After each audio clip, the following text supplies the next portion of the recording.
Buenas tardes. Hello. Hello, Daniel here. How are you? I'm very good, thank you. How are you? I'm good. I'm good. Good. You're good? Good. Good. Oh, good, good. That's double good. Yeah. Are Um, you good or good? Good. I am good, good, good, actually. Oh, Yeah, yeah. four So, times good. For well, that me. was three, but No, 4 times good for me. I said. okay. So. So we keep doing this. Infinity plus one. Um, I had such a good time, I'm going to say, doing the painting last week. Yes. The one that I did of you and your bucket hat. Yes. And I mean, it was an unexpected painting in the sense that I wanted to paint more of it. And then I realized that there was a really big response from people just saying, this is really nice as it is. And you And felt it too, because yeah, I think it wasn't like just people saying that, yeah, but you just I kept felt, saying that. yeah, I felt I needed to do the hands. But then the more I looked at it, the more I was like, no, there's something really beautiful about this painting. As is. Yeah, kind of emerging from this context of underdrawing, underpainting, but not really emerging. I mean, it's not, this thing that um is being configured three-dimensionally, and there's like a kind of like a big precipice between the construction of the painting and then the actual development of the painting. No, it actually felt very, very organic, like very, very slow, and it almost feels like it was appearing at the same time as it was disappearing. I Yes. thought it was very nice. Yeah, I I thought it liked was it very, too, very a nice. lot. I think it's one of those things that you luck out. It's not really, it was never my intent. I have to admit that there's something really cool about painting with a direction, yes, but also being very, very open to what happens. Not necessarily always having to work on like a single dimension your paintings because there's a market that you have to respond to, or you're working for a show and everything has to be consistent. Yeah. There's something very, very liberating about just paying attention to painting. Yes. I think that's one thing that we promote. We don't try to push anything, but we promote here that it's very healthy, wherever your process is, at whatever your point in your career you're struggling with, because we all struggle. It's very nice to say, I thought this was going to be my painting, but then this happened, and now I'm super happy to take it on this direction. And I think the biggest lesson, all of that, is probably looking at your work, like having the acknowledgement that your work kind of comes to life, and sometimes comes to life independent to your own Expectations. right, and to your own almost like design. Yeah. So it's very beautiful when that happens, and it ultimately reminds you that everything is a choice. Every single moment of every single decision, moment of execution in a work of art, it's your choice. You decide what is going to be there. You decide how much of it is going to be there. You decide when to stop. You decide when to keep going. There's no laws. There's no rules. And when you divorce yourself a little bit, and I guess that's the cool thing about having liberty, and I think people do appreciate that about us, that we exercise that liberty. I think that that's what our channel kind of revolves around. Yeah. I think that that's maybe for a lot of people that are professionals, or maybe that they have other jobs, or maybe that they are trying to build their portfolio in painting. It's very hard to look past what they are doing because they feel like they have to produce a body of work that is consistent. And sometimes when you're caught up in those moments, like I was saying, when you're working on a show, or when you're trying to put together a portfolio, or when when you're working now professionally for a specific studio, or when you're doing illustrations. Even when you want to create like a social media presence. Right. Because I think that happens nowadays also in that scenario. Right. So it's like a self-imposed pressure Like of trying having to like identify that. your identity. Yes. Identify your identity. No, Well, no, what am I no. I saying? mean, yeah, It's so it's horribly redundant, but redundant. it makes sense Yeah. So yeah, you're working hard at trying to to make people like see your work and just say, yes, this is Nicola's work. This is right. Daniela's work. Like, Right. So I think what's kind of cool about what we do, and I do certainly feel that people appreciate that of us, is that we try not to be beholden. mm-hmm. We really work hard at saying, hey, what are we capable of? Because it doesn't mean that if you take those shackles away, now suddenly you're able to do everything and anything, Yeah. at the same time. No. You of course have there are inherent restraints to who we are. So our ability may be this aspect that sets limits. Yeah. Our own willingness to push further may Mhm. also be a set limit that is already there within our personality.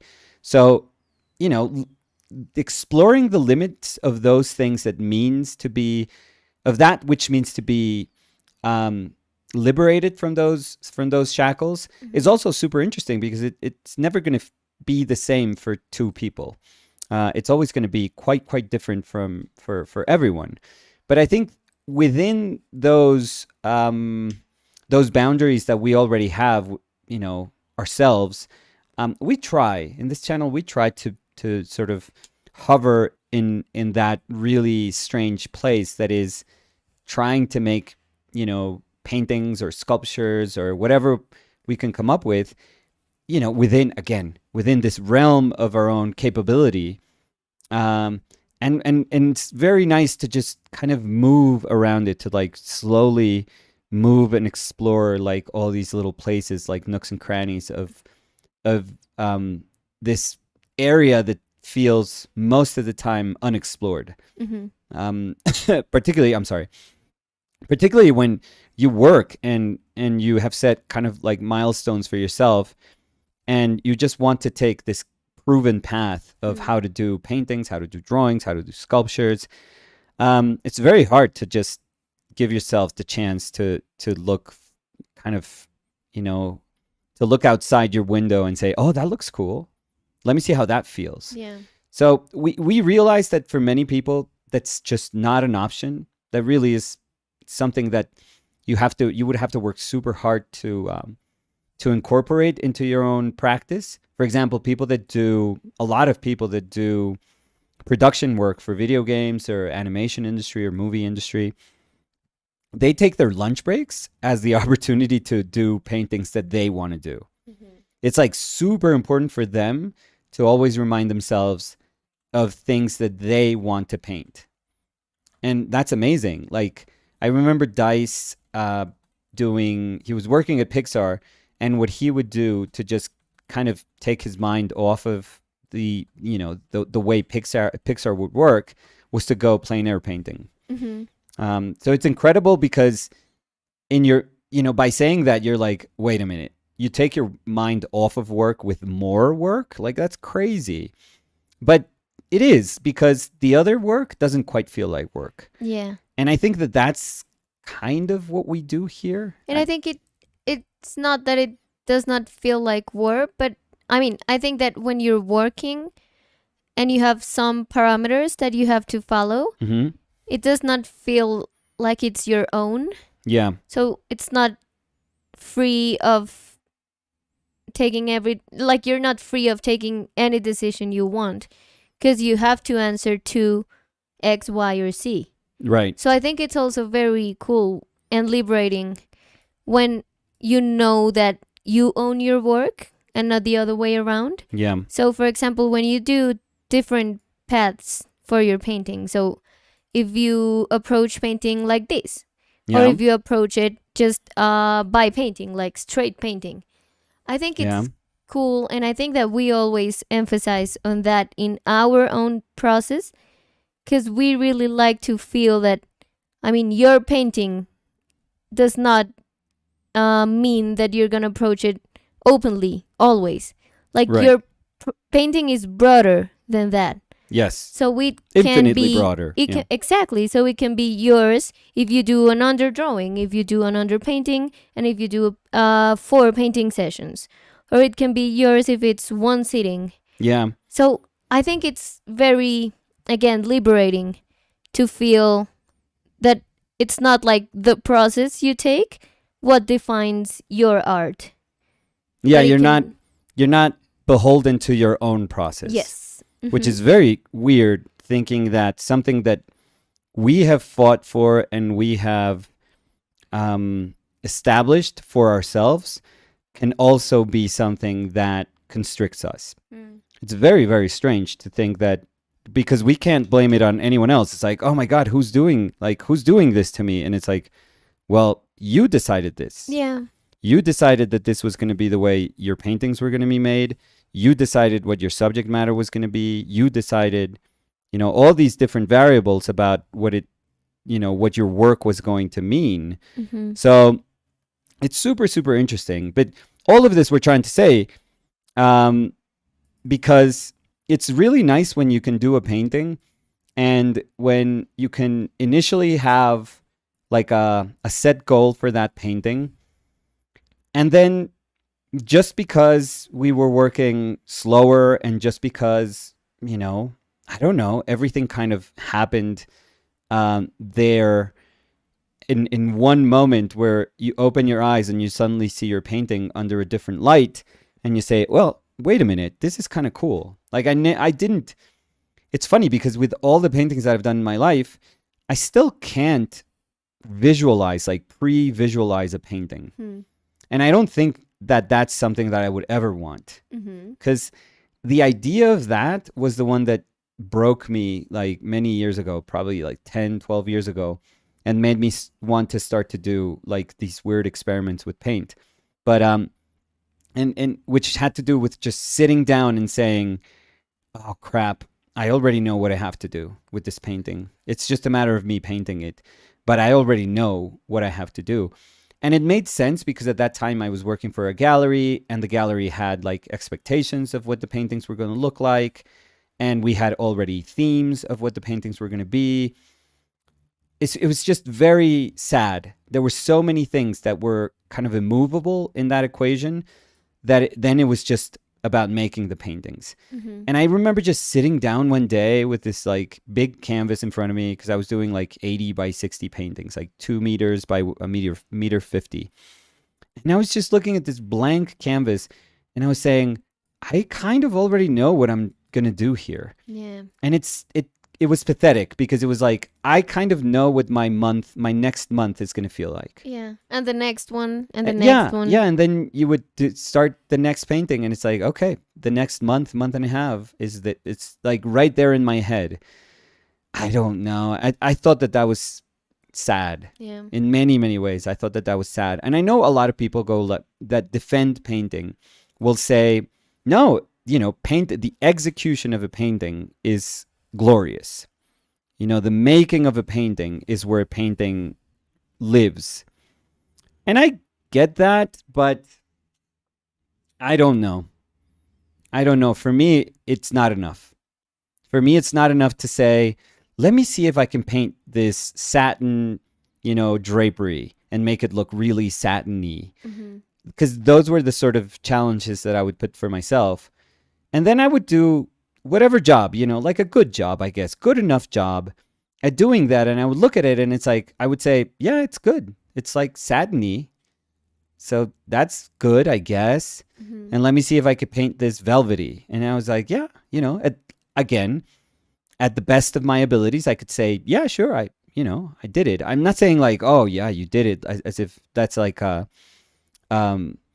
that as if it's something trivial to paint something like that. No, of course it's not trivial. Painting is hard. Like we should all start from the basis that painting is hard. But it wasn't enough. Like I felt that it wasn't enough because when I finished doing, all these drapes and all these like dresses and all these, different materials, I would look at them and I didn't have the urge to like paint them better. And I think that that's what tells you if you want to keep going in that direction. Yeah. Like if you look at it and you go like, damn, I could have painted that better. Like I know that I'm missing some of the, I don't know, whatever quality that is present in whatever this material is, or the way that the folds kind of drop, or the weight of the drapery. Like I'm missing those things, and those things are amazing. Like I'm sure that the people that are excited about those things, oh, they adore going for those things. Yeah. But when I looked at the painting, I was like, I think it's good enough. Because it wasn't moving you. I was like, yeah, it's fine. Doing it because you had to. Right. I always thought, well, I didn't have to. Like I didn't have like a gun to my head saying, no, but these are the your paintings work, that you and have you understood, to do. I think in that moment you understood that as being your work. I made a choice. So you were like, yeah. I made a choice that was the painting that I was going to do, that was the sort of work that I was going to do. Yeah. And I had to live by that choice. Like that's what I decided. And I think I have to say that in school, they taught us, they would push this idea of being like a good professional. Mm-hmm. Like you always do a good job. Always try to do the best job that you can do. So if people tell you this has to be in by 5 p.m. on Monday, you send it at 8 a.m. on Monday, and you do an amazing job. Mm-hmm. You always, like I was telling you the other day, you always say yes to a job, knowing that you've never done it. Figure it out. You've never done it, but you're gonna work your ass off to try and figure it out. But I think that way too. Yeah, it's awesome. Well, I think it's also important to know your limits. Right. Because it's not like I'm gonna say yes to like mural, like painting a facade of a building. It's like no, because I can't. Or digital art. If someone said to me, "Oh, you have to do this thing in digital art," I think you could do it. You think? Yeah. No, but I think I'm pretty sure you could do it, to be honest. I don't know. Yeah, let's say building, which is something that neither of us has done. Because you have done digital art. I've done digital art. But I think you would say yes to a building. 100%. And I would be happy to say, I will go with him. I don't care if I'm going to just mix the things, but I want to That night that we say yes to painting the facade of a building, we probably would watch 100 videos on YouTube. Yeah. Call friends that maybe do murals. Yeah, how to do this. Yeah, please. 101 to... Yeah. No, but I just ruined the thing that I was trying to say. But what I'm trying to say is, you can't say yes to something you really don't know. But I think you should say yes to things that you know you're capable of, but you haven't tried it before. Right.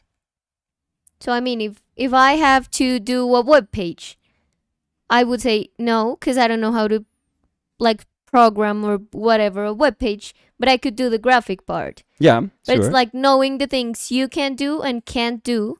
But I'm with you that sometimes your brain is like, no, you've never done that. You can't.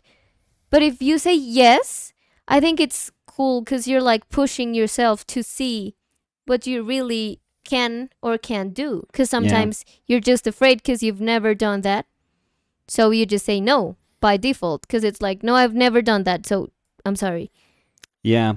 My job, my first, well, not my first job, but my illustration job was doing stuff that I had never done in my life. Mm-hmm. Never. I had never done storyboarding. Never. I don't consider myself particularly good at that. I had never done animatics. I had never worked with stuff for commercials and print jobs. Never, ever done anything like that. Never. Even though at the beginning I wanted to do comic books, the sole reason that I left that idea behind was because I thought I was just not good enough. But I also needed a job. And I remember when they told me, okay, well, you have 2 weeks to do these mock-up jobs and we'll evaluate you. I was like, I have to do this. I have to. It doesn't matter that I think of myself as a painter. It doesn't matter that I think of oh no, this is, my dream job would be making these paintings. And also if they're calling you for that job, it is because they think you're capable of doing it. No, they didn't call me. Oh, no? No. I showed up. Oh, okay. No, I called my friend because I was out of a job when I was doing the murals. Mm-hmm. Now let's be honest. Oh, no, I remember that story. Yes. Yeah, not doing the murals. I never really, I worked on some of those, but But I mean, this was a really, really big team of people. So, But I remember at the end they said yes. Because I think, did you show your work to them? I brought a portfolio, and they were like, That's what I'm trying to say. "You will have I mean, 2 weeks of paid, like, work yeah, like trial. trial, A paid yeah." trial, yeah. So they would pay for those 2 weeks, but they were like, "We'll let you know if you're hired or not at the end of that Yeah, of those 2 weeks." But exactly, I mean, in that scenario, what's the harm in saying yes? I mean, I would try it. Yes, I want to try it. Oh yeah, always the insecurity that you've never done something, and there is this. I remember thinking, 2 weeks is so not enough time for me to learn how to do this. Like, it's just too much. Because it was trying to design in a super effective way images that I clearly didn't have that ability. Like, what I knew, the way I knew how to do paintings was just complicated, I felt. But a storyboard, they give you this little thing, and you have to convey a whole city and an angle of a camera and the way the camera would move. And, you would have to be able to draw, to communicate perfectly, just in a very, very simple manner, what needed to be, the story that needed to be told. Mm-hmm. I was like, this is not what I do. Like, I am so not the person for this.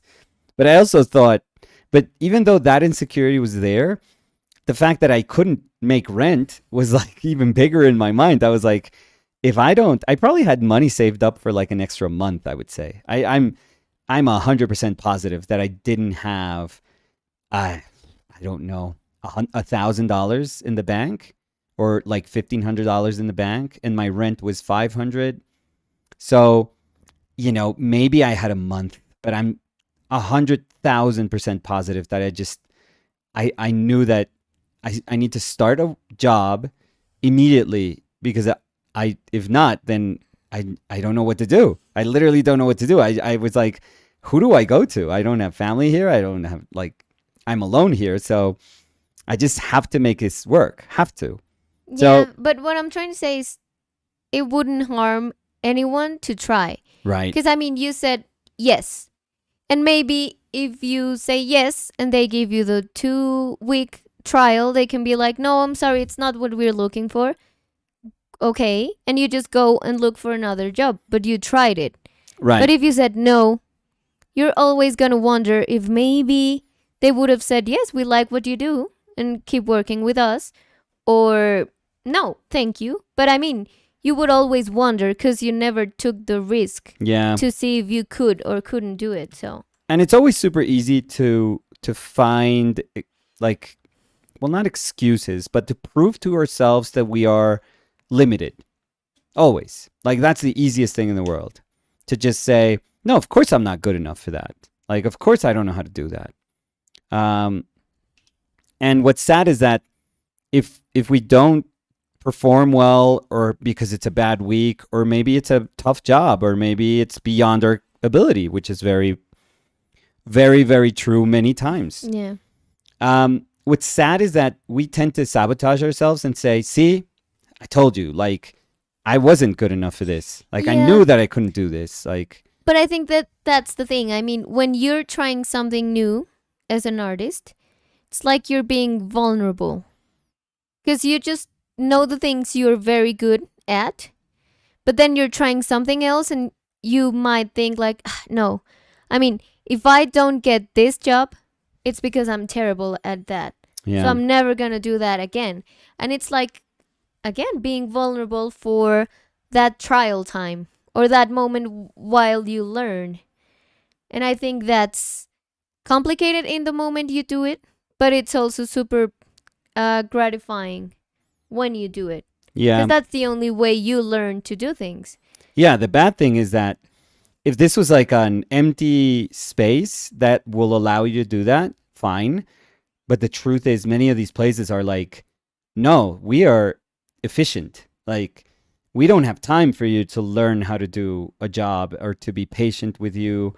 Or it's wonderful that you're vulnerable. It's awesome that, all these things that that are good for personal growth, but for professionals, they're like, no, there's no time. Yeah, but in that case, they would have said, no, thank you. It's not what we're looking for. And then you would go to try and look for another work that would fit what you have to give.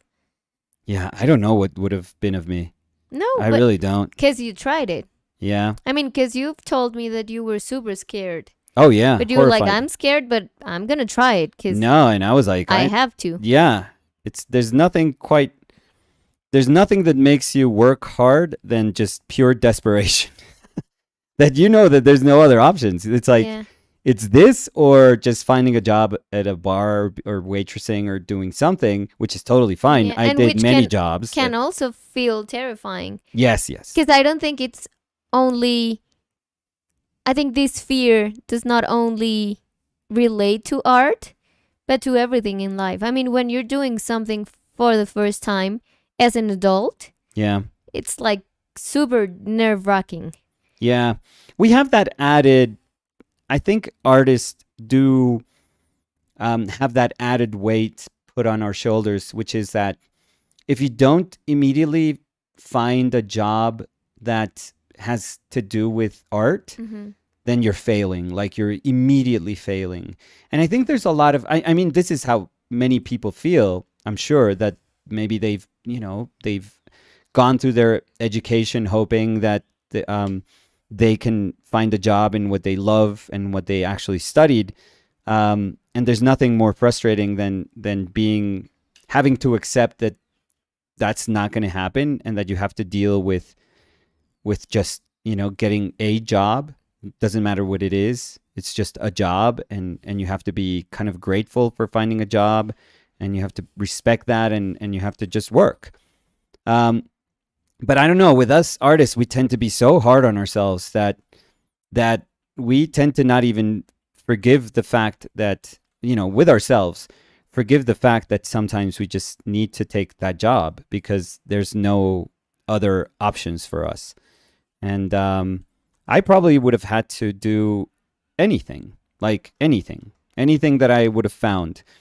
But I remember it was the same, because it's always been the same, that I don't know if that job would have given me enough to pay rent. Yeah, so but you would have had to do 2 jobs. Yeah, or just move out and just find something like a lot cheaper, even though the place that we had was super cool.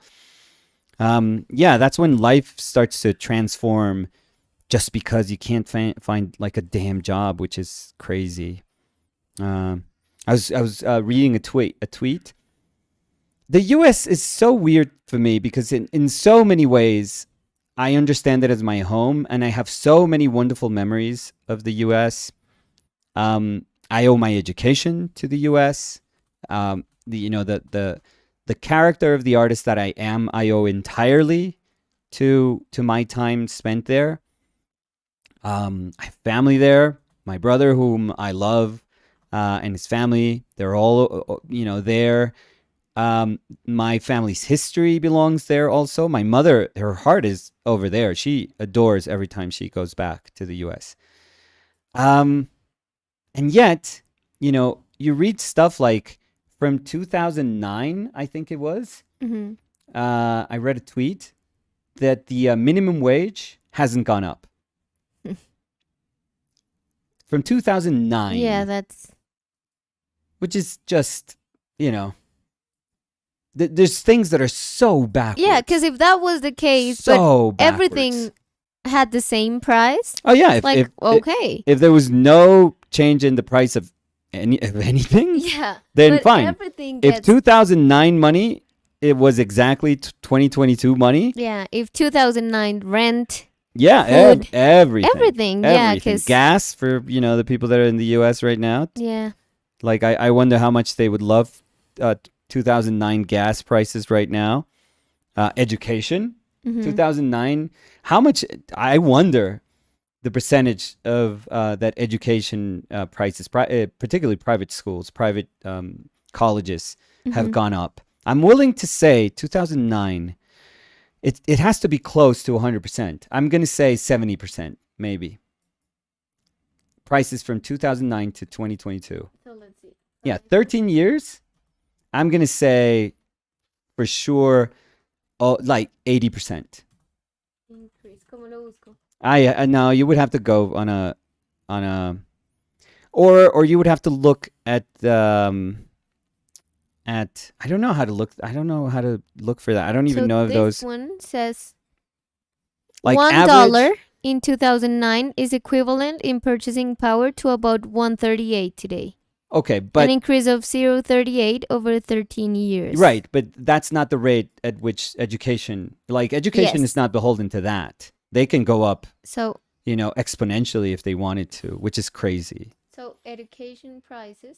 Like average private university 2009 prices, which I know it's a weird generalization, I feel, but Oh, but talking about this, yeah. I was reading this morning an article Yeah.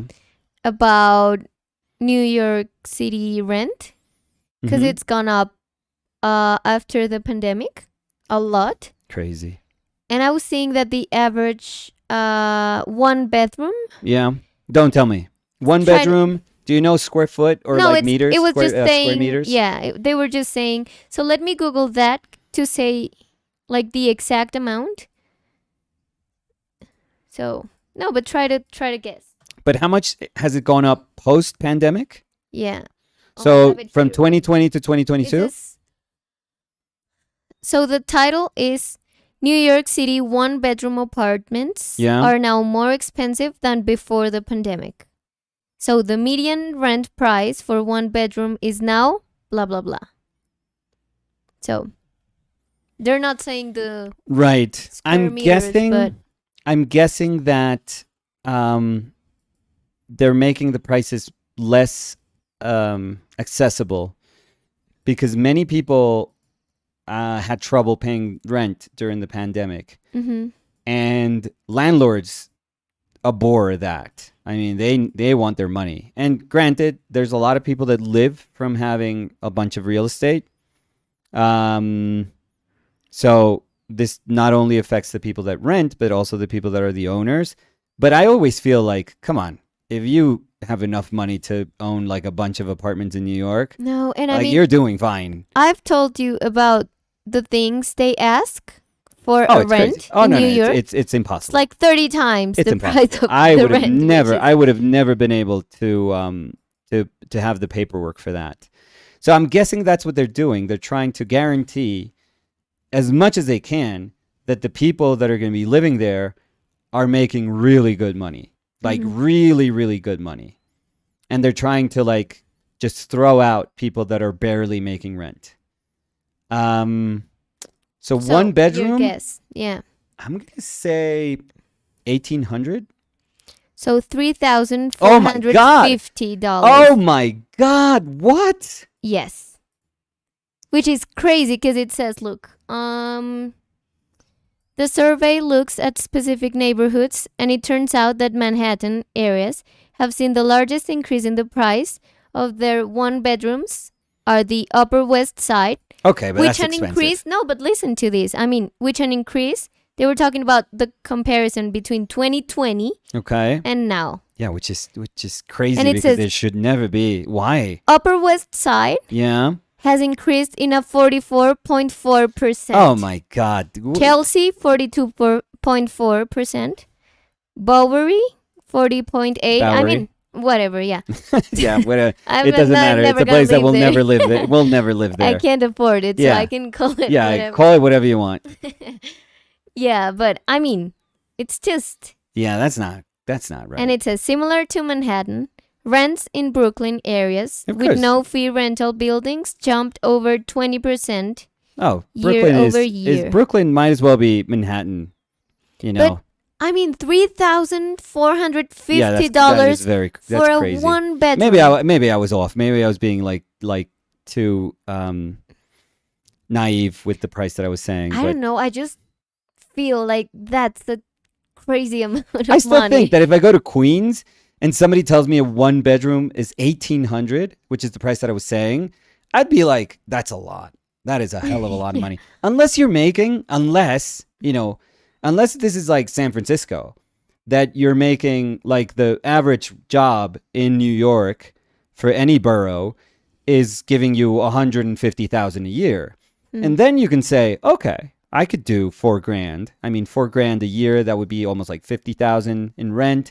And if you're making 150 after taxes, you're making, I don't know, 120, But wait, I'm sorry, because I want you to drop your jaw. Because you were saying Queens. I will drop my jaw. Queens, right? Well, It yeah, says, I was thinking. as for Queens, Long Island City saw the largest hike. Oh, yeah. 43.8%. Yeah, because they all want to be Manhattan now. So, there's nothing now. There's nothing. Harlem, Bronx is the same. Harlem is the same. Queens is the same. It's crazy. It is crazy. Yeah. Yeah, don't live there. I mean, it's an amazing city. No, I mean, if you can't afford it, I think it's amazing. But I think some people just lose the proportions. Or I think you have to be willing to ask yourself, like how much are you willing to give Sacrifice, up from you as a human being? Because also we're just saying to be in a one-bedroom damn apartment. city. But one-bedroom apartment in New York is Oh. not the same as one-bedroom apartment in the rest of the world. Oh yeah, one-bedroom apartment here in Bogota Like could be this room we're in. Yeah, no. And a one-bedroom apartment Yeah. could be 60 square meters, I don't which know how- is can you look for square feet? Okay. No, yes, that's super big. Yeah, but it could be that's a one-bedroom, or it could be like 50. But in New York, my point is it could That's be it could be- 645 square foot. right. which In New is- York, one-bedroom apartment could be, I don't know, Where? 20 square meters at most. Like that's huge. I want to see if this is available. Okay, so I found this. What is a common size for a one bedroom in New York? So it says, since the year 2000, according to different studies, the average size of a unit worth living in New York City remained 866 square feet, Which is But the average what? I'm sorry? worth living, which No, I what don't does know that what mean? means. No, yeah. that doesn't mean anything. That won't tell us anything. Oh, because it's what does the law recommend? Oh, stop it. Yeah. Um, No. That didn't mean anything. so studio apartment in another thing I'm seeing, it says 400 to 500 square feet. So that's a studio, so not a one bedroom, but 400 is 37 square meters. Yeah, I mean, you can find those places here, but depending on areas, you can find larger apartments. Oh, no. One-bedroom apartments here in Bogota. Yeah, no, but I'm thinking, I mean, with the money you would pay for a studio in New York, Oh, if you could get like oh my lord. huge. Oh my Huge God! Can we apartment. say this? If the average cost is 3,000, what was it? 3,450. Almost $3,500. So, 35 times 4. Let me do this like super quickly. 22, 14. 14. That would be 14 million pesos. 14 million pesos Would get you like a crazy beautiful apartment. I mean, one of those apartments that you could get videos, that you watch videos on YouTube with like, oh my God, this is a very rich, very, very and I have rich to person say, lives I mean, here. there's apartments that I've seen here because I was doing the conversion. Yeah. You say it like that, like to the actual dollar today, and it's 15 million 15. 417,416. I would say, So let's that's say crazy. 15, And I have to say, 4. I mean, oh my I've seen God, apartments. what you could get. Yeah. And I've seen apartments here. I mean, one can argue like, no, I mean, there's apartment here where the rent is twice that, because I've seen that. But I mean, with that amount of money, you could get like a beautiful apartment here in Bogota. Enormous, by Yeah. the way. Enormous. Yeah. Like 4 or 5 bedroom apartment. Yeah. Like 5 bedrooms, or not 5 even bathrooms. but like super high tech. Oh, everything. Like enormous super new, windows. Yeah. Like super new. Yeah.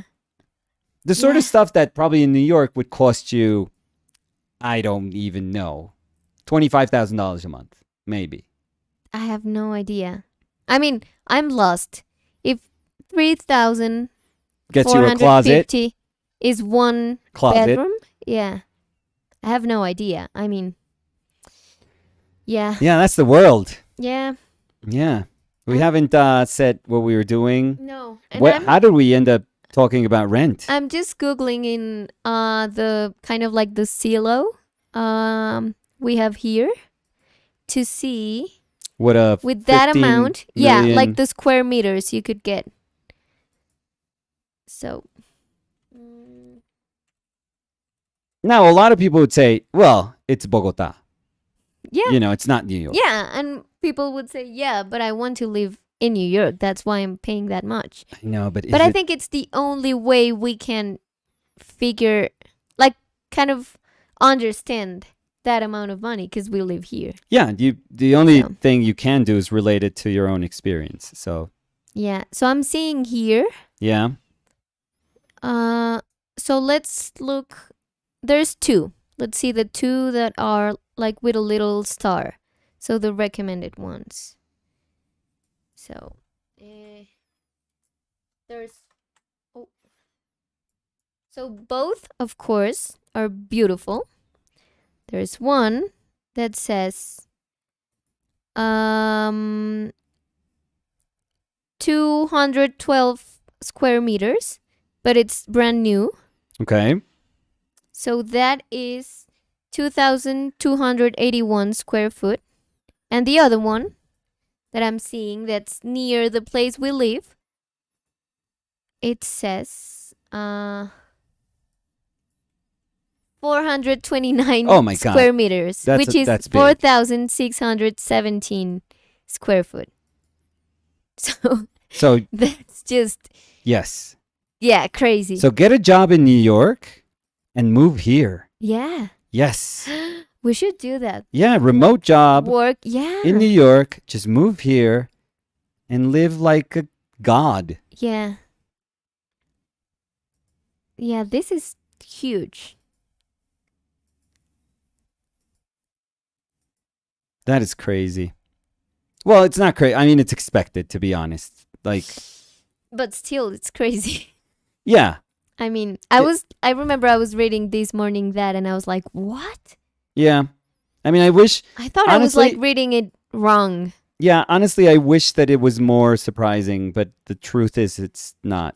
So, So let's see what people are saying and then we could say hi. Or would you want to talk about what you're going to do today first? yeah, so I already started drawing, Yeah. and I want to do one of these Yes. three-piece So paintings. in the title, again. that's why it says part 1.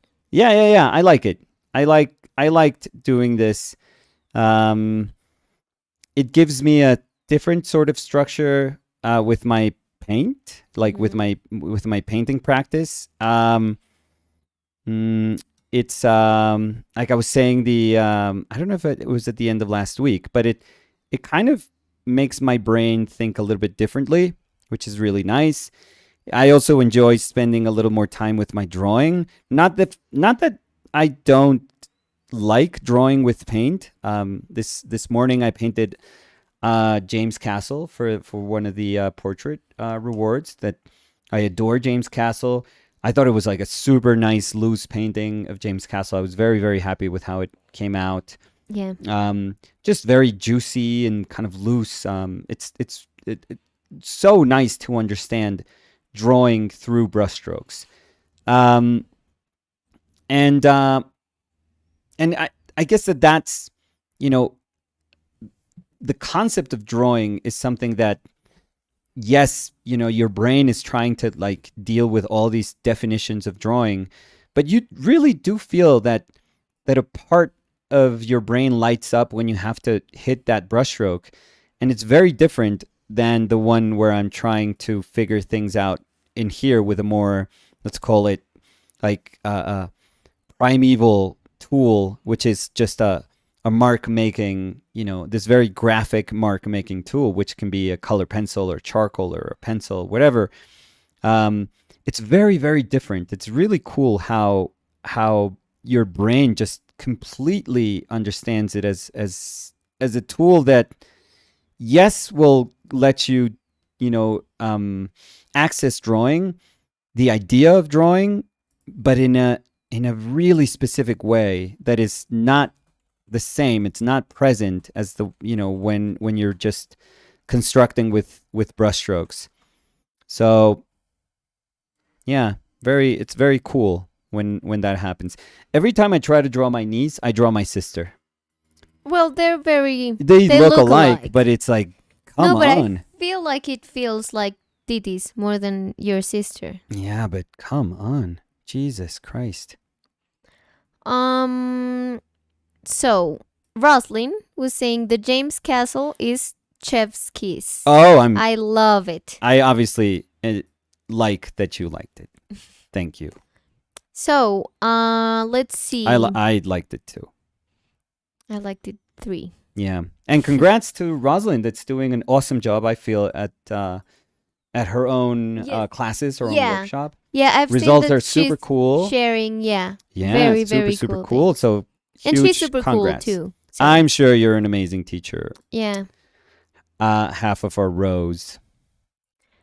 Oh, we have Jody here. What? Jody, how are you? Jody says, grrr. I thought today was going to be part 3 of Danny in Rome. I missed it. Sold already. Oh, yeah. Yeah. As soon as I thought, this looks nice like that, I should kind of leave it. I was like, okay, let's put it up. But it wasn't in avoiding trying to push the painting further. I think it was just in an acknowledgement of what was there was very, very nice. Yeah. But I'll try to do this one of my niece. I'll try to the painting is considered. I think this one will work differently because it's just Cristina Titis with like big hair and a couple of hands. Mm-hmm. So I do think it's a painting that needs to be solved in its... Well, no, I was going to say solved in its entirety. No, but that's the thing. The other painting, I think, is solved in its entirety. It's just a different... I think it just, in my brain, it was maybe something a little less expected. Yeah, but I would say that it wouldn't make sense after all the conversation we had at the beginning of the video. Yeah. To say, oh, yes, this painting's going to be... blah, because I think we were talking about how it's also important to let the painting just like be. Yeah, never know where it's headed. Yeah. So I think that's where it's headed. Mm-hmm. We'll see. Yeah. So let's say hi. Yes, please. Philip Walker. Yeah. Was saying hey Philip. How are you? Hey Philip. Darian Gallardo. ¿Qué? Did he write hey? No, we can't see there. Oh, did he write hey? No. H. Just a regular hey? And a lot of exclamation marks. Oh, okay. So it either had to be that. I'm sorry. Hey. I said hey super loud, and the bars of the mic were like red. So we we never. I heard something. Yeah, we never put the what is that called again? In OBS, you can put limits to that thing, but but have you seen? I don't know. Yeah, if it that cuts off. with It's OBS. weird. Yeah. It's weird. It's not. It's like it tries to be intelligent about it. Yeah. But honestly, sometimes it clips things that it shouldn't be clipping. Yeah. Gates. So you can put gates so that doesn't happen when you get a little too excited. But sometimes it could be anything. You could just kind of whistle something and it'll think like, okay, that's a high-pitched sound. Yeah, or maybe you're talking and I move something. Yeah. And they would like cancel all the Maybe sound, you're singing and they just go like, no, people don't want it. And they just put it super loud because magnificent. So. No, they block our channel. Darian Gallardo dice, hola Darian chicos. Gallardo? Dice, hola chicos, ¿cuánto tiempo? Y una carita riéndose, llorando. Pues, yo no ojalá sé de qué se ríe, Darian. 2 días. De cuánto tiempo. No nos acompaña. Sí. Y se ríe. Mentiras, ¿cómo está Darian? Caqueiro Who's that? Dice, Oli, ¿cómo van? Hola, mi cacaíto. ¿Ya tienen agua? No, ¿qué son esas preguntas? Es que como ayer fui a visitar, estaba mi tía Ah, ¿no tenían agua? y me contaron que no tenían agua. David Rodríguez dice, holas. Hola, David. Julián Rodríguez, Sí. primos, ahí. Dice, buenas tardes, Dani, Nico y Chat. Hola, Julián. Micholis decía, mis Choli queridos Brittany. cholilines, buenas tardes. Veremos otra espectacular obra. Un abrazo. ¿Eso es como pregunta? ¿Veremos? No. Es Sí. una afirmación. No. Veremos otra Uy, espectacular Choli, obra. la presión, Choli. No, igual mi mamá ya no está. Eso fue al puro Sí. principio. Entonces ya, tú Veremos una sabes, espectacular comment obra. y cerrar. ¡Chao, perros! No, pues nunca diría así, pero... Camila Ogorman was saying hi. Oh, Y Camila did Camila. a really, really good, what I'm guessing it's a self-portrait, right, Camila? It's The one very, in the very smaller nice. format? Yeah, on the Beautiful. notebook. Yeah. Oh, so good. So good. I think the way people feel about you and Fer and Samu, or my mother, is the way I feel about Camila, that I think I've seen her painted. I've seen herself paint herself. I've seen her paint herself. I've seen her do self-portraits. I've seen painting of herself. I've seen Yeah. a lot of paintings of I've herself. seen her do a lot of self-portraits. Yes. And it's There. like, okay, I recognize you. Yeah. I don't need to watch. I don't need to see your Domestica, even though everyone buy it, please. Yes. Please. And I'm hoping, that she's getting like a good cut on that. Yeah. I'm always thinking about the artist. I mean, I'm happy for Domestica to have all these videos, but I'm always thinking, okay, Worried but about are the artists income getting their of- cut, yeah. or is Domestica just getting like tons of money because they offer thousands of videos now? So I'm always a little bit wary of it, are the people, the creative people that are necessary to do these videos, are they getting what they deserve? So Javi Have yeah, was saying hello, saludos a todos. Javi have said, Hey, no, that. How is it? oh no, happy to have you. Happy to have you. Yes, because it's Jose Fail said. Jose Fails said, Yeah. yeah. Callum. Oh, Callum. Look at this. Took me like 1 second to Yeah. realize. Callum. Yeah, like the he actual survived the heat wave. I don't know if Callum's here. So if Callum's still here, let us know a cool fact of something, please. Of just being It's here. tradition. Because they were saying hi a long time ago. So. Yeah. So Callum was saying, hey guys, nice to see you all. Javier Ugarte Espinosa dice, desde Valparaíso, Chile, les deseo lo mejor. Uy, qué bonito. Muchas gracias, Javier. También le deseamos lo mejor a Javier. Oscar C. dice, hola a todos. Hola a Oscar C. Oscarín. de Bogotá. Catherine Yeah. was saying hello to everyone. Hey, Catherine. Catherine. Stephen Black was saying hello. Hey, Stephen, how are you? Margo Delgado dice hola. Hola, Margo. ¿Cómo Margo. estás? Hola. ¿Cómo está, Margo?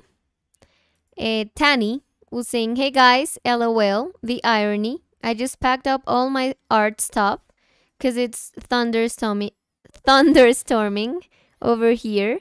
And as soon as I open YouTube, you guys are live. And some like crying, laughing emojis.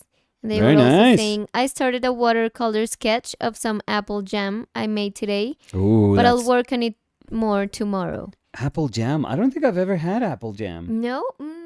I've had maybe like I've had like apple sauce. maybe me neither.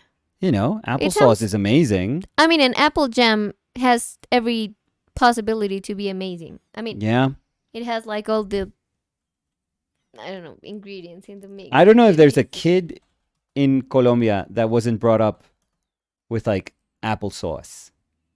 Like That wasn't bring? ¿Cómo baby así? food that's just cooked apples. Oh, yeah.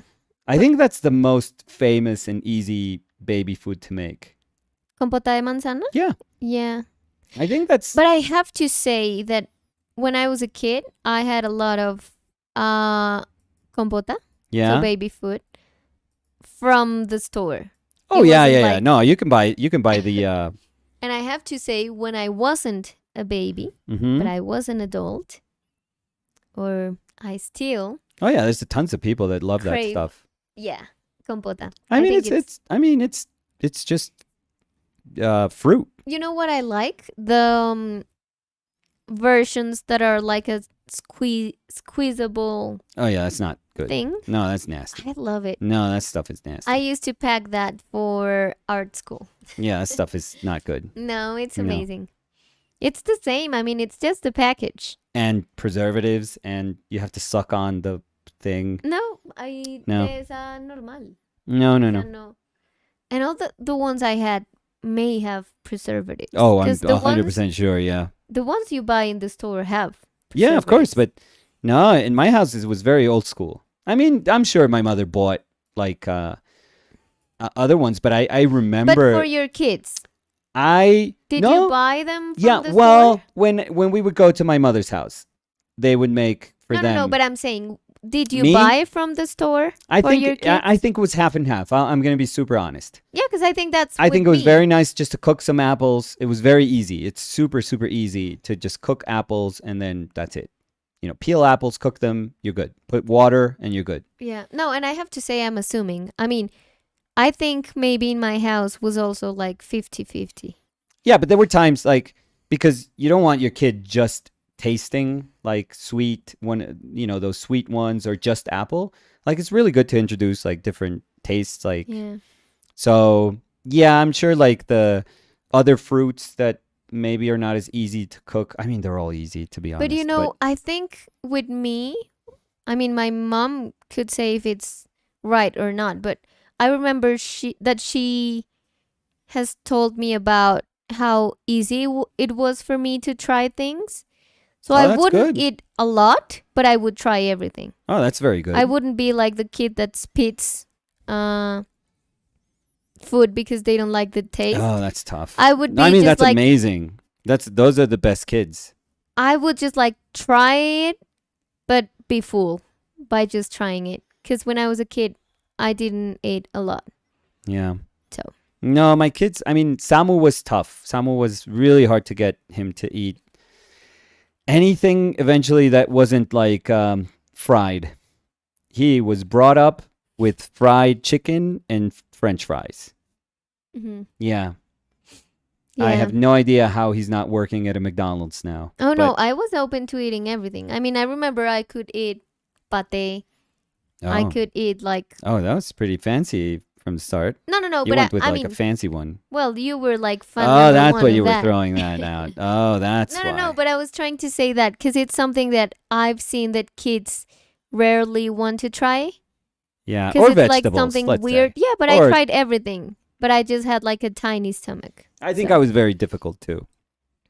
Very difficult. No, I wasn't. Yeah, yeah. Judging from how much I ate, like really bad stuff, yeah, I think I preferred that over anything. So, No. and Fer is very open to I think to- I was more like Fer. Yeah. Because she tries everything.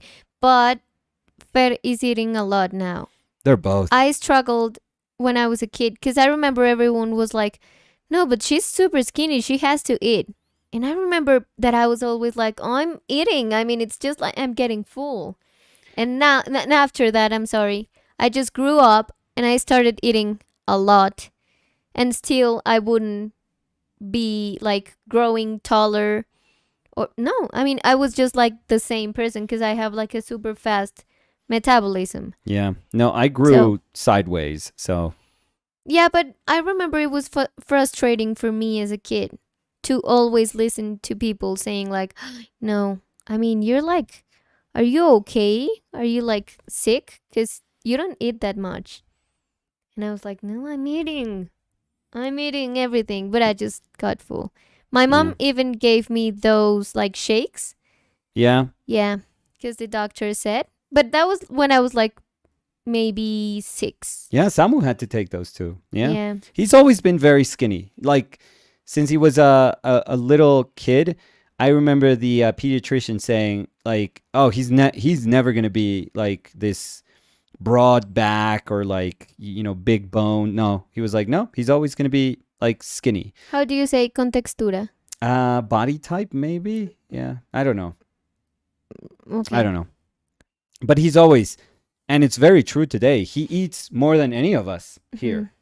I think he's probably eats more than you and me. Yeah, and I would say he eats worse. And he eats terrible. Like well, so at he eats midnight. He eats the same things we eat, but then he also eats like crap. But I would tons say of crap. Like when we have lunch, he has like a smaller portion that we two do. But then an hour after that, he's like, I'm hungry. I want something else. Yeah, he's and the like thing always is, hungry. if you give him like a bigger portion, he won't eat it. No.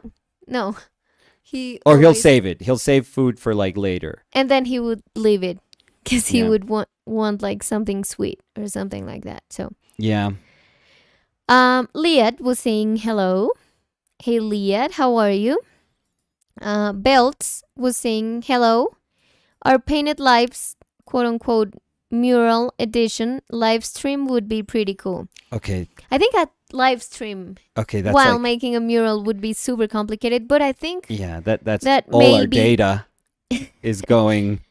But maybe in that one video. No, is I mean, gone. imagine you like just like hanging from a rope there painting. No, I imagine and answering myself questions, just hanging just like screaming the answer for questions. No, maybe we could document it and make like a little edited video, which would be easier and also very cool. But again, we're talking about something that's not going to happen, Nicolas. Yeah. And the computer. You should have the computer on your hand. No, the phone, because how the computer? We can't transmit with the computer. Oh yeah. And where am I? You're here looking down. Just looking? I would be like trying to grab you. Where? I don't...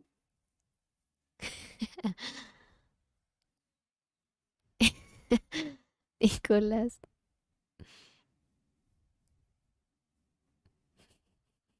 She would be like, "You okay?" Yeah. So I'm just trying to go down. Happy have.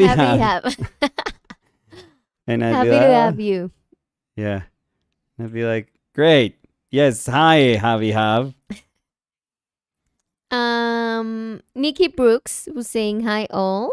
Hey Nikki, how are you? Johnny Matatiao was saying hello. Hey Johnny, how are you? I think Johnny's is new. I don't think we've heard. Maybe we haven't. So maybe Johnny can let us know. I'm painting like Alloy. I just noticed. Alloy? Yeah, she's like a character from like Horizon. She's like in this Sony video game. No, I have no idea. I think Fer. I think Titis, Cristina. By the way, that's what we called Cristina, my niece. Alloy. I think it's with a double L, maybe. Como Aloy? Yeah. Character? Yeah. Like Horizon. You could just put that. No, it's just with one L. One L, so it's not like a metal alloy. Really? Well, I'm kind of... Look. Let's see. I'm missing like freckles and that's it, and a bow. I think I'm good. I think the structure of the face, I know, like it's the different. jawbone, it's very, very different. So maybe that's why I'm not seeing it that much. But I kind of get it, like with the eyes. And the hair. and there's gonna be big hair. So. Yeah. So, God, I couldn't. I'm just hoping that I could. I mean, hoping, right? As if it's beyond my control, but hoping that I could fit the hair. I couldn't. I wanted to fit all the hair, but well, it doesn't matter. I mean, it matters, but Liet was saying it's crazy how much my story is similar to Nicolas up until he became a successful painter and then teacher and father, but minus that. Very similar. So, What are you so saying? similar in what? No, Yeah. that's a joke. I know. But I oh always no. know. It's just like I'm continuing the joke. Yeah, no. I'm sure your life is amazing.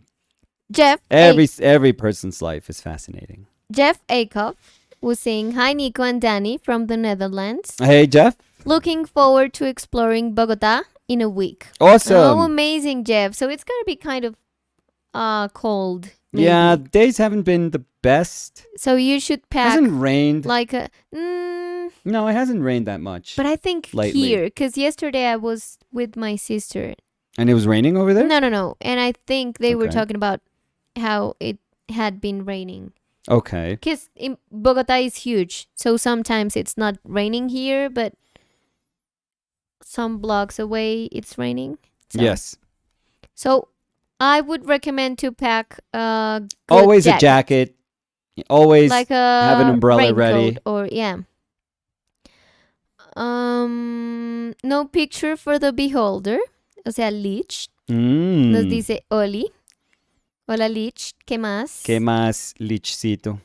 Emily Painting Elk was saying, Oh, Emily. Hola peoples. I don't know why I feel so shy about joining the live stream chat, trying to get over it.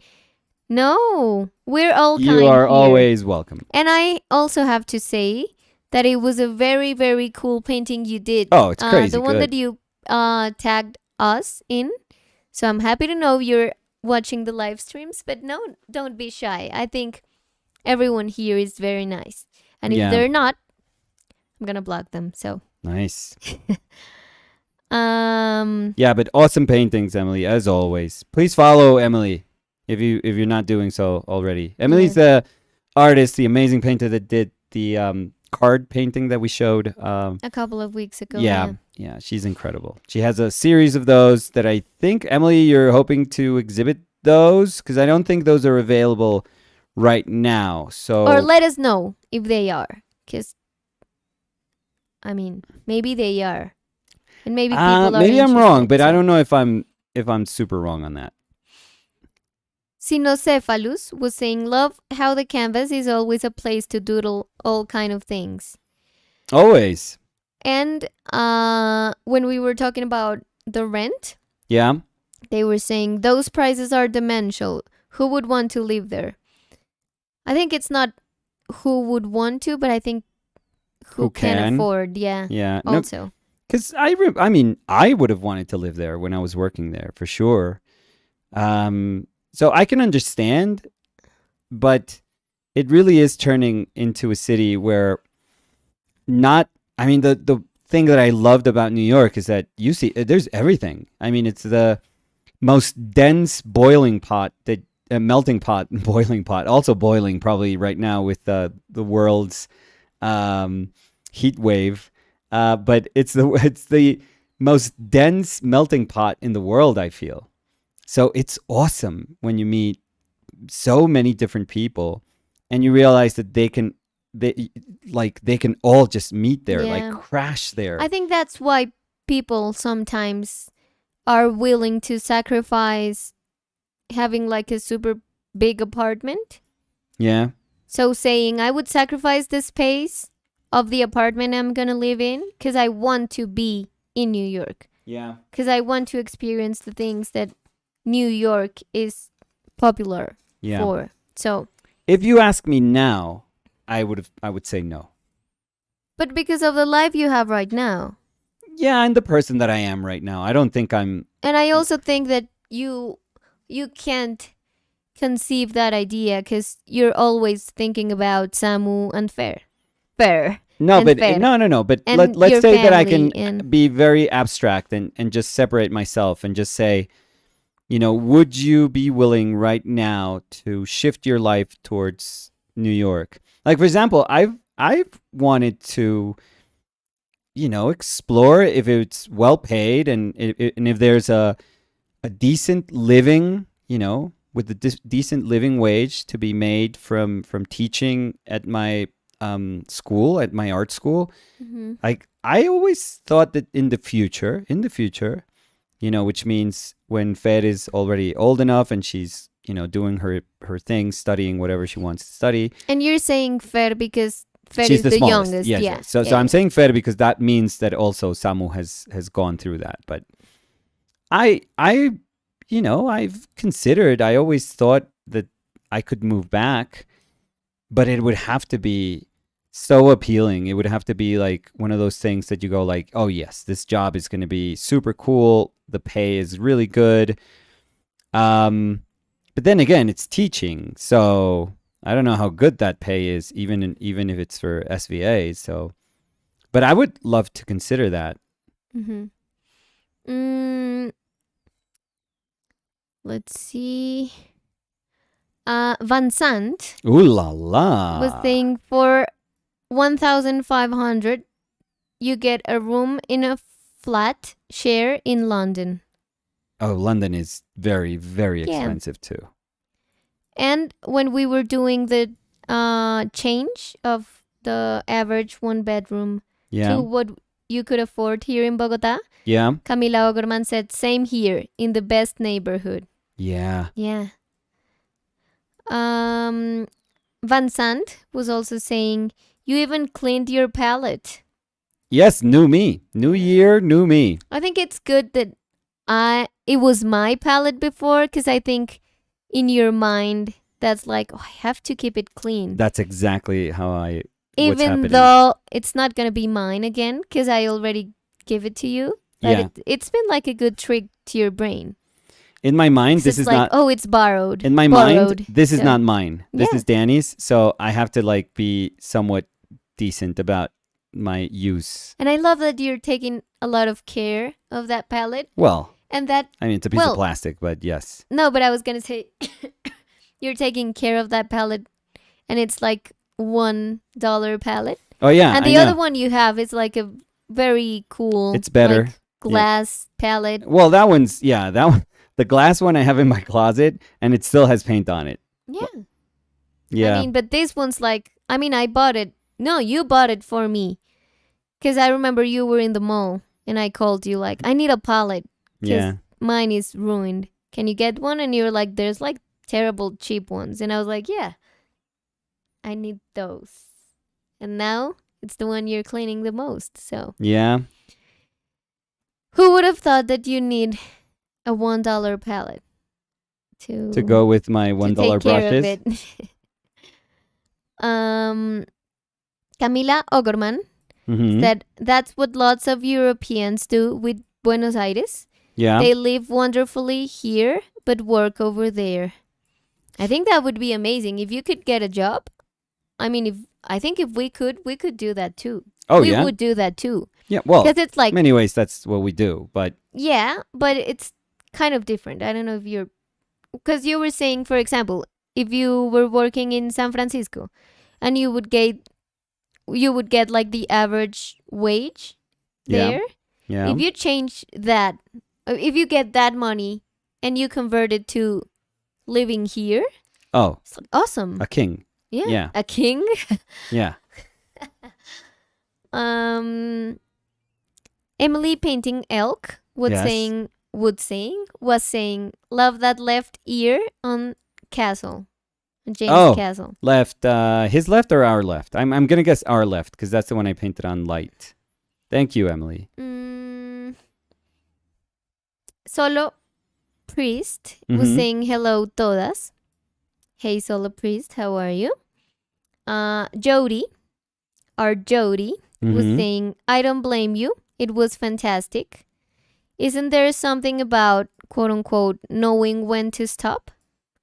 Isn't there something about knowing when to stop? And they were talking about the Danny in Rome painting. Yeah.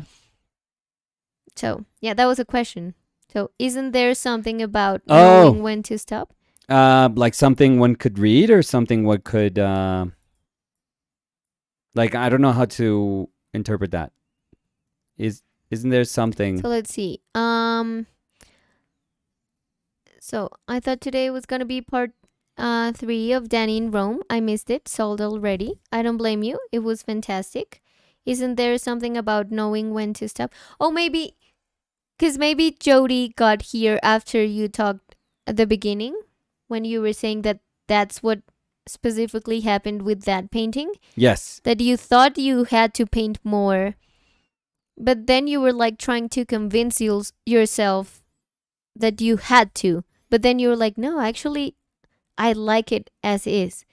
So it's not like I have to.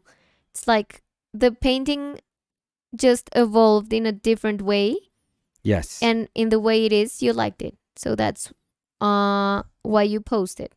So I think in Jody, I think in attempting to learn when to stop, it is so important to try to also teach ourselves when to listen to ourselves, which is very tough because we have to identify if we are listening to ourselves because we are scared to move forward, if we are listening to ourselves because we are choosing to be oblivious to what is going on in the painting or drawing, and we're just pushing to whatever idea of finish we want to impose upon our work.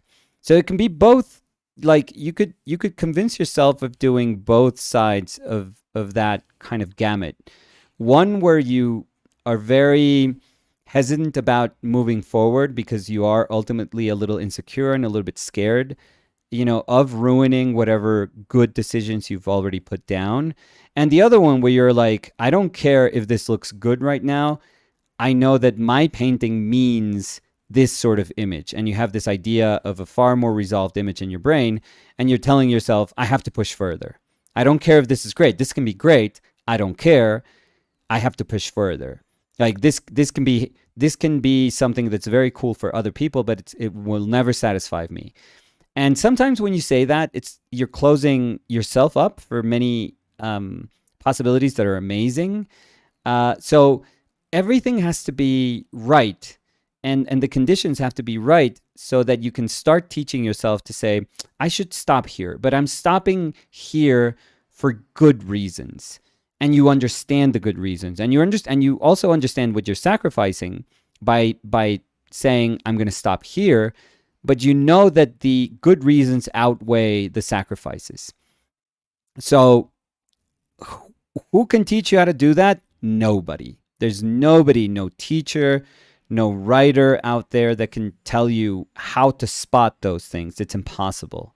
It really is impossible, because the only person that's going to know how that feels, how insecure you feel when you said, I'm going to stop working right now, or how, I don't know, how maybe sort of authoritarian you are when you're imposing yourself on your painting and you just don't care about anything that may happen in your painting because it's not the idea of the painting that you want to make. So you're not going to pay attention to your painting up until the end, up until you reach that kind of moment where it's all very well resolved. The only person that can feel what that feels like is you. Nobody else. So I think that it is about paying attention. It is about training yourself to pay attention. But I don't know how more specific we can be, when describing that, because it's too abstract, to be honest. Way too abstract. Camila Ogorman was saying, yes, self-portrait before I turned 52. Oh, that's amazing. When's your birthday, So Camila? that sounds like it's near. We're getting close. I'm going to say it's tomorrow. They were saying before I turned 52 and a crying emoji. Oh, come on. No, why? You look barely a year over 51. Nicolas. Barely. When is it, Camila? I'm going to say it's tomorrow. Yeah, me too. Maybe it's like, no, it's in 6 months. I love Takes that. me Like, a lot. last portrait before I turned 52. Yeah, me It's too. such an arbitrary number. Yeah.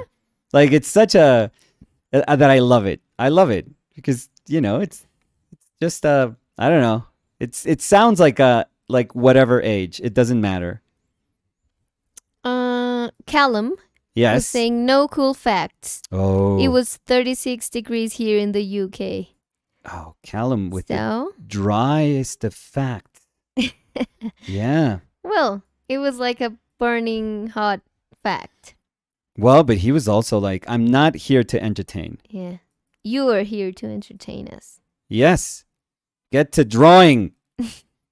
Emily, painting elk, was Yes. saying, yes, great self-portrait, Camila. You have such a good face for portraits. Looking forward to giving it a try. Her face? Yeah. Oh, Emily's gonna paint Camila? Nicolas, it took you like 30 seconds. Yeah, more than you needed Yeah. to. I mean, it was just there. I but know. Yeah. It was super easy, but yeah. Margo Delgado dice, aquí 29 grados dentro de casa, ahora mismo. Bueno. Pero eso es bastante. Sí, para estar Aquí- dentro, sí. Toca, ojalá esté fresco, al menos o entre aire. Aquí dice, Aquí estamos como a 16 por ahí. dice 18. Puede ser. Pero es que dice 18/10. Eso es lo más O sea, bogotano del sí, mundo. pero yo eso lo creo 100%. O sea, acá podemos estar en 16. En 10 cuadras están en 10. Sí, vengan y les explico. Estamos en nuestro apartamento Ujú. y salimos caminando y Dani está a 10 grados centígrados. Y 100 metros adelante está Dani a 18 grados centígrados y se quita la Ay, chaqueta. tan cansón en el puente Y peatonal. se quita la chaqueta antes del puente No, peatonal. en el puente siempre, porque Sí. antes me enmeso. Ya es una rutina insoportable. No, pero a 18 grados no me lo quitaría. Es que yo siento que yo llego como a 28 grados. Yo, ¿qué es eso? Y lo boto al piso Sí, estás arrastrando la chaqueta ahí. y tú la recoges. Sí. No, yo estoy aquí caminando adelante tuyo porque me da pena ese show de todo el tiempo estar... Porque show, Uy, solo qué es quitarme frío. un Uy. saco. Está haciendo un frío, me voy a poner esta chaqueta. Está haciendo un frío. Todos llevan chaqueta. Lleven chaqueta porque está haciendo un frío. Está haciendo un frío. Y literal a 200 metros de... No, a 150 metros de acá. Oigan, el calor. El calor así que es está Bogotá, haciendo. Ya no estoy es mi sudando. culpa, Estoy así es sudando. Bogotá. No. Así es Bogotá. Y se quita la chaqueta. Sí. Y si estamos no- llegando a Unicentro Si y no se la llevo vuelve a poner. cartera, siempre es... ¿Y si tú llevas maleta? No, es que además siempre hay es, veces "Ay, llevas Coco". cartera y yo voy caminando, espérame, tenme Mientras la la cartera, amarro. tenme la cartera, mientras se quita la chaqueta que siempre es una cosa Pero súper es que a veces aparatosa. pasa que llevo Espérame, dos espérame. chaquetas. Y yo siempre digo, Llevo chaqueta delgadita y ver, chaqueta gruesa. Entonces quítese, tengo que quitarme salga las en dos saco. chaquetas. Para mí salir en saco. No, tengo Déjala que bobada. quitarme las dos chaquetas para después ponerme solo una. No, exacto, Entonces sí. me demoro un poquito. Hay veces hay capas. Sí, Entonces yo capas digo que póngase un saco. Un saco es como el capas compromiso. siempre. No, El compromiso entre saco no- chaqueta no, y estar porque el en saco una a veces- camisetica. no, a veces llevo saco y chaqueta porque el saco no es suficiente. No es suficiente en 100 metros, Linda. O sea, de verdad toca hacer cambios. No, ¿Toca hacer cambios o necesito que no me necesites cuando te no. estés ¿Sabes quitando qué un saco? necesitas? Respirar más y Por eso es que camino adelante entender- tuyo para respirar tranquilo, entender feliz. que esa es su pareja, Nicolás. Yo aquí voy. Ta. Porque además llevamos 6 años y siempre ha sido igual. Y adivina qué va a pasar más adelante. Igual. Va a seguir siendo igual. Sí. Entonces, Yo siempre voy. no, sobre todo y tú das tú y yo te digo, Nicolás, Espérame, que me espérame. esperes, por favor. Espérame. O te alcanzo para... Espérame Correcto, que me gracias. voy a quitar la chaqueta. Espérame. Tan cansado. Todo. Ella es espérame que me voy a quitar la chaqueta. Nunca he conocido a alguien espérame porque tiene que tomarse un poquito de agua y no puede tomar agua mientras camina. Sí puedo, No puede. pero me pego. O sea, no puede. Me pego en la boca. Entonces vamos caminando y yo la veo así por el rabillo del ojo, como se dice. La estoy viendo ahí al lado mío Y de un momento a otro, y camino un poquitico y está allá atrás. Allá, tomando un sorbito porque de está agua. tomándose un sorbito. Pero después corro a alcanzarte. O sea, 50 metros atrás porque se tuvo que tomar un sorbo de agua. No, Pero después corro a alcanzarte. sí, y yo trato de caminar rápido. Más rápido. Sí. Pero después yo te jalo. Y No, ya. espérame. Ana Paz dice la pobre Dani congelada. Sí. No. No me respetan ni el calor ni el frío. Todo es afán. Mentiras, acá entre nos, la verdad, Nicolás hace cara de... pero No, pues no, siempre me no carga. te aguantaste lo de hacer cara de... Sí, blanqueas los ojos, pero abres Sí. la maleta para guardarme. No, pues siempre es, ven, yo te lo llevo en la maleta. Sí. 200 metros más adelante. Espérame. Pero no, ¿Me ¿sabes? puedes sacar de la maleta? Ya no te la doy, sí, ya no te la doy para que lo guardes en la maleta, Mm, porque te da muchas vergüenza. veces me bajo del puente peatonal una cuadra y como hay más árboles, hace más frío. No Y empieces. entonces No. me dan ganas de ponerme la chaqueta. Pero entonces Mm. si está en la maleta de Nicolás, tengo que decirle, puedes parar un segundo a abrir la maleta, Mm-mm. desacomodar Mm-mm. los libros que acabas de acomodar Mm-mm. para guardar mi chaqueta y Mm-mm. dármela otra vez. No. Y Y cuando es- estemos llegando al centro comercial, ahí es cuando yo ¿será estoy. que la No. puedes guardar otra vez? Sí. Belts was saying, are the doodles hugging the portrait's hair? Maybe. I mean, they have weird relationships with the finished image. So Oh, you could do in the one that you're falling yeah, from the mural. that's the It's hair. like a string. No. It was like right there. So you just have to continue it to Here. make it a hair strand. I know it wouldn't fall quite there, but Cristina is actually making like this tiny little braid. Oh, and So Titis I was really like here. that. I Oh, just really? realized, yeah. She was saying, saludos de la obra. ¿Qué? Dice, saludos de la obra. Y una cara apenada. O sea, ella es la obra. Ella se llama la obra. Se Ah. bautizó la obra. Y una La cara obra. apenada. Y No. una cara con corazones y un corazón de manos. No, she's amazing. Yeah. Yeah, I'm drawing my incredibly talented niece. Yeah. She's a performer, dancer, singer, and she's gonna go and study. In Chicago. Yeah. What's it called? No, I think we're giving a lot of information, Nico. Nah, she's fine. What's it called? Musical Musical theater. Yes. So, So she's gonna be making your coffees at your local Starbucks. So be nice to her. Thank you. That's an artist joke because it's true. Marcelo Peralta was saying, my grandma would say, well, apple is good, jam is also good, so it can't be bad. Yes. Yeah, that's what I was trying to say. But, Too much sugar. no, but I mean, that saying Yeah. is good for some things, but no.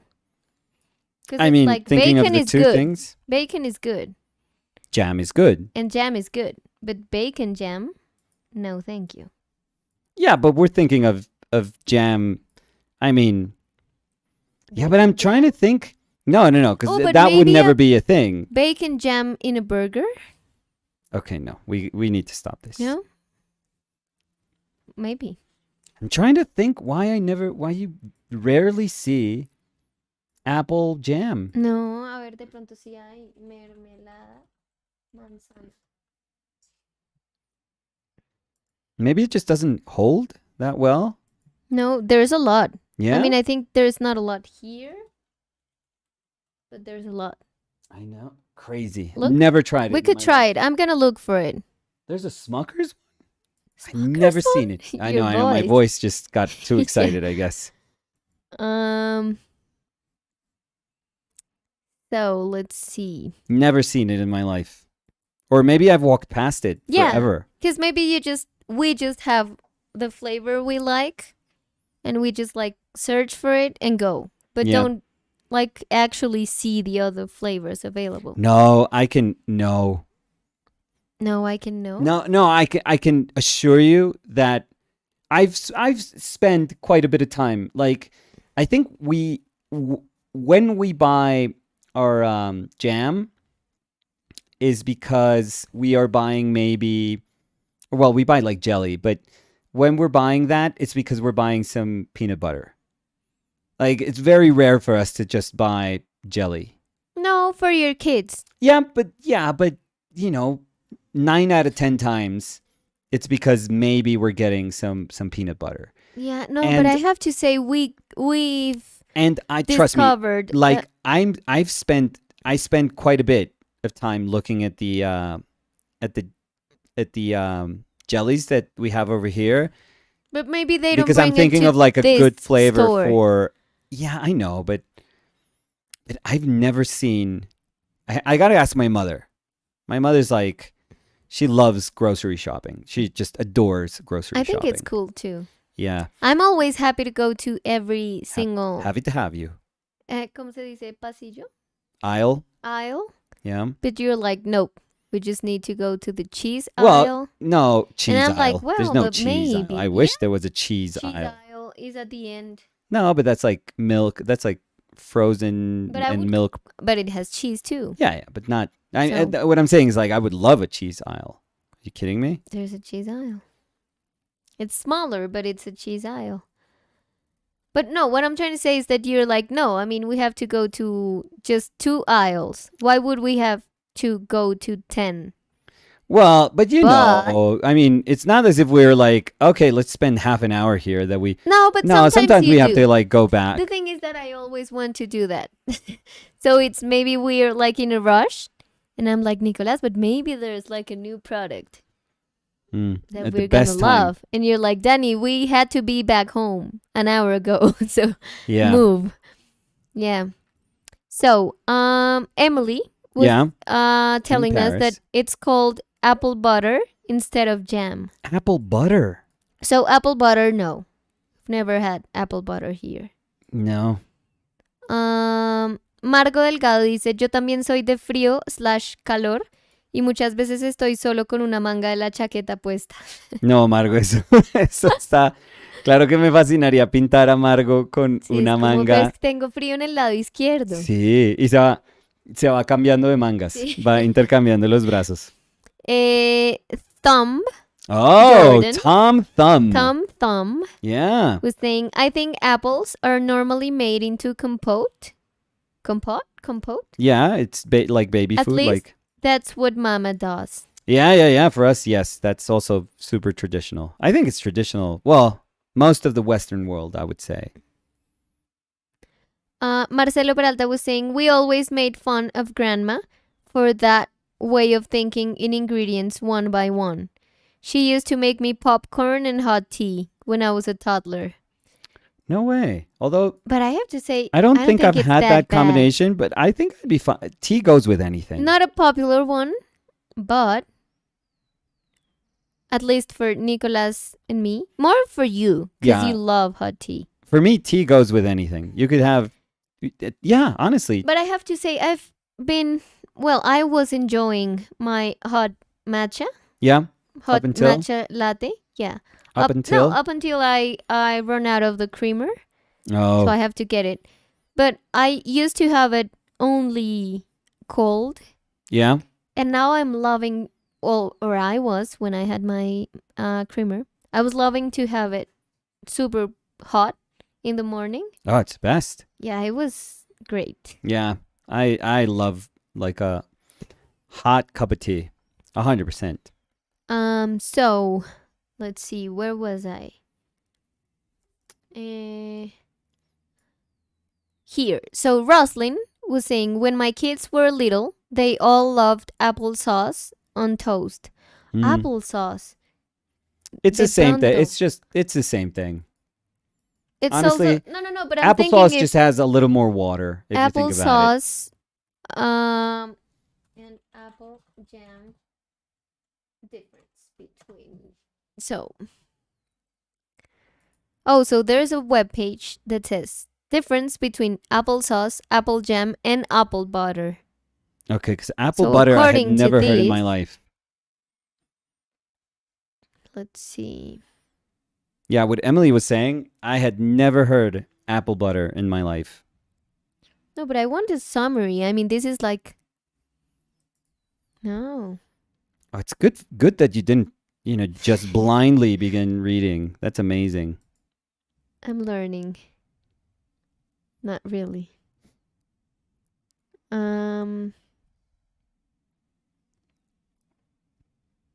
So it says apple jam Yeah. is cooked for a long time and usually contains some fruit pieces. Yes. The apple butter is pretty similar to apple jam, but it calls also for cinnamon or nutmeg and is often blended or sieved Yeah. to create a smooth, buttery texture. Okay. Apple sauce is smoother and more liquidy. Okay. Yeah, but So I mean, similar. yeah, they are all. Well, the Like a variation of the same recipe. yeah. But What was it? The butter? You just add more stuff to it, which is it goes add more stuff to it, which goes with apples. So, but it sounds like a very Thanksgiving-y or very Christmassy thing to me. If you add all that I stuff. would try it. Well, I mean, I'm sure it's pretty good. Cinnamon and nutmeg, was it? Yeah. Yeah, that's good. Tommy. What? Tommy Galunsky Okay. was saying hi. Hey, Tommy, how are you? I always see the TH. Yeah. And my brain goes th. And your Like brain in goes Spanish? thumb. Thumb Jordan. Yeah. Jordan, no. Oh, Jesus Thumb Christ. Jordan. Yeah. Carla Anglada dice hello everyone. Hola Carla. Well, she said hello, so. So hello. No, but I remember that Carla was here last week. Okay. Y Carla, en español, nos estaba diciendo que casi nunca comentaba, pero pues que ahora estaba comentando y que estaba muy feliz de estar acá. Entonces, también estoy feliz de ver que Carla volvió a comentar. Qué bueno. TY, Mm-hmm. or Ty, I would say it's Thai, yes. was saying, hi OPL, I wasn't planning to be a pro, but I have been practicing drawing portraits like a maniac for years. Now I'm getting many commissions. Do you know a good camera I can buy to shoot my clients? Yes. I mean, well, it depends on how much you. The budget, yeah. Yeah, what your budget is. Are you familiar with cameras? Oh, so they were saying, because look, Liad said TY, yeah. or Thai. Depends on your budget. There we go. Either Canon or Sony. For Canon, stay away from any camera using the M mount. It's a dead mount. And Ty said, Liad, anything under $3,000 would be okay.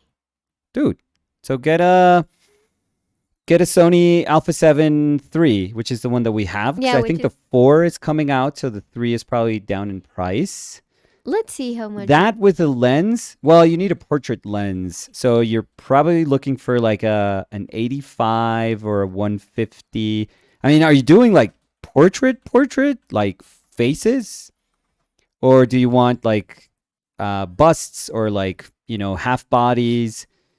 I would think if you don't know, then maybe 85 is a little too long for you. Maybe 55, but if you're getting an 85, I'm thinking in like I'm thinking Canon, because I do have the 135, which is like this very famous portrait lens, which is really amazing actually. Liad was saying, so Sony A7 IV is already out. Yeah. So yeah, but if he has a budget, if he has like that really good budget, but you also have to fit in a lens into the equation. Yeah. Maybe this one. This one's really good. Yeah, but it's a 55, so I think it's a little short for the. No. I was saying this camera is really. Oh good. yeah. Like, oh yeah. This plus a really good portrait lens would be amazing. Because we do have a 55, a Sonar 55, which is a really nice lens, but you can get some that are a little bit better for portraits, like if that's exactly what you're looking for. So I don't know, for Canon, the quintessential portrait lenses would be the 85 and the 135, like for sure. For years it was those two lengths, so maybe that's good. And it's whatever you prefer. You can buy, there's a bunch of Canon cameras that you could get. So Elaine Shukri was saying good morning all. So hello to our Australian friend. Always. Elaine. How's the weather today over there, Elaine? Oh, Elaine, I noticed that. Well, where were they playing? I think maybe in Perth, was it? Who? Because just recently they were playing. Who was playing? I think it was not Chelsea and Manchester. Not Chelsea and United, or was it Chelsea and United? Now I'm forgetting everything because I thought they played, but in the U.S. There was a match that was played in Australia, and the pitch was horrendous because it was raining so much. Oh, I think and they were like super concerned that Man the players. United versus Aston Villa. No. It says date 23 of July, 2022. So yeah, but it wasn't sense. Villa. Oh no, it was Villa. Because yeah. Yes, you're 100% right. Yeah. It was Villa. Oh my God, that match was. It looked like it was pouring. Like it looked so bad, the weather. And I think the players were like, because I know the coaches complained, and I think the players at some point were like, I'm not running in this field. Like my knee is gonna give out if I really try to run with these conditions. Yes, it was Villa. Yes, 100% right. María Cacaíto Forero Mm. dice, la compota es deliciosa y amo también el empaque que dice Dani, jajaja, es el mejor. Uy, Además, para llevarlo en la maleta, porque el de vidrio se le rompe a uno y qué desastre. Sí, no, pues. En cambio, esa maravilla, increíble. Increíble. Incluso yo he probado la del D1. Qué buena compota. No sé si Cacaíto la ha probado. Cacaíto. No sé por qué. So Emily was saying, hey, what's been the best part of your day so far? Today? Let me see. What today? Well, I did that James Castle, and I really liked it because it made me think about James Castle, and I adore James Castle. So, thank you, Rosalind, for that. Yeah, and I was very happy with the painting. I don't know. I also made a decision to maybe buy another figure. Woo! Yeah, like a used one. I'm sorry, everyone. A used one, yeah. Because of the level of... So that's kind of fun when I'm like, should I do this? And the answer is probably but like... I'm super happy that you did it. 10 out of 10 times, it's always like, I have too many, and yes. So I think I'm getting that. Mm-hmm. I always get like, when I do a workshop or something, I always tell myself, okay, like I'm going to put this bit of money aside and I can try to get not a statue. I have, oh my God. I wish Jeff was here at the LiveStream? in the chat. Yeah, but Jeff, you know where Jeff is? Where? At Comic-Con. Really? Yes. I'm That's so amazing. jealous. So jealous. He's been sending me stuff. We have to just go original someday. paintings that he's seen of Phil Hale, Kent Williams, Ashley Wood. Oh, they look so good. You're I'm feeling dying. FOMO? That and the stat. Well, and I've only been there once, and I was there once, and I thought I would love to be there every year. single year, Every yeah. year. I love I've it. never It's been like, there, so we have to go. I love it. It's like the freakiest. It's not quite me because I'm just kind of a little more like tempered fan, but I love to see people that are happy and dressed in whatever they wanted to get dressed as and just celebrating. Like, it's all the stuff that I really like. They're celebrating illustration and comic books and movies and toys and like statues. And I don't know why this year. I think that it's probably like the biggest, the year that they've had the most presence. I think because statues. of the pandemic. Yeah, and I think they're like, we're back, like, and they're yeah. trying to, get to the public a lot more. But Sideshow was there, and they were showing statues, and they showed the statue that I pre-ordered of Batman. Oh my God, it looks good. Oh my God. It's like, I don't know when I'm getting that statue. Probably like end of the year, maybe beginning of next year. I have a question. yes. Isn't there like exclusive sculptures for Comic-Con? Yeah, there are. Because I've seen that there's like figures. Yeah. But I want to know not if- statues. Oh, because that's what I wanted to know. No, not statues, but they'll come figures. out. They'll come out with like figures that are exclusive to Comic-Con. That's cool. What tends to happen is that people will buy those and then resell them for crazy prices. Yeah, well, not crazy, but they'll make a profit for sure. But I would like to. I mean, if we go someday, and I know that I would love to for us four to go there. Oh yeah. And it's very expensive, but Yeah. but And it's also very crowded. yes, Which I think that very, and it's like nerd crowded. we would have to like train your kids. Yeah. Because it would be so complicated if they're like, oh, I'm tired, I want to leave. Because it's like, no, we can't leave right now. I mean, we have to spend all the time we can here. Yeah. So. Yeah, and it's like what I was saying. This is not a regular type of crowded. This is like nerdy crowded. But I think it's super cool because you could see like a ton of cosplay. Yeah, but it smells bad. It smells bad. Nah, Nicolas. It does. I mean, it's it's true. It's true. Ana Paz dice. I wish they would give people like deodorant Ana as soon as you go in. Mi amor. Just like, please, just wear deodorant. Please, let's check if you took a shower in the morning, which why would you ever not take a shower in the morning? And then put some deodorant. And you're good. Did you brush your teeth? Great. Come on in. Great. Wash your hands. It's like, okay, that's a maybe. But at least, did you take a shower? Did you put some deodorant? Did you brush your teeth? Please come on in. Ana Paz Happy to have you. Was saying, that's so fun. Sofa in Colombia is also awesome. Yes, this Liad, is... Oh. No, go ahead. Liad was saying, personally, I don't feel that SDCC... San Diego Comic-Con? Yeah, is worth going to now. It's so big and crazy and commercial. I would still love to go. I know, but there's something kind of magical about it. And for people that... Maybe you went to like older ones. Let me see, when did I go? Let me tell you, when did I go? 2000. Oh Jesus, 7. For what? No. I'm down. No. 2004. I went. That was the only one I've been to. 2004. I actually got. You know which one? That Hellboy that's back there in the background. ¿Cuál? The one of the chaqueta? yeah. Do you want So me to that was a Comic-Con like exclusive that year. Can't see it. Oh, it's okay, but Can I show it? if you want, Because but I would have to move a no, little. you don't have to though. But Okay. that's the one figure that I got that year, and I got videos. I got Nomon. Oh, and that coat is so good. Yeah, it's pretty cool. It's a love cool it. Hellboy. I like it a lot. But yeah. I got that, and I got some John Brown, which makes always David cringe.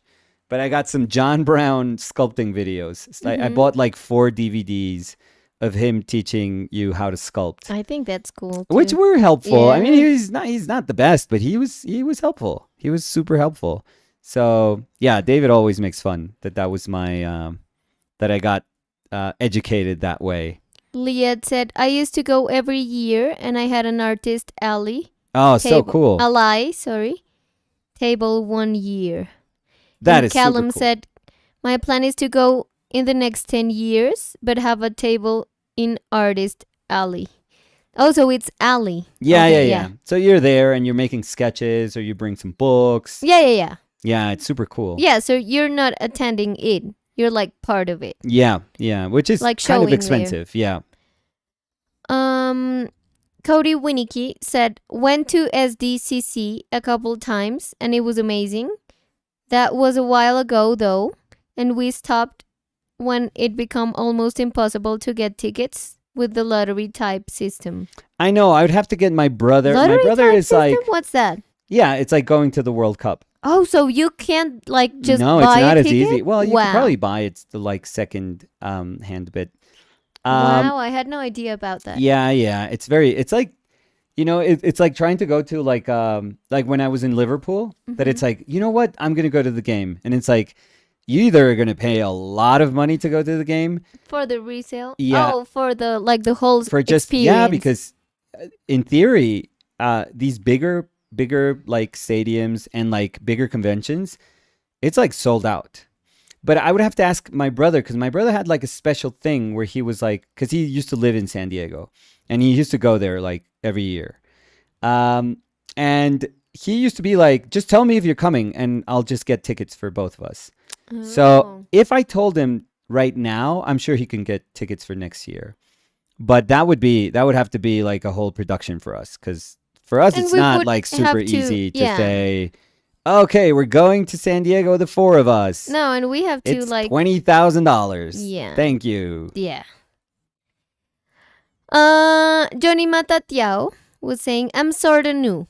I have always watched the pre-recorded videos and recently started joining the live sessions, which I love. Beautiful work thank as you. always. No, thank you. And Johnny, welcome here every time you want. So let's see. That's Leo a really Pas- cool last name. Matatiao? Yeah.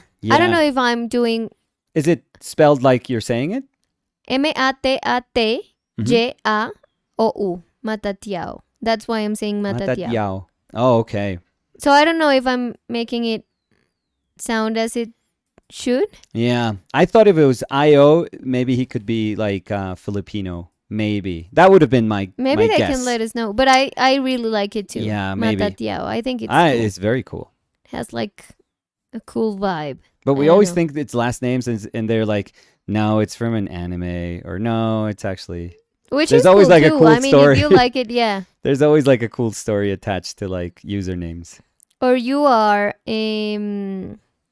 Cosette Yeah? y pones Pineda. Yeah. No, Paz, cuando es Cosette Pineda.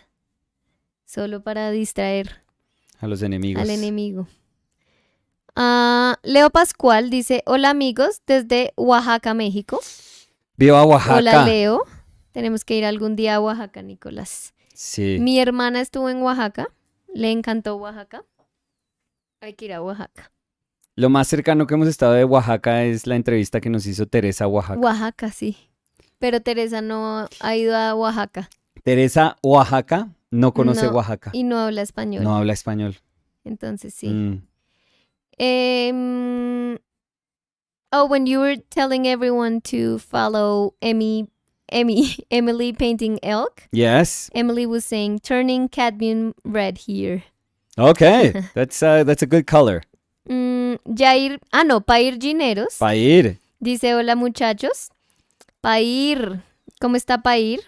¿Cómo estuvo el viaje en Bogotá? Si de pronto está por acá todavía. ¿O cómo va a Bogotá? ¿Cómo ha sentido Bogotá? Mm. Uy, ¿qué es esto? ¿Qué pasó? Yo. No. For So, friendly bots? no. Okay. So Johnny Matatiao Okay. was saying, you may be the only person who has ever pronounced my first and last name perfectly. Yes.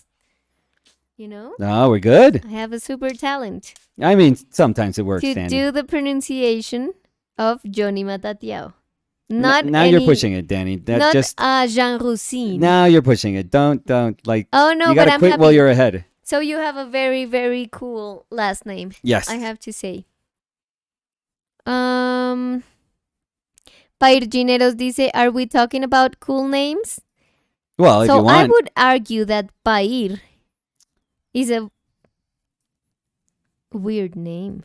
It would be cool. Pairgineros. I'm joking. I think they were joking too. Because we always say Pairgineros, so. País Llanero. País Llanero, yeah. But País Llanero would be regular. You know? I kind of think that's already a website. Pairgineros? But País no. Llanero. País Llaneros, yeah. PaísLlanero.com. Pero pairgineros.com. I think that's puede free. ser. I think that's $5. That's free? Yeah, I think so.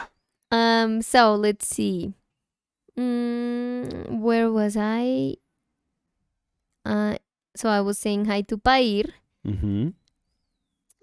Sean Riley was saying, hey Danny and Nicolas. I'm watching Hey. from Montreal. Oh. And I'm so happy I just discovered you guys recently. Oh, There's wait, so nice. much inspiration for me as a new drawing student. Oh, awesome. Thank you. Dude, awesome. Oh, that's so nice. And I'm happy that you found our channel.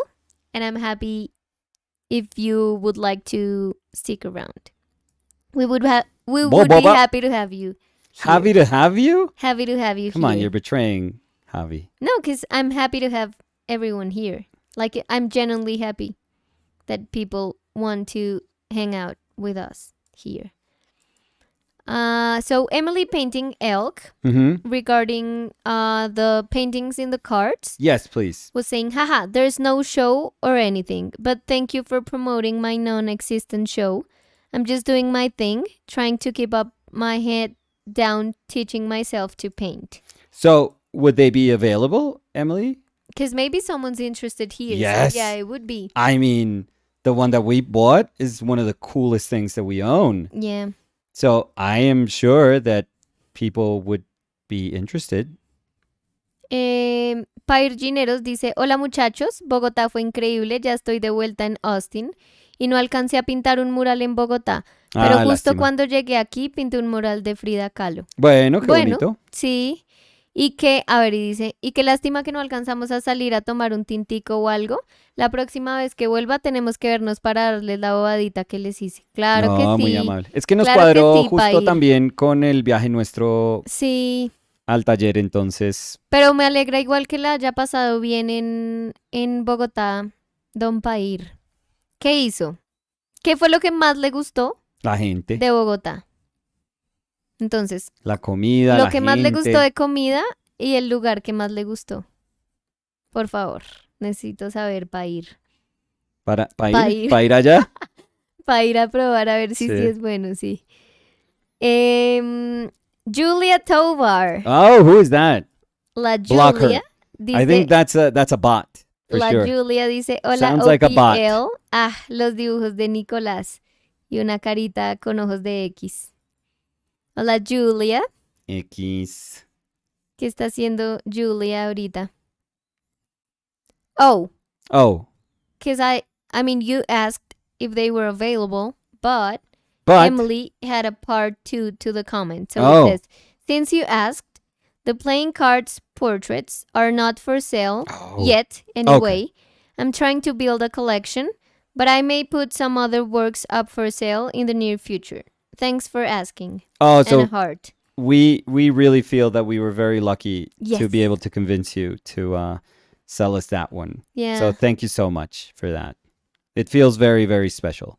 And I'm sure that when when they come out as a collection, they're going to be amazing. So people are going to be super, super thrilled to be able to get some of those. So that's awesome. Callum was saying, on a serious note, yes, Callum. I'm enjoying these longer sessions.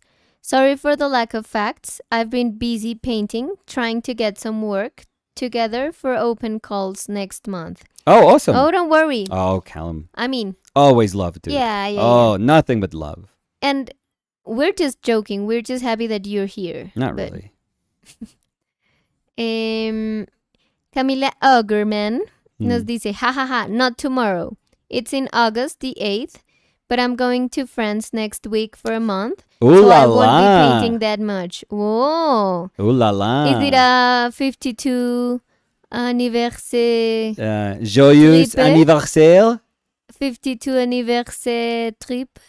Camille. Voyage. Camille. Let us know. Camille. Oh, yeah. O'Gorman. Camille O'Gorman. No, I don't know. Camille. You turned into a robot there. Yeah. O'Gorman. No, that sounds not a robot. Oh, I don't know. You're like giving the next stop in a subway. Camille O'Gorman. No, Camille O'Gorman. Next stop. Felico Duric is saying, I just wanted to say I saw Henry Matisse's exhibition. Henri Matisse.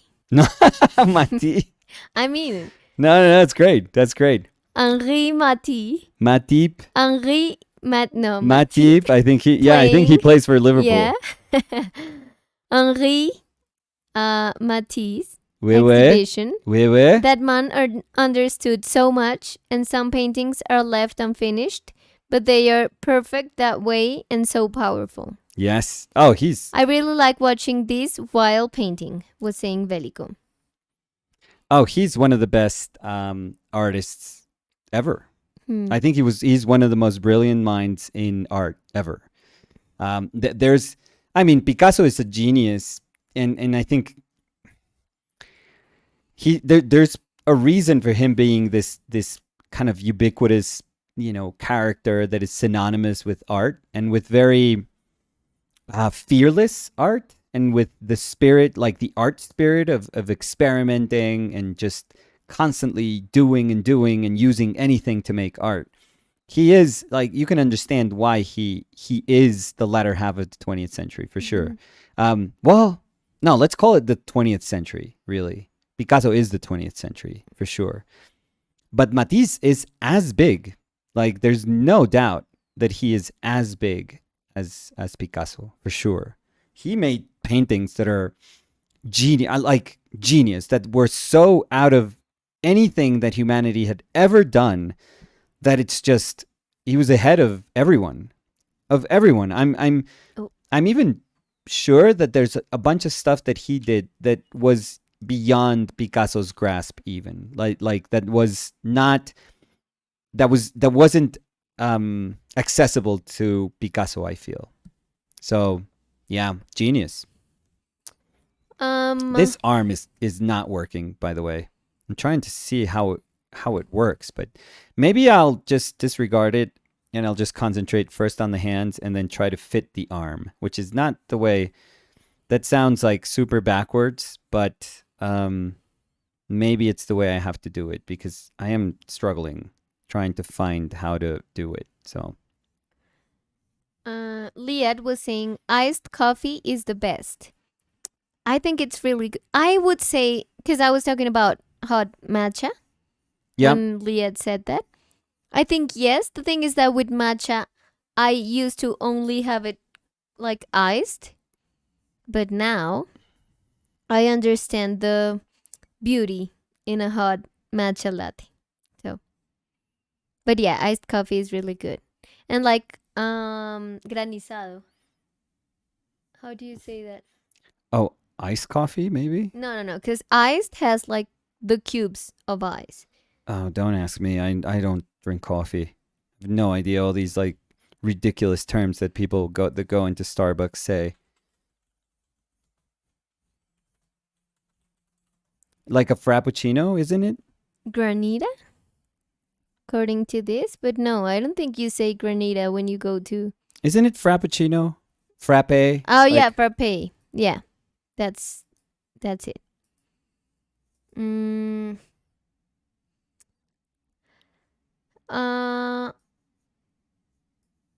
Thumb Jordan is saying, also, I just learned about the book rewards through Nick's Instagram post today.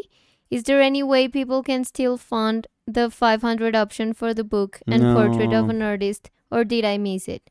Yeah, you missed it. Yeah, Thumb. We feel bad. Like, trust me, Thumb. Thumb.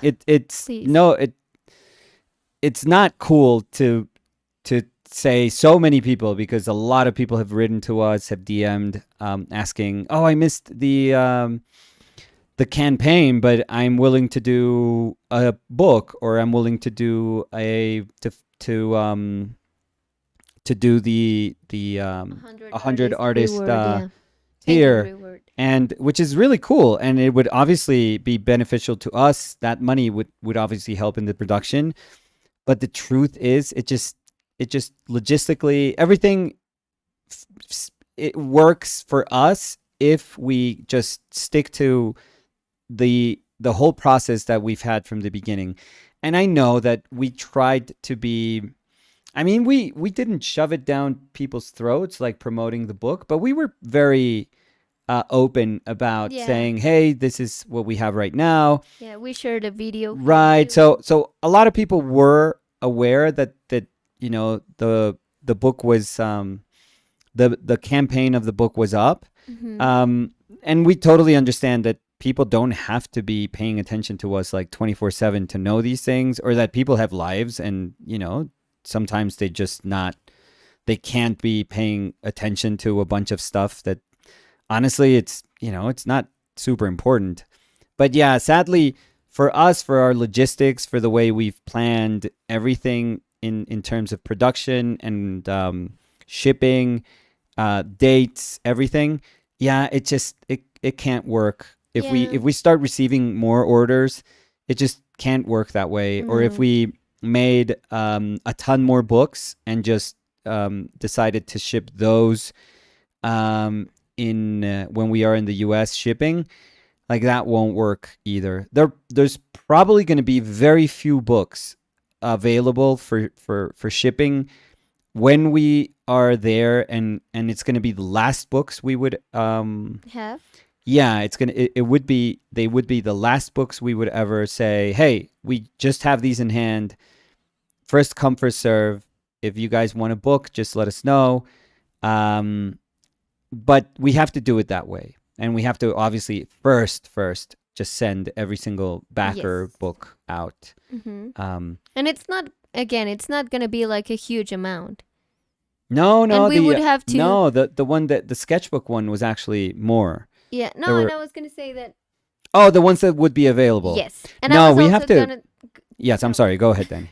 No, that I was going to say that also it would be, we would have to like offer them, but we would have to ship them like immediately. Yeah, it would have we to would have to do that when we are in the US. Yes. Because it wouldn't be rentable. No, just viable. Yeah. Viable, yeah. With the shipping prices in Colombia, to ship it once we're back here. So we would have to say like, these ones are the ones available, and it's like first called, first served. First come, first served. First come, first or first served. called. Yeah, sure. Let's keep that. First called, first served. Called, first served. Yeah, it makes no sense, but it sounds great. So yeah, that's what I want to say. Thank you so much. Thank you, Miss Colombia. Miss Macha. Mentira. A ver. Tom was saying, I understand, no worries, and a heart emoji. So let's see, where was I? Is where this was too I? small? I mean, it's distorted. Yeah, also, I was gonna tell you that it's distorted. Yeah, I can't step back. I'm gonna do something. No, so I have no idea. No, No. It's not worth it. Don't worry about it. I wanted to make it. When in doubt, I'll make it bigger. I'll just make it bigger. I just think it's too small. Because I can't see. I have this like so in front of me that I can't see. I think it reads a little bit small here, but again, it has the angle. But come on, it's a hand. Down, it's a hand. It's ridiculous if we don't make it bigger. Bigger is better with hands, always. You could, I mean, I know you see it distorted, but if you look the proportion of the head and then you lower it down. No, I can't. That's the thing. Trust me, it's like, it's not me complaining. It's just me like acknowledging how super hard it is to judge it from where I'm sitting. But I'll just make it bigger. That's all. Like, nobody has ever complained about hands that are bigger. I mean, they can look monstrous, but they're usually very cool. So, Ice Cura. Ice baby. Ice Cura. Yeah. Was saying, hello. Thanks for all the great content. Any tips for someone who wants to get back into portrait painting after 8 months break and get over that, quote unquote, I lost all my skills feeling? Oh, you haven't lost your skills. I'm sure of it. Don't worry. And easiest thing, just start. And start. I think it helps too to know that we all struggle with that. I mean, yeah, we've all been there, which doesn't make it easier, but it's just like nice to know that you're not alone there. It happens to everyone in art. It's just maybe start with partner, loved one, family member, or something yourself. That you love. Yeah, something that just feels super natural. You can kind of ease into it, that you're not going to feel like, oh my god, this is like it looks terrible because it doesn't look like the person that I'm trying to portray. Like, if you have loved ones, they're usually going to be okay if it doesn't look like them. Like, or you could start with yourself too. Yes, which works a lot. When in doubt, you have self-portrait, yourself. Amazing. Like we were talking about Camila's one from today. Yeah. Super powerful. Camille O'Gorman. Yeah, so it can be, self-portraits can be super powerful images. So yeah, start with that. Pairgineros Mm. dice, bueno, en comida me puse a explorar todos los ganadores de Master Burger, Ah, es que le tocó. pero no, pues igual sale la lista, pero Pero o le se había llama tocado. Burger Master. Eso Pairgineros. acababa de acabar. Por ahí un mes antes, entonces. Pero sí, o sea, ¿fue después de o fue en el momento? Porque nosotros en el momento nunca hemos ido. No. Yo he oído que es súper complicado porque como todas las hamburguesas que entran a la competición las ponen a un precio, las filas se vuelven impresionantes. Porque dicen, digamos, todas las hamburguesas cuestan 10.000 pesos. ¿Ah, sí? Sí, entonces... ¿Tienen qué? Sí, todas las que entran. Porque no Bueno, es qué como chévere. que tú vayas al restaurante y todas tienen ese precio. No, sino esa específica que ellos quieren meter a competir tiene que costar eso. ¿Y mantienen los precios? Y mantienen el precio de esa mientras pasa lo de Burger Master. Ah, y después le Y suben. después no, o sea, después vuelve al precio regular. O sea, digamos que en Coco's Burger Ujú. es la tuya. Bueno, Y tú tienes no nos fue una bien. que se Nos llama quebramos. la Coco burguesa. Opiel. ¿Opiel? No, eso quién va a pedir una opiel. Pero entonces esa La tiene, cocorguesa. no sé, queso, la cocorguesa tiene queso, coco y mayonesa, no sé. Uy, qué asco. ¿Cómo No nos importa, va a no ir bien importa. con esa receta? Pero tú tienes 30 hamburguesas en el menú. Las 29 van a seguir costando igual, pero la Sí. cocorguesa la tienes que poner a ese precio por el periodo de tiempo de Burger Master. Entonces mucha gente va a hacer fila, como es de antes que abran los sitios, para alcanzar a comer, porque creo que hay unidades limitadas. Entonces, Todos quieren la cocorguesa. coco con mayonesa. Sí. Bueno, ¿y cuál fue la favorita para ir? Porque dice, bueno, Burger Master en Bogotá y definitivamente se los recomiendo, so damn good. Y pues la comida colombiana hecha en casa es lo máximo. Es. 100%. Callum was saying it's not really a fact, but I did find out this weekend that when you have a newborn baby, you have to use like a straw thing to get rid of their snot. Well, you don't have to, but... No es como la valvulita? It's like a... Yeah, but you don't have to. It has like a string and like a bowl. Yeah, so doctors usually get that little pump. Yeah, a pump, exactly. Yeah, it's like... And you can get one also. I did it to my little cousin. Yeah, so when newborns are born, they breathe through their umbilical cord. Mm-hmm. And when they're coming out of the vagina, I guess, the walls, they're like... They have to like... You know, it's like nature is genius because they are so compressed that actually compresses their lungs and pushes out the liquid that they have in the lungs. And that's why it's super important for a baby like to cry because you know that they're like attempting to like breathe now air for the first time. And if it's by C-section, yeah, it's tougher. it is, no, but I think they use something to Yeah, extract but that liquid. yeah, so they use these little things to just they put them in the mouth and in the nose, and you'll see them do it super quickly too. Yeah, like, and then they cry. They're trying to get as much snot and liquid as they can, and with the hopes of them crying like super super quickly. But yeah, and they have to like as soon as a baby cries, that's like a super good sign. So yes, but those are super useful when the baby's born. Not so useful when they have like snot, when they, if it's like a 6-month-old kid and it has a ton of snot, because kids they don't know how to blow their noses. Yeah. So it's terrible. Sometimes you have to have like a therapist come in and do, you know how they put those little masks on? Yeah, but again, if that like melts everything, you still have to take it out. Yeah. So that thing is they very useful. They put a tongue depressor. They use tongue depressors to get rid of all that snot. Sometimes they have to like puke all that snot. It's really, I mean, you got us in here.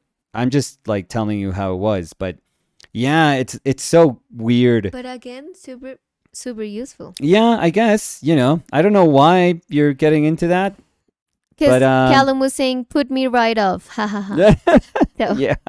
Not some of the coolest things about having kids, but yeah. A ver, la Julia Tovar dice, yo todo este año he estado utilizando, ¿qué? He estado ilustrando un libro grandote de cocina para niños. Me tiene muy feliz. ¡Qué chévere! Ay, qué chévere, Julia. Tenemos que saber cuándo Nos dice salga. para comprarlo, Sí, claro. sí. Y Julia dice, Dani, tengo muchas ganas de empezar a tomar matcha. ¿Qué marca compras tú y en dónde? Yo ahorita estoy tomando uno que me regaló mi hermana y Susan, que es la prometida de mi hermana. No me acuerdo la marca, ya ahorita lo reviso, pero yo normalmente lo compro en un sitio que se llama Matcha. Pésimo nombre, pero bueno. La verdad es muy chévere. Mm. En Matcha. Qué Y el rico matcha el es matcha. buenísimo.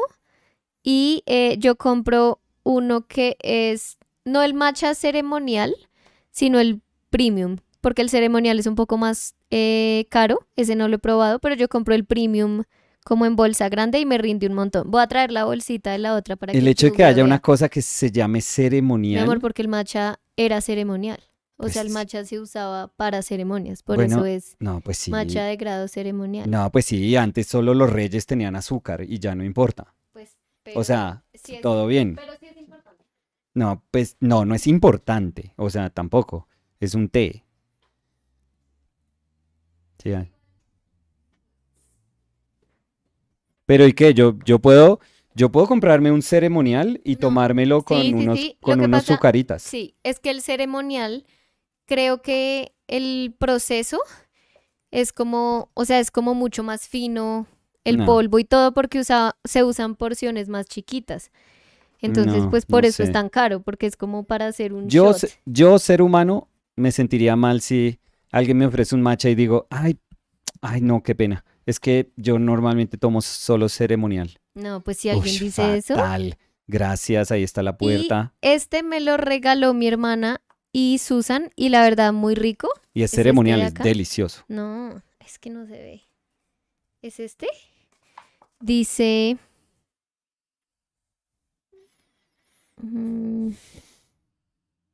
Taller del té SAS. Sí. Pues le puedo mandar a Julia la foto. Pues, sí, Pero más fácil. sí tengo ese y tengo la cucharita que viene en Matcha, que la verdad es lo máximo. La voy a mostrar acá, hacer un desorden en el escritorio Nicolás, Siempre. que es así y Pucha. tiene como la medida para la porción chiquita y la grande. Yo uso 1 y 1. O sea, yo hago 1,5, grande y chiquita al tiempo. Porque yo me tomo uno grande, pero este también súper, súper rico. Y este dice, no sé si dice, matcha ancestral, dice. Ancestral. Pero es muy rico. Por si Julia lo quiere probar. Ahora no sé dónde poner el matcha. No, ahí, sí, tranquila. Pues sí, pero después hay polvo verde encima de tus Gracias. esculturas. Gracias. Stephen Murphy is Yeah. saying, in New England, a milkshake is called a frappe, pronounced frap. LOL. What? I would have no idea if someone was like, do you want a chocolate frap? A wrap? Sure. Frap? Well, yeah. I mean, if they say chocolate, I would say yeah. People in New England. I mean, that's where the problem started. Ay, Nicola. Yeah. As soon as he said in New England, I was like, okay, here we go. Here we go. Could be anything. Liat, when you were talking about Our Painted Lives, the Possibilities book, said, you didn't, but I tried to shove it down everyone's throat. Oh, yeah. Yeah. We never hired anyone for promotion. Because we had Liat. Because we had Liat, and he was amazing. The most organic, beautiful promotion for a book. He was really incredible. So, yeah, we did as much as we could, and very grateful for Liat's help. Yeah. And Liat was saying, Nicolas, do you ever open up your commissioned list? I think you... Yes. The thing is that a commissioned list? Do you mean like the commissioned list? So I think they're asking if you have a commissioned list. Oh, no. Because I was going to say that you don't have a commissioned list. Yeah, from the book? No. Nicolas, I mean, that's another question. Do you ever open up your commissioned list? No.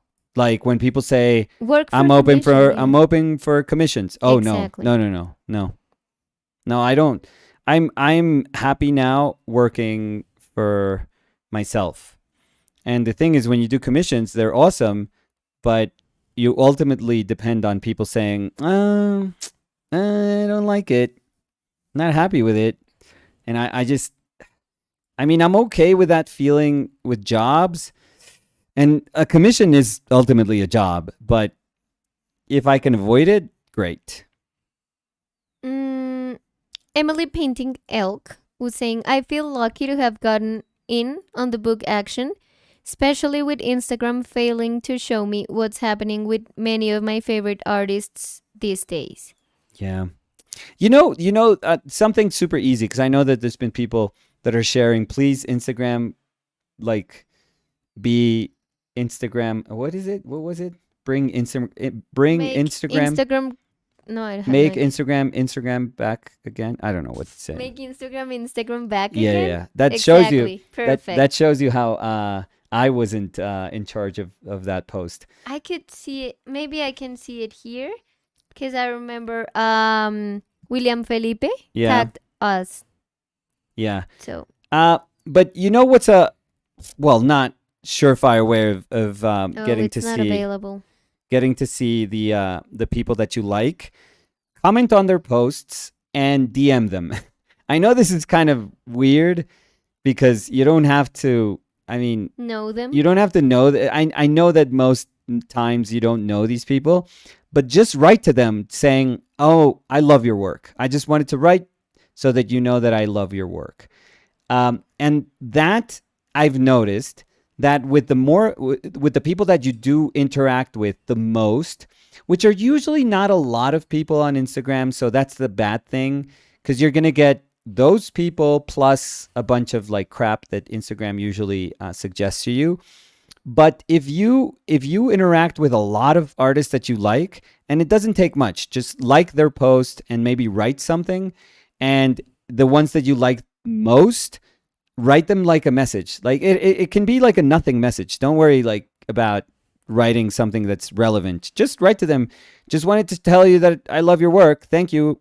And that's it. But that's do you think that really works? Yes, 100%. Okay. I know it because the people, I've maintained conversations with people, and I would always see their posts. But the thing first. is that maybe you're talking about maintaining conversations with 10 people. That's the thing. But yeah, that's what I'm saying. That's what I'm saying. You have to put in the work, which is kind of annoying. And again, maintaining conversations, because I think but maybe you send a message and then you will get it, but then you would have to do that every month.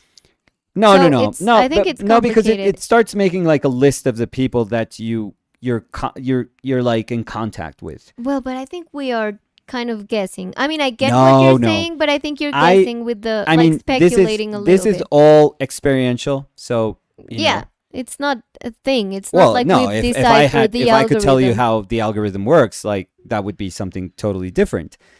But anecdotally, I have, years of using this dumb platform, I have noticed that that's how it works. And that I don't think has changed, to be perfectly honest. Because that does happen. Like, it does respect the fact that you choose to, that when you choose to interact with people, it says immediately, it's like a surefire way of the app to say, oh, okay, this is important for this person. Like, this person is important. But the thing is, we're not usually like keeping in touch with every single person that we want to know about. And that's why it's a little more difficult. But oh my God, these hands are terrible. They're not. Yeah, they're pretty terrible. And I don't have... Do you want an eraser? No, but I shouldn't. Because I like to leave things...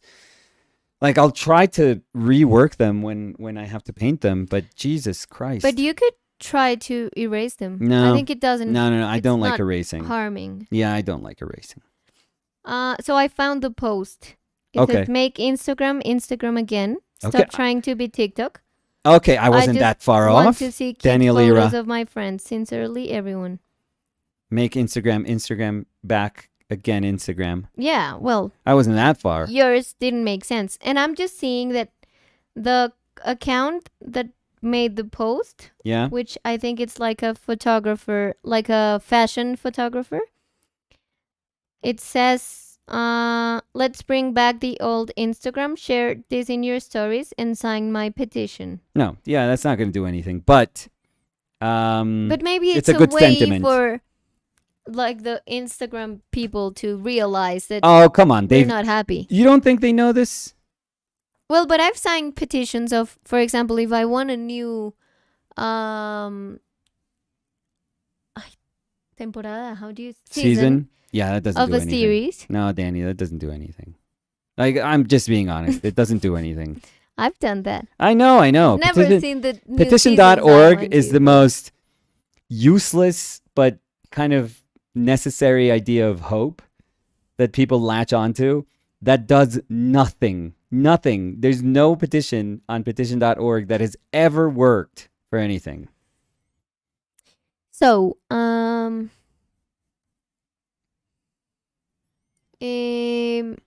ver, ¿dónde estoy? Pairgineros dice, fui después de a los restaurantes después del evento. Y dice, confirmo que no valían 10,000 pesos, jaja. O sea que sí, debió ver, fue la lista en internet e ir. Voy a buscar cuánto es que cuestan. A ver. O sea, ¿no es 10,000? Pero creo que es parecido. Precio. Es que 10,000 suena barato. Pero te prometo que es un precio. Mira, bueno, este es del 2022. Dice, desde el 25 de abril hasta el 1 de mayo, cerca de 400 restaurantes ofrecerán sus mejores hamburguesas por 14,000. Ah, bueno. Además de poder ofrecerle algunos acompañantes por un valor adicional, como papas fritas a 4,000 y gaseosa o agua a 3,000. O sea, es que creo que les dicen como que para poder entrar a la competencia, sí, tienen que tener ese precio, a ese precio las hamburguesas. Sí. Pero es impresionante, o sea, las filas que se hacen. Impresionante. A ver, filas. No sé si hay fotos. Hay memes. O sea, mira esto. O sea, filas eternas. O sea, cuando ¿te acuerdas cuando había 2x1 en Subway? Sí. Mira esta fila. Mira esta fila. No. Sí, yo tampoco estoy tan, además es 14,000 pesos, o sea, no es que sea a 2,000. Pero, o sea, salen más baratos de los que saldría normalmente la hamburguesa, mi amor. No, pues sí, pero es 14,000 pesos. Pues sí, igual pero hay gente que lo hace como plan, como sí, pues pero, vamos a probar. No, mi plan Pero que, mira, Cacaíto ha ido. Plan que sea estar en una fila 2 horas. Cacaíto ha ido y dice, sí, el ir a ese Burger Master es terrible. Además, los restaurantes igual se quedan solo haciendo la del Burger Master y las filas son terribles. Ah, no. Cacaíto, fuiste, yo quiero saber, ¿cuándo fuiste? ¿Cuánto tiempo te demoraste en la fila? ¿Y qué año fuiste, por favor? Necesito el reporte, porque yo siempre he visto unas filas, pero impresionantes. Yo me acuerdo cerca de mis papás, había un sitio de hamburguesas que participó. Y una vez yo vi una fila, pero yo decía, ¿qué es esta vaina? Están regalando plata. O sea, no, porque, perdón, es en una vía principal, el restaurante, y volteaba así hacia la cuadra, pues porque no puede seguir. Volteaba y daba la vuelta así en la cuadra y yo decía, ¿qué es esto? No, pues lo de las hamburguesas. A ver.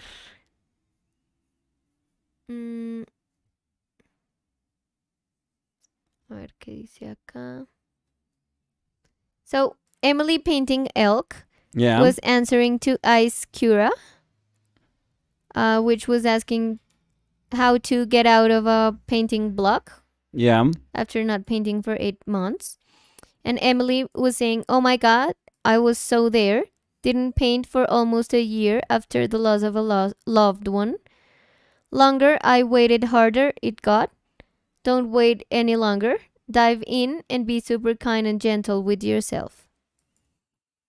Filmo. who's saying, hello from New Zealand again, and a heart emoji. 8 months ago, I commented during a Monday live session painting of your niece in purple. Glad to see Nico doing it again. Any advice of starting YouTube as an artist? Oh, I don't know if we're the right people to ask this, because we still don't We haven't have decided. like an idea of what we're doing. The thing is that I feel that we have YouTube as a place for sharing with more people, but it's not like we wanted to. I mean, we wanted to share what we were doing, but it didn't matter if it was YouTube or other place. I think we were just like wanting that place, and that happened to be YouTube. Because I think there's a lot of people that say, no, I want to grow in that specific platform. But I think in our case, it was just a place we knew we could share. Yeah, and I would say that that it was never, we from the beginning, we always recognized that the channel was never going to be huge, and we were okay with that. We were totally fine with that. Because also we have to say that the scheme that we created for schemes, ¿se dice el esquema? Well, no, schemes is like if we are. Oh, no, planning I'm something. sorry. Yeah, So, yeah, Because there's no scheme. Esquema. We're not scheming. Scheme, esquema in Spanish. So I'm sorry. So no. So the idea we had in our mind was about selling the paintings. So in that sense, we were not like relying in the monetization aspect of YouTube. Because I think it would be, I mean, if we think about it nowadays, we've been working almost 3 years, like 2 years and a half, non-stop. We've been stopping like a few weeks, but that's it. And we, with what we get on YouTube, we could not live. Yeah. So I think if you think it as a place where you can get all your earnings, I think we wouldn't be the best advice. No. Like the best place to get an advice. So yeah, I think nowadays it's almost it's very, very hard to get like a channel going, and your best bet is just to do it because it's something that you love and because it's something that you want to share with other people. yeah, because generally you have something you want to share, because I think that's the most important thing. Because if it's not something you really want to do, you would get tired of it. Yeah. So I'm subscribed, for example, to stuff that's I probably have like 3 categories, I feel. I watch either football stuff, like soccer, football stuff. I watch video game stuff, or like football / sports stuff. Like that to me is like a lot of my channel. I watch video game stuff, which is what I love to listen to, just to turn my brain off, but enjoy, those conversations. I watch stuff about like toys and statues. That's also what I have. Restorations. You watch too. Restorations? Of the objects? Oh, like very wow. old. That's super cool. No. That's, I'm it a subscribed to lot. that channel, that kind of ASMR channel of that dude that just cleans, like takes anything apart and cleans it up, and then just. I think that's super It could cool. be like an NES or like, I remember the old really sharpener. know.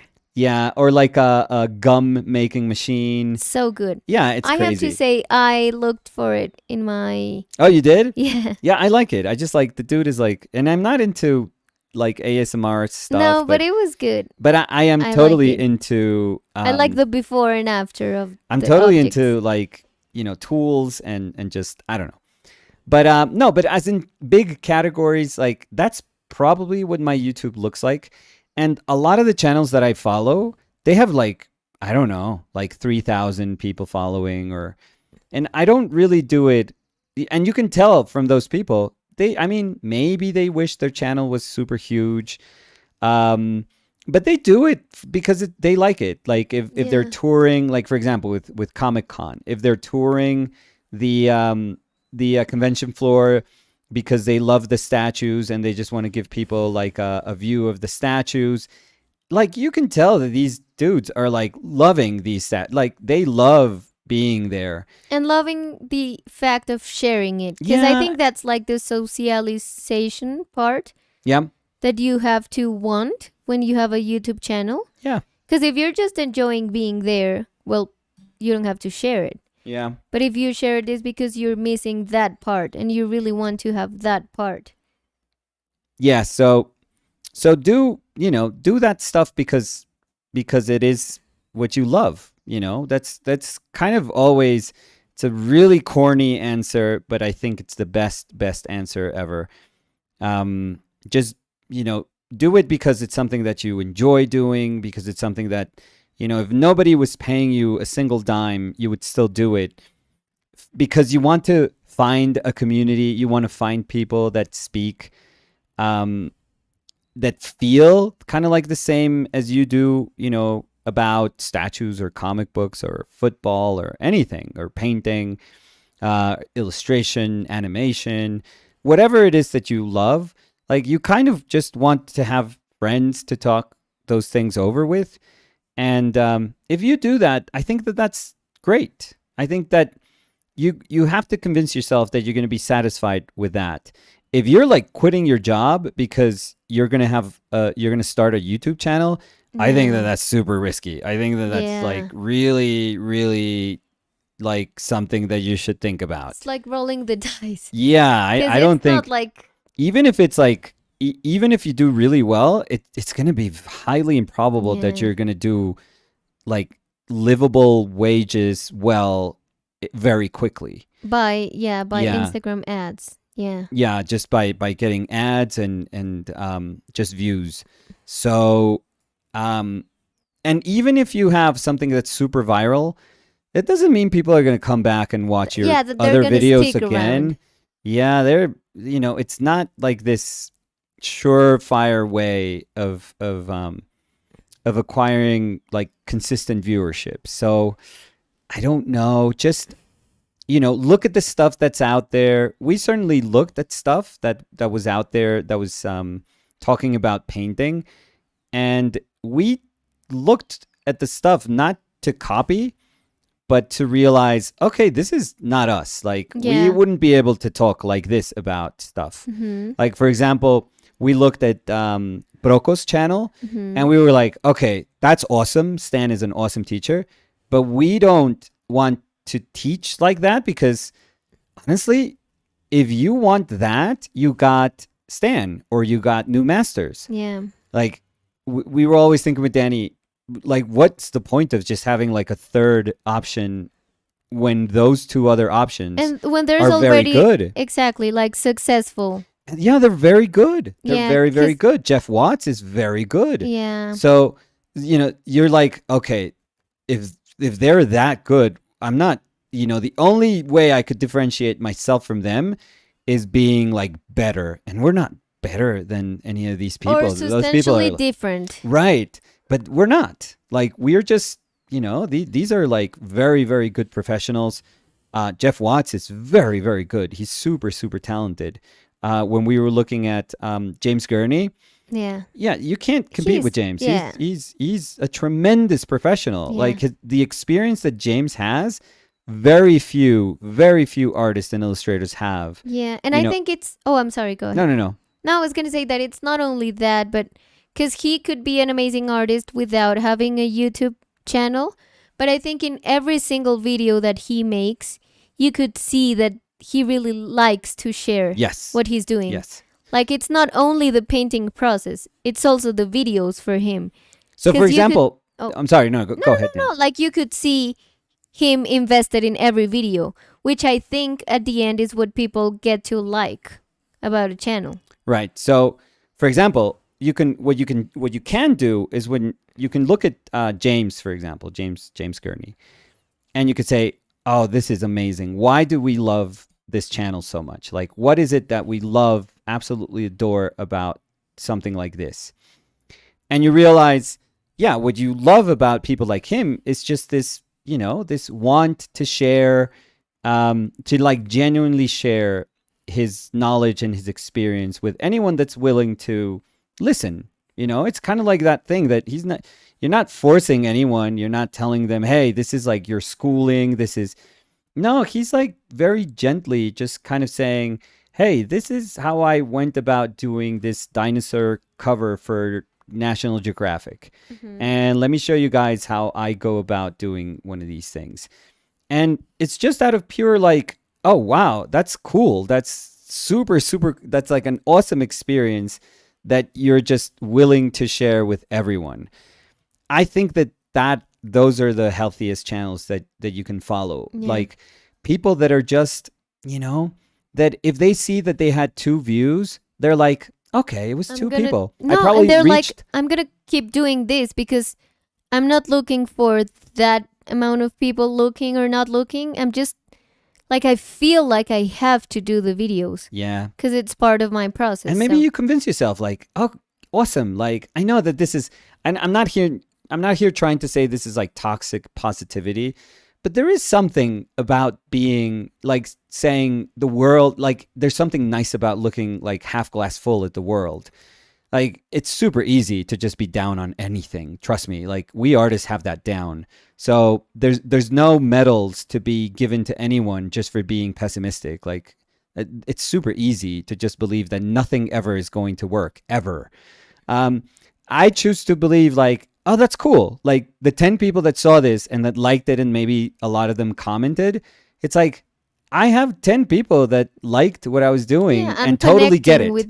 And like totally get it. Yeah. I think that that's cool. Like you kind of have to concentrate on those things for even if they feel so insignificant and so minor and so like nothing. You kind of have to think of those things as like, yes, there was somebody there paying attention. Because like imagine this. Imagine you saying, hey, I'm going to have some paintings at a show. And I don't know if people are going to be around here, maybe, but if you want, this is the address of this small show. It's okay. Like if we can count with you, that would be awesome. And trust me, you would feel so awesome if you're like there by yourself and suddenly 10 people come in and start telling you, oh, we love your painting. That's like 10 people that are willing to like talk to you about your work and have taken a trip to see your show. Like when you see those 10 people, you're like, hell yeah, and we can talk about my painting and we can go to a bar and probably have like a cool conversation afterwards and we can hang out. And it's like 11 people with you hanging out. That's like a good group of people.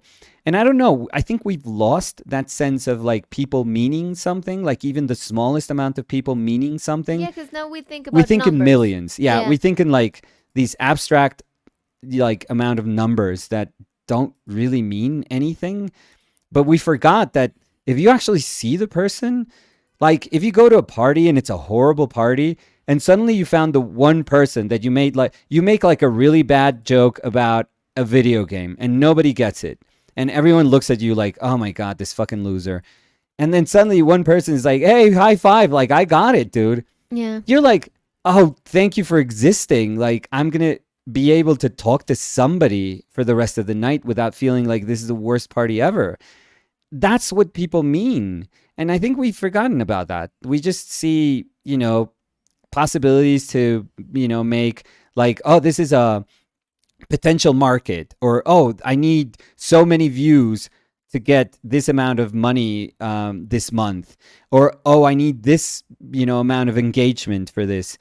And I mean, fine, if you make a living off of that, if you need Twitch subscribers, if you need all these things, like I get it. Like that's your life. That's your life. And everyone has to make a living and everyone like, yes, sure. But I don't know. Not everything has to be about those things. Yeah. So I think with Danny, we told ourselves like, we don't have to. Like we don't have to. If we concentrate on doing what we know how to do, which is just speaking about what we love. And then like what I've done all my life is just trying to sell my paintings. Like I've made a living off of like commercializing my work. That's what I've done for years. So we were like, well, if we can commercialize the work and kind of separate this idea of a channel from the part that's just, work, that's going to be no different than saying, oh, I have a show this year, or, oh, please go to this exhibit, and I have to try and convince people to like buy some work. I have to do my best job at trying to push the work that I'm doing, because that's how I live. Like, this is how I make a living. I can make a living off of painting if I sell paintings. Like, there should be no mystery surrounding that. So we thought, well, if we separate that from the actual channel, then this can be super fun. Like, we don't have to stress about the channel. We don't have to think about viewers or ads or engagement or nothing. We look at the data. We see data in our channel as something that's so abstract. All I see is like a graph, and sometimes we don't have videos and it just plummets, and then we have some videos and and it's goes. never. I don't know. I would say it's even like small shifts. Yeah. Because we never go to like super big amount of viewers or no, never. No. Never. But I think that because of the way we approach our channel, that doesn't take our sleep away. Never. That's like something that comes with Instagram, but that's not like the part that with Instagram, with YouTube, but that's not the part, like the aspect why we want it to be on YouTube. No, never. It's like, that's just like something that's with YouTube, but we wanted a place to share a thing. So, but I would say, Filmo, if you feel like you really want to share, do you need something? No, keep going. I'm sure I had like a sharpener. I know we talked about sharpening, the way you should sharpen your pencils with excellent results with a knife last session. Yeah, but I had finally found my sharpeners. But keep going. You keep going. No. So I was gonna say, Filmo, that if you really feel that you want to start a YouTube because you want to share what you're doing and you don't care about it providing for you like income to be able to survive, because maybe it would in the future, but I think that the worst thing is to assume that it's gonna be like that. Yeah. Because again, it's like a rolling a dice. So if you really, really want to do it, because you're like, no, I've always felt like I want to share it, go ahead. And I would even say, go ahead and do it the way you want to do it. Because I would say that sometimes if you go and see someone else and you see someone successful, you try to emulate what they're doing. And what Nicolas was saying is very true. If they already exist, well, it doesn't make sense if you want to start just by copying the way they are, because they are there and they have a big following. But I think that people want to see you, like the real you. So if you want to share something, share the things that you really like and just be you in your videos. So, yes. Do you need the sharpener, right? Because I could go quickly. Or a where blade. did I leave the? I found them Which the other one? day. I had the little red one, like a little red one. Maybe in that pencil case over there. No, al fondo, mira, allá, al lado del carrito. No. I forgot. Yeah, I found them. That's the stuff that I traveled with to Rome that I never used. Oh, that was in the box. Yeah, so I had that red one. I had. So I don't know what. Is it maybe in the closet? No, closets. Let's use this one, but this one always breaks the point, so the lead. The oh point? My God. It's la punta. I know. Let me see. Sí, It probably, yeah, it probably has the. No, that actually is pretty clean. So let's see. No, because I have to. The hands were terrible, by the way, but they'll look better in paint, I feel. Or that's at least that's how painters usually put off like problems Yeah. for the painting stage. It's like, I'll deal with that later. I have more It's going to look steps. better in the painting. It's going to look better. Trust me. Pairgineros dice, muchachos, qué pena, pero ¿dónde es que mandamos las fotos de los artistas que queremos que Nico pinte para lo del Kickstarter? Pair.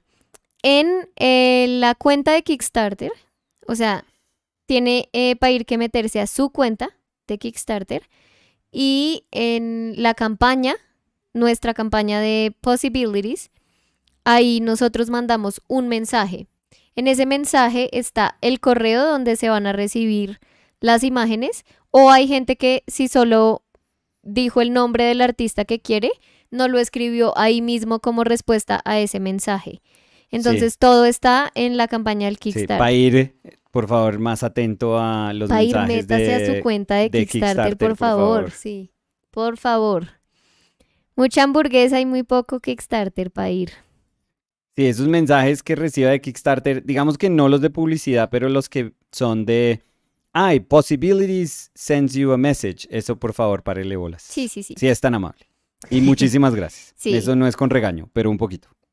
Además, pues siempre es con regaño, pero siempre es molestando. No, a Pair. este no, porque después no sabemos. Sí. Y después Pair es como, ¡ay, qué pena! Toca El hacerle mío una es- hamburguesa, sí. una Burger Master, porque no Sí, tenemos idea qué quiere Pair. pueden hacer a mi pareja como si fuera una hamburguesa, gracias. No, No, porque Pair, ahí ya nos no, estaría no hay tiempo, respondiendo. pero es chévere idea. Callum was Yeah. saying, my girlfriend told me that it was a thing, and I thought she was joking. Like, how could I never heard of this for 28 years? And I'm a doctor. Ha ha ha. La cosa de la nariz? Yeah. Yeah. Yeah, Callum always using the every chance that he has to remind people that he has a doctorate. Yeah, always. Cody I mean, he's Winnicky. earned it. Cody Winnicky said, when my youngest was born, Yeah. the umbilical cord, okay, I think this is going to go south, but the umbilical cord was wrapped around his neck twice. Oh.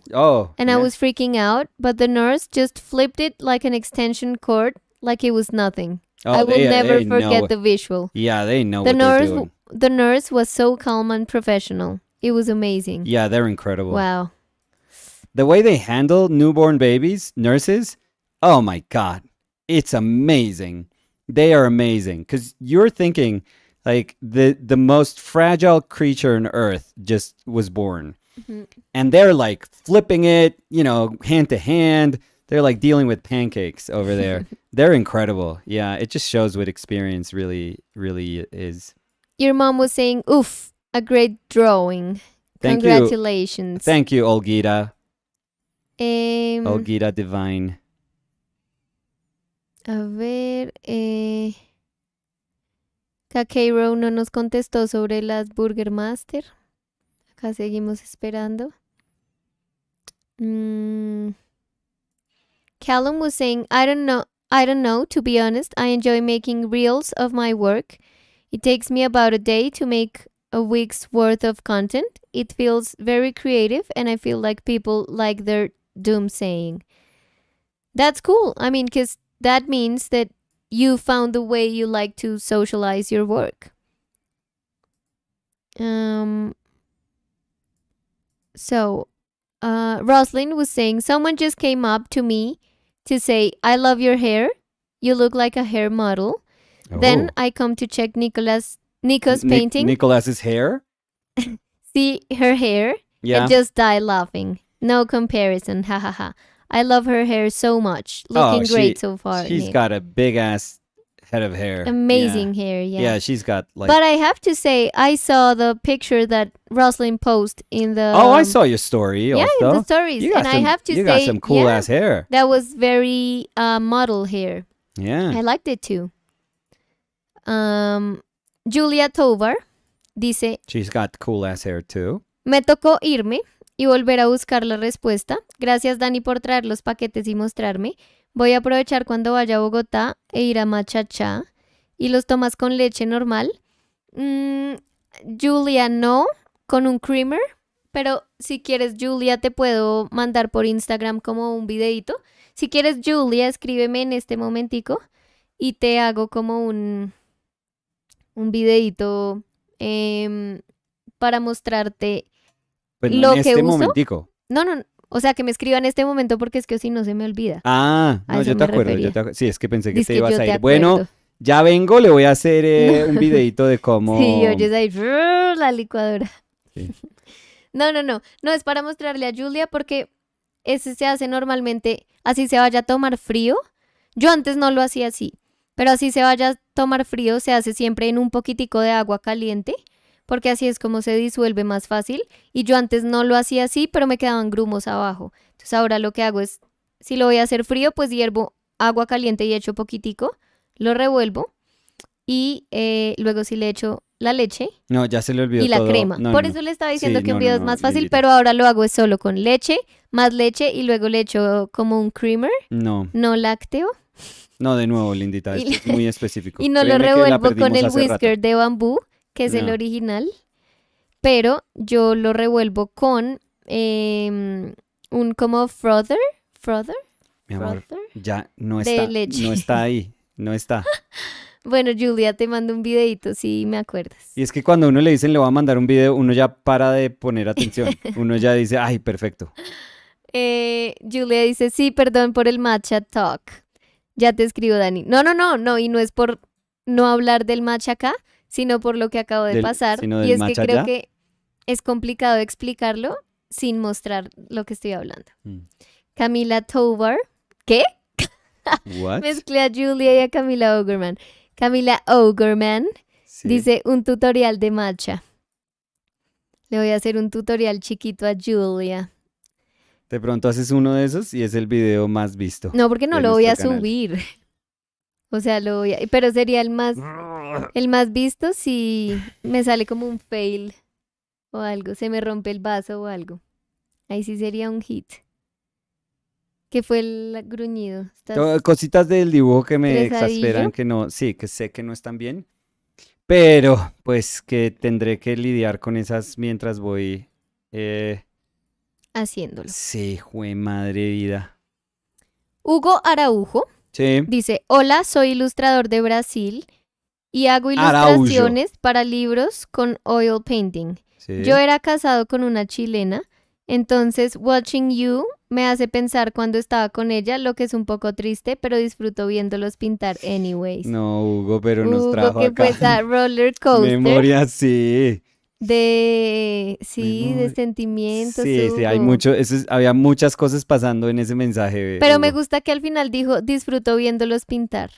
Entonces Sí, me quedo con eso sí. y espero que pues Hugo esté contento. Esté bien, Igual, sí. sí. La Y vida nos sigue. alegra tenerlo acá. Siempre la vida sigue y qué chévere que esté por aquí compartiendo con nosotros un momentito. Cuando estabas hablando de cómo las enfermeras mueven a los bebés, Sí. Camila Ogerman was saying, oh yes, as if the baby was un muñeco de trapo. Yeah, they're amazing though. Yeah. They're amazing. Okay, so I think this is as good/bad as it's gonna get.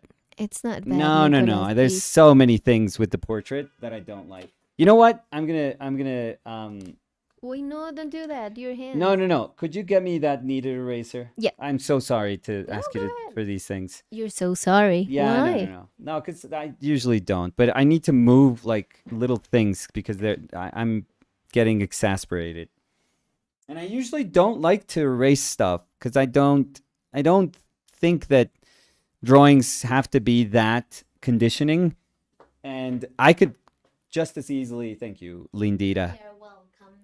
Yeah, I could just as easily. Yeah, because this is not going to do anything with like a color pencil. No, I haven't let me. No, it's okay. It's okay. I mean, that looks equally terrible.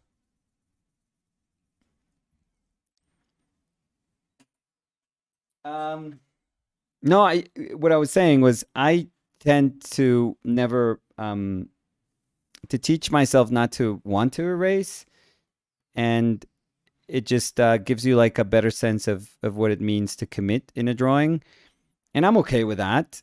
And if it's a drawing for a painting, it's totally fine because you can kind of tell yourself, no, I'll deal with these things. I mean, I have to make a note, a mental note about knowing that I have to deal with these things during the painting session, but it should be okay. Like, it should be something that you should be open to doing. But that's no. I'm totally fine. Trust me. I'm honest. Oh yeah. No. But trust me. Like, this is good. I mean, it's good if you want me to show them off. No, I want you to use them. Yeah. So art matters.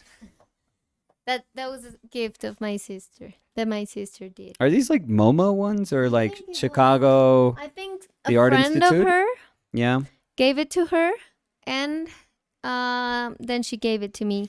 These look like the ones that you get in museum stores, I feel. You know, I remember a teacher I had in the university who was very nice in illustration. Yeah. And she went to the MoMA in vacations, like in the half of the semester, como en Semana Santa. Okay. And when she came back... Spring break for those non-religious. Yeah, she had bought an eraser in the MoMA for every single person in the class. Are you serious? I'm serious. I have those it are there. expensive. Those are like $5. And she was so nice because she was like, I feel like you've been so nice to me, and I just bought some erasers for you. And I remember I was like so moved with that. I know. Because it's like she didn't have to. Oh, I loved and my students. Never thought of them when I was in a trip. No, it was so nice. I was so happy. Yeah, no, but she was amazing. Is it good, the eraser? No. Well, it's probably good for pencil stuff. I have the Lego one. I think that one's good. So let's bring out the Lego one. And the harder one is the one that's the pencil one. No, not good. I mean, it's fine. I mean, part of wanting to do these with a color pencil is the fact that you can't really erase it. So I don't know. The thing is that I don't know where my other erasers are. No, I think these are perfect. There's el duro, el del palo. What? The one with the... What are you saying? El retráctil. What? El retráctil. I think these are totally fine. You have it right there. What are you talking El about? retráctil, el rojo. Oh, no. Oh, that's softer. That I would like. No. Trust me, that's like super hard. I don't use it that much because the eraser is super hard. So I think that would do it. But yeah, so I think we're good. I honestly think that this is fine. I have to be okay and take a loss in the moments that I'm gonna say, okay, this is probably not gonna get better. Not under my clumsy hand. So, or I just have to find a good way to not make the weaker parts so visible in the painting. That's usually how I go about it. I just tell myself, okay, this is gonna be problematic. We need to hide it during the painting in a very classy way. Yeah, we need to make it less evident that we had no idea what we were doing in this little area. So Mario León. Oh. Dice, hola, qué bueno Mario volver. Alberto. Dice, hola, qué bueno volver a verlos. Tremendo dibujo. Hola, Mario. Mario no estaba como de por viaje, el Tolima sí, o algo vi. así. Sí, unas fotos muy chéveres. Mario toma fotos chéveres Mario San en su Diego. cuenta. ¿En qué parte del mundo está Mario San Diego? Sí. Qué hola. ¿O en qué parte de Colombia? Mario, la verdad, es un viajero incansable por Colombia. Muy bonito. R. Dumont was saying, are you working with cold erase or very thin? What? No sé qué es eso. Cold erase or very thin. Oh, I don't know what that is. I'm so sorry. So I'm gonna I'm being it. ignorant here. Very ignorant. Cold erase. What is cold erase pencil? Cold erase pencils feature a hardened medium point that resists breakage making them perfect for illustration, animation, and coloring books. What? I have So it's no like idea about these things. So it's like the type of pencil, the type of color pencil. Oh, so this is a Faber-Castell. Is it water soluble? Is this like a regular? Oh, this is. Oh no, this is aquarelle. Yeah. So this is a water miscible color pencil. Because let's see, very thin. I had no idea that existed. Very thin. It says it has a hardened core that sharpens to a fine point, making it ideal for intricate lines.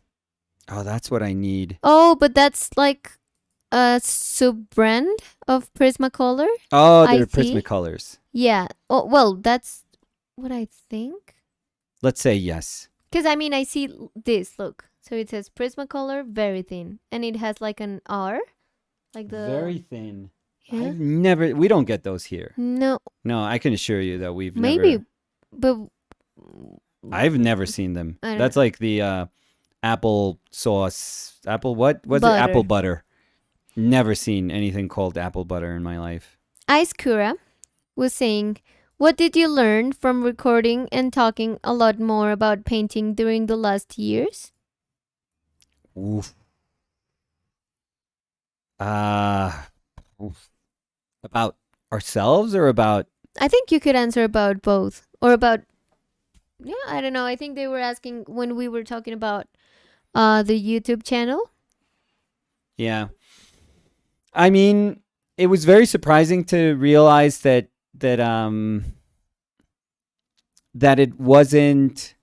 I used to believe that if you had to speak about what you do and spend, for us, it was about 25 minutes each day, just constantly talking about what, that day's exercise was about and what the week's kind of exercise was about, and hopefully trying to tie that with some art history or some painting element in there.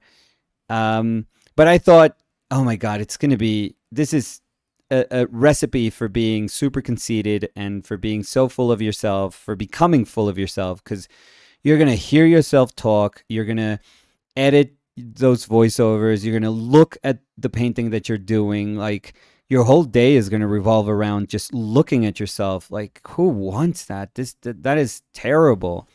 What I never anticipated is the sort of consciousness that you gain of the work that you do, and how the work that you're trying to do has to echo or should echo your words. So having the painting reinforce the words that you're speaking about, it's very tough. It's very, very difficult. Like, I'm not even trying to be hyperbolic about this, but it's very, very difficult to say that you're going to push something and to be able to push that thing while you're, working. It is one of the toughest things that there is, and it's really hard in terms of like a pseudo academic context. So let me put you this example. Let me give you this example that's like super simple. But when you were drawing something, like if you were in a drawing class and you don't understand something, you always expect your teacher to come by and she says, oh, I know what's wrong. Let me show you why this isn't working, and let me show you how, I can help you get out of this place that you're stuck in. And then she will very, very quickly draw like a couple of lines on top of your drawing, and you go like, oh, yes, that's it. I wasn't understanding that. She showed me exactly why I was being like stuck for like 5-10 minutes on this, and I just couldn't see the exit. I just couldn't see what was wrong. Like, that's what a good teacher is supposed to provide to you, like clarity. But sometimes it's super easy when you have like a level of experience, and then somebody who's just starting out is doing their drawing or their painting, and you go like, okay, let me help you. And I can show you, you have to mass in your shadows, you have to mass in your lights, or you have to keep your values like in check. Those things are kind of easy to spot when you're helping somebody out who's, just starting. But when you have to keep yourself in check, when you have to tell yourself, what is it that I'm doing in this painting? And maybe why is it that I'm struggling? And why is it not working, or why is it working? When you have to recognize those things and hopefully kind of act upon them and adjust your painting, try to make it a little bit more clear to, hopefully try to make the painting become a clearer example of what you're trying to say. That is one of the hardest things I've ever had to do in my life. Like learning how to be okay with maybe having some shortcomings show up while I'm painting, but then at the same time you're painting them, saying, why is this not working? And how can I make it be, again, more exemplary of what we're trying to do during the week? And how can I then explain that? How can I emphasize that with a voiceover, or talk through that? Or how can how can those words come to my aid and help me, find my way? That is so difficult. Like I cannot express. Question. Yes, Lindita. I'm sorry. No. Oh.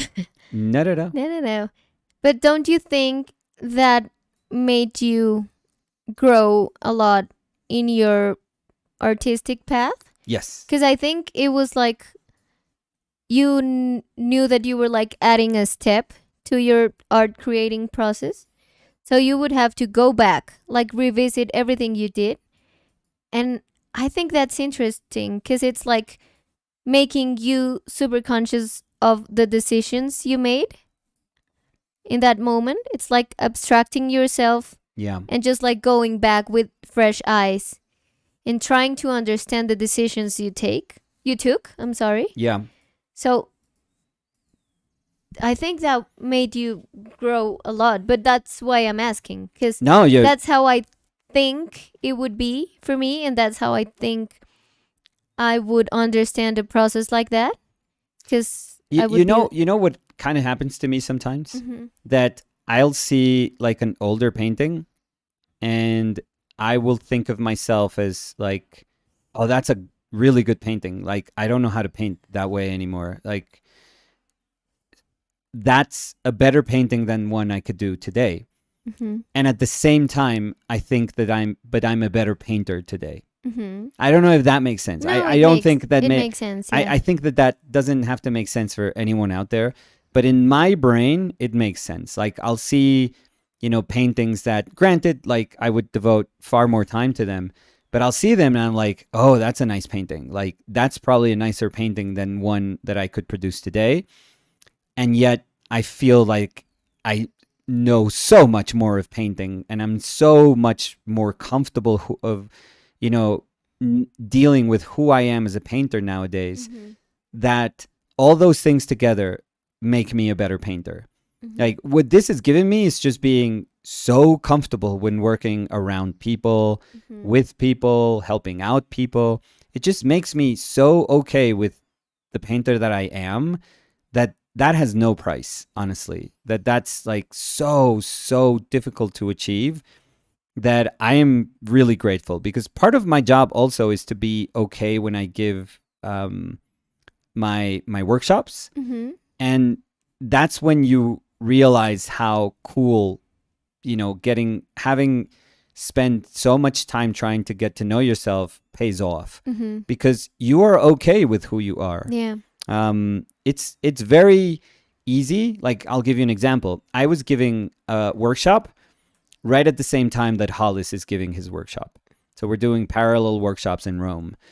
And Hollis Dunlap is just an extraordinary painter. I can't emphasize that enough. He is an out of this world painter. He is that good. Like, I don't know if people sometimes go like, oh, I prefer this painter from this painter, or I don't like subject matter.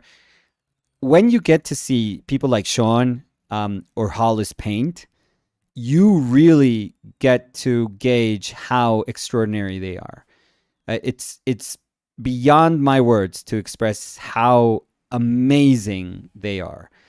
And if I get stuck in there, like looking at them, because I do feel like at some level I'm looking up at them.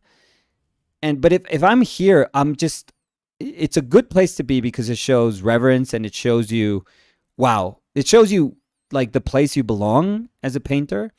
But it also should show you, or it also should remind you that you're not them. Like you're not supposed to be them. In fact, in trying to be them, you're never going to be as good as them. So there's no point in like dwelling about how incredible they are, because they are incredible. Like you need 5 seconds of watching them paint to realize, oh my God, they're really, really good. But what has happened when doing these videos is that I also know who I am. Like I also know that the people that are there because they like who I am. Because also, I mean, I know what you're saying, but also they had the opportunity to get the workshop they wanted, and they decided that they wanted to learn from you. Yeah. So I think it's also good to understand that you have a worth. So it's not like, oh, they're better, so I'm not worth. I mean, I don't worth that much. Yeah. I don't feel it's like that. Well, you know where I am right now? I'm at a place where I can say... No, I know, se. Oh, sorry. But I am at a place where I can say they are better. I do feel they are better. Like, I do feel they are better painters. I don't think that there's anything wrong in saying that they're better. I think that it's good. I think at some point in painting, you get to see so much painting, and you go through so many paintings, and you go through so many failed attempts at painting or successful attempts at painting, that if you don't know your place, then you've been doing something wrong. Yeah, but I think if they are better painters or not, it doesn't make It doesn't matter. It's like less or more, because it speaks about them. Yes, you can separate yourself from that statement and say, oh my God, this is amazing that I have the opportunity to look at what you're doing. You are an incredible painter. But also say, but I'm super happy with the painter that I am.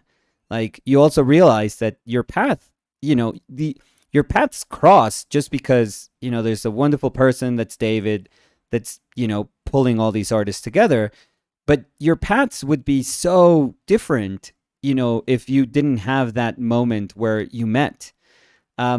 Because they are about different things, and that's totally okay too.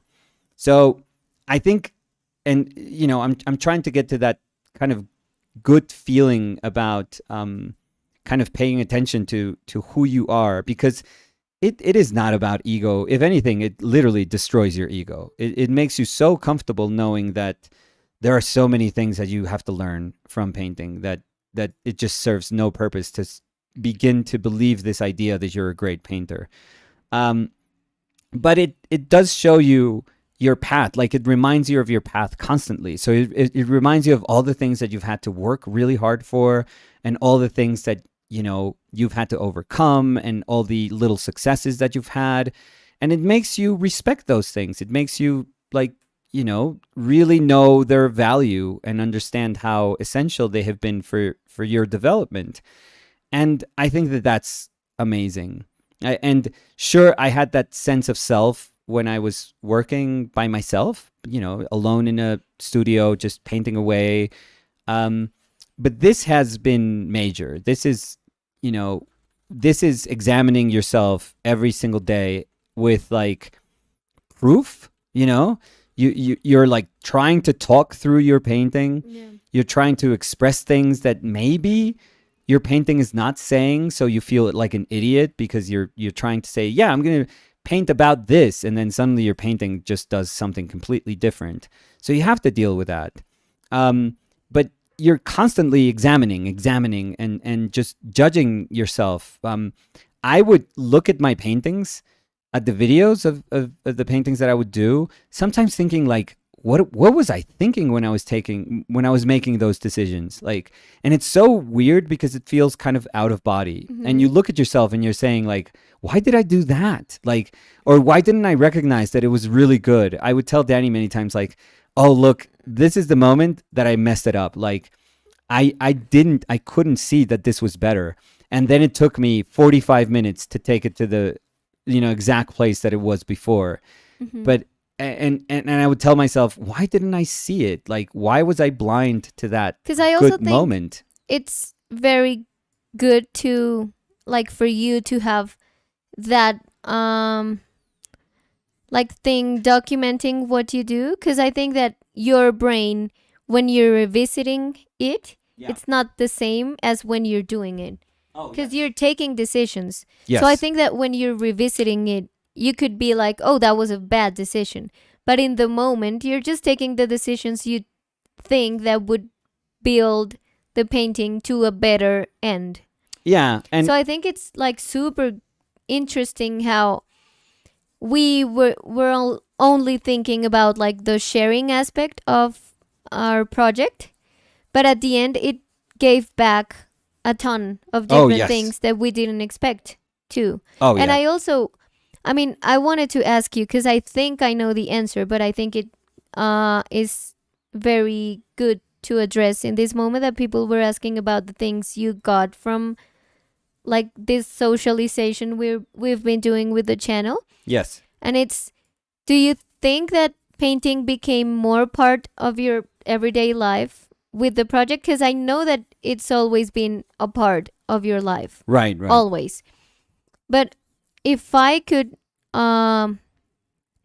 talk about how it was part of your life before we started the project, I think you had your job, which involved painting, Yeah. and you had your family, and you tried to make it one, but still you had to answer to different things because you were teaching in a university that had like specific topics that they want to approach. You were talking about someone else's work and you were trying to help them with their work. And I think that when we started the project, Yes. like work and life just melted together, Yes. and painting and life and work, they just like become one. So I just wanted to know how you felt that, like if you felt that was different from the relationship you had between your life and painting before, or Yeah. It's I'm sorry, I feel like I'm doing an interview, but no. And in many ways, I think you already know the answer, and you already kind of you answered that question while you were asking it, because you know that was a big change for us. yeah. And I don't want to feel like I'm answering for you. No. So- No. In that, there's no you or me. It's like us.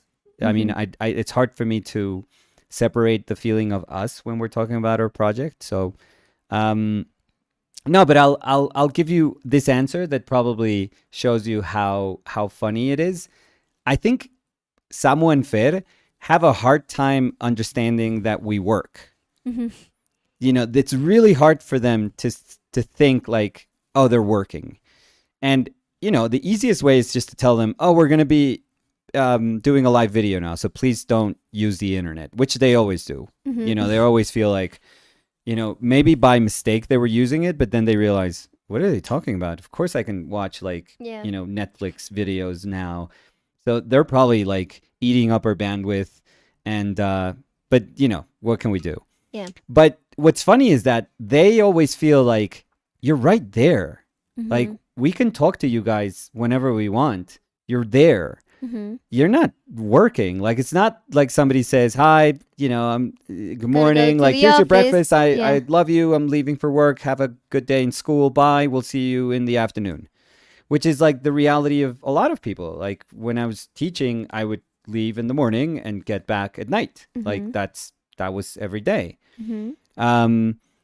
And now it's such a beautiful thing to feel that there's no boundaries. No. I mean, there are good and bad things about that, and you have to sort of set boundaries at Yeah, some like level. create a healthy balance. Yes, but it's so amazing to realize that there's no real difference between the conversations that we can have right now, for example, and the conversations that if we're in bed together, we can have together. Yes. I mean, there's going to be private stuff that we don't talk about, but No, but I But mean, as if a we were with friends, yeah, we would have the same Same conversations conversations. we're having here. Because I feel like we're with friends right now. yeah, and our friends that we have here, like, that can come and visit us or that we can go out, I think they would tell you, oh, they're the same. Yeah. Yeah, they're exactly the same. Yeah. It's not, you don't get to know somebody. Like, I don't think if we went out for beers, you would be like, oh, that's a different person. That's a really the real different Danny. person. Yeah. Yeah. No. And I think it's cool because... If anything, Danny's humor gets worse. So. And you realize I'm petite. Oh, yeah. I don't know why Yeah. people keep thinking that I'm tall. I'm not. I mean, I'm sitting down, so I don't know why they think I'm tall. Yeah. But and you are what it's you funny. are. And you've always said, it's almost like if I said, yeah, I have no hair. And then people meet me and it's like, oh dude.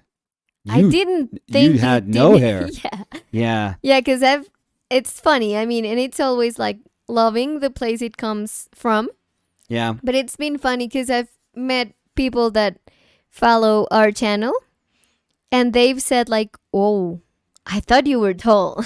Yeah. Which is funny to me because I'm super petite. But what I was trying to say is that it's super cool because, I mean, what you're saying is true. And that has also happened to me. Like, I don't have to wear like a work helmet or mask or whatever. It's not like I have to put something to become another person to work. Yeah. And then just like switch back off to like not working me. Yeah. I think it's so nice to have it just blend together. Yes. And I think we find like a very cool balance with it, because what you were talking about, it being healthy, I think it's like something good but something bad when you're the one that administrates the time of your work. Because I've read so many times, and I think it's so accurate, but that sometimes you are your worst boss because you just never give breaks to yourself. You're like, no, I could do it a little bit longer and longer and longer. But I think we've get to a healthy balance. Yes. Where we're working, but we're feeling comfortable. So, yeah, I just enjoy so much this balance we're in. Yeah, but it is different. It is different from, like, I remember times in my life where it was just waking up early, and especially, for example, times pre me getting hired by the university. Mm-hmm. It was me waking up as soon as the sun came out, and I took a shower, had breakfast, and I started painting, and I would stop painting when the sun was down. And that was every day, every single day. But it was like entering job and exiting job. Yeah, it was like, this is when there's light, I paint. Mm-hmm.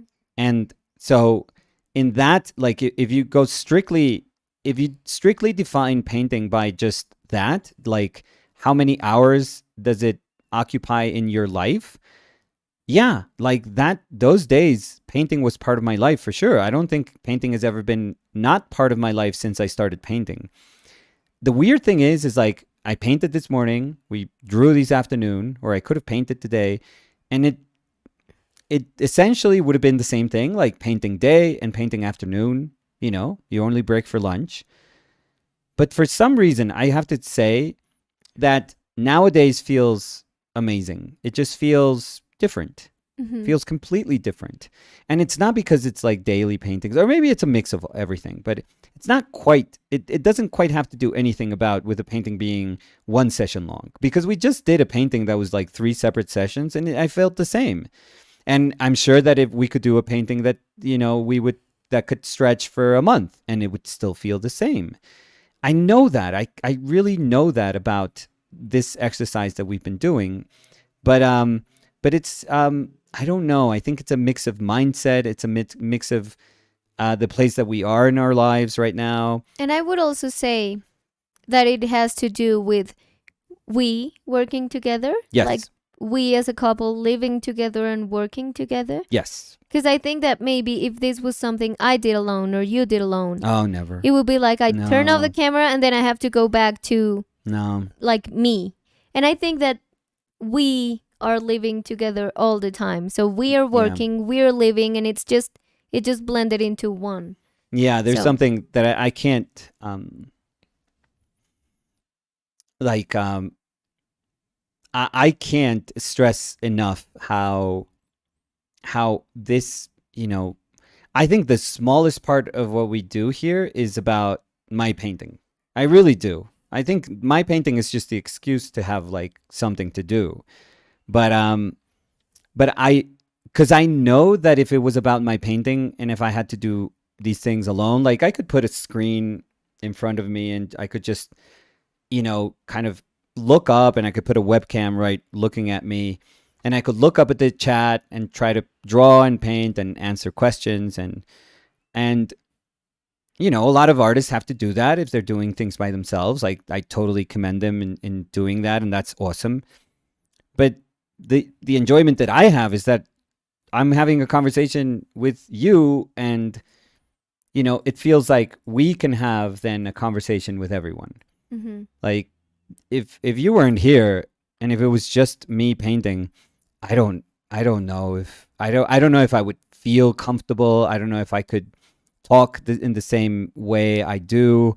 I don't even know if the paintings would come out the same way. I don't think so. I don't think those things are, I don't know. There's just something, you give me like peace of mind.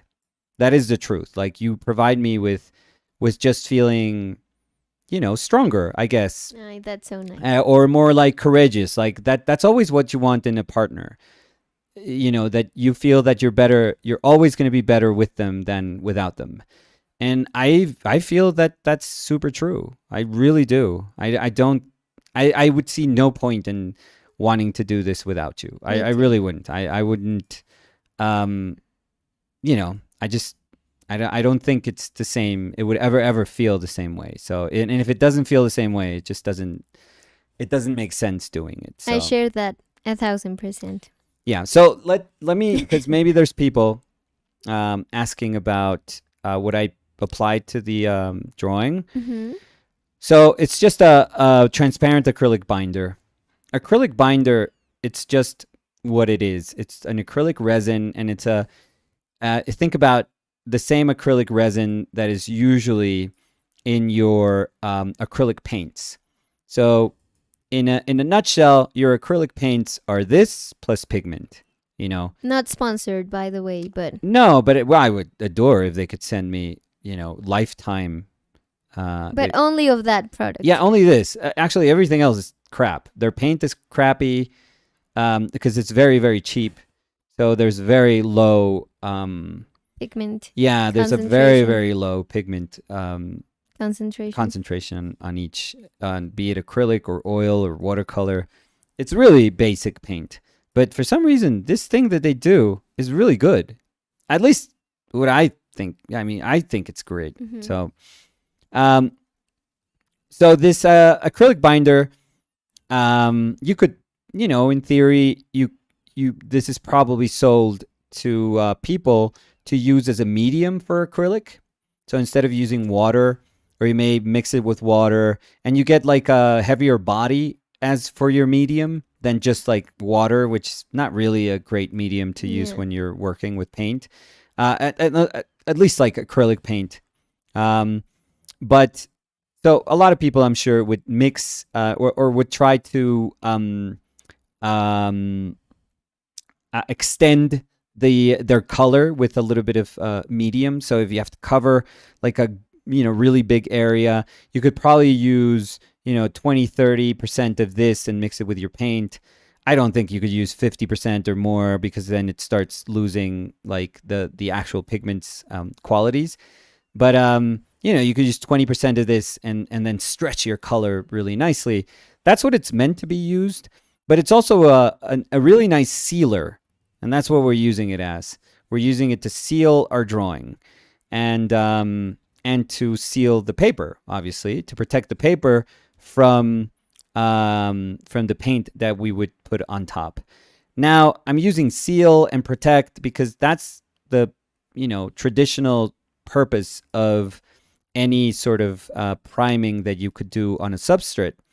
But we don't do that with our paintings usually. And that is not a terrible thing. That is not as terrible as it sounds. It's a choice, but it's not as terrible as it sounds. As you know, in the same way, this is a choice, having this drawing and wanting to seal it so that we can, build from this drawing when we're going to do our underpainting tomorrow. So what follows for me is to maybe wait a couple more minutes until this, dries a little bit better. It's already kind of touch dry, so it's not even kind of tacky. And what I would do is I would put one layer on the back, another layer on the back of the paper. So, there's an equivalency of tension throughout your papers, throughout your substrate. So whatever's happening here, it also happens in the back of your paper. And then I would wait for that to dry, and I would put a second coat on top of this. And that's what I did. I was thinking that I would use 3 coats for your painting, the last one I did of you. Danny in Rome. Danny in Rome, yes, perfect title. But I went with 2 because I realized, okay, this is good enough. If I had put another one, it would start to feel plasticky, the surface. Because think about it, you're sealing your paper, but if you do it enough times, you're not working on paper anymore. No, you're working on acrylic binder. Acrylic binder, yeah. Ideally, you want to mix up those 2. You want to feel that it's paper, but you want to protect the paper. Because there's a reason you wanted to work on paper. There's a reason you chose paper. Yeah. And not just anything that you could put acrylic binder on. Yeah. So, so that's what I'm going to do after we finish the video. Okay. The back, then wait for that to dry, and then do front again, and then back again, and we're done. And we're going to start with that hopefully nice, even, in quotes, even surface tomorrow when we do the second part of this one. So let's try to read some comments and we'll say goodbye. So Gil was saying, hi guys, came in late today, but oh wow, the drawing looks amazing. Oh, thank you. Julia Tovar was who's saying, that? By the way, watching the lives obsessively during these months has felt like a master's in painting history and theory. No. That's a master's in food and would you rather. In like talking nonsense, maybe. And Julia said, I know I studied this stuff in university, but hearing it like this, like a part of my daily life and from the mouth of friends, really made all the concept sink in. That makes me understand Julia. that when I was her painting teacher, she never paid attention to anything I said. Never. Let's see. Carla Anglada dice, you both inspire after watching the painting of Alice Neal.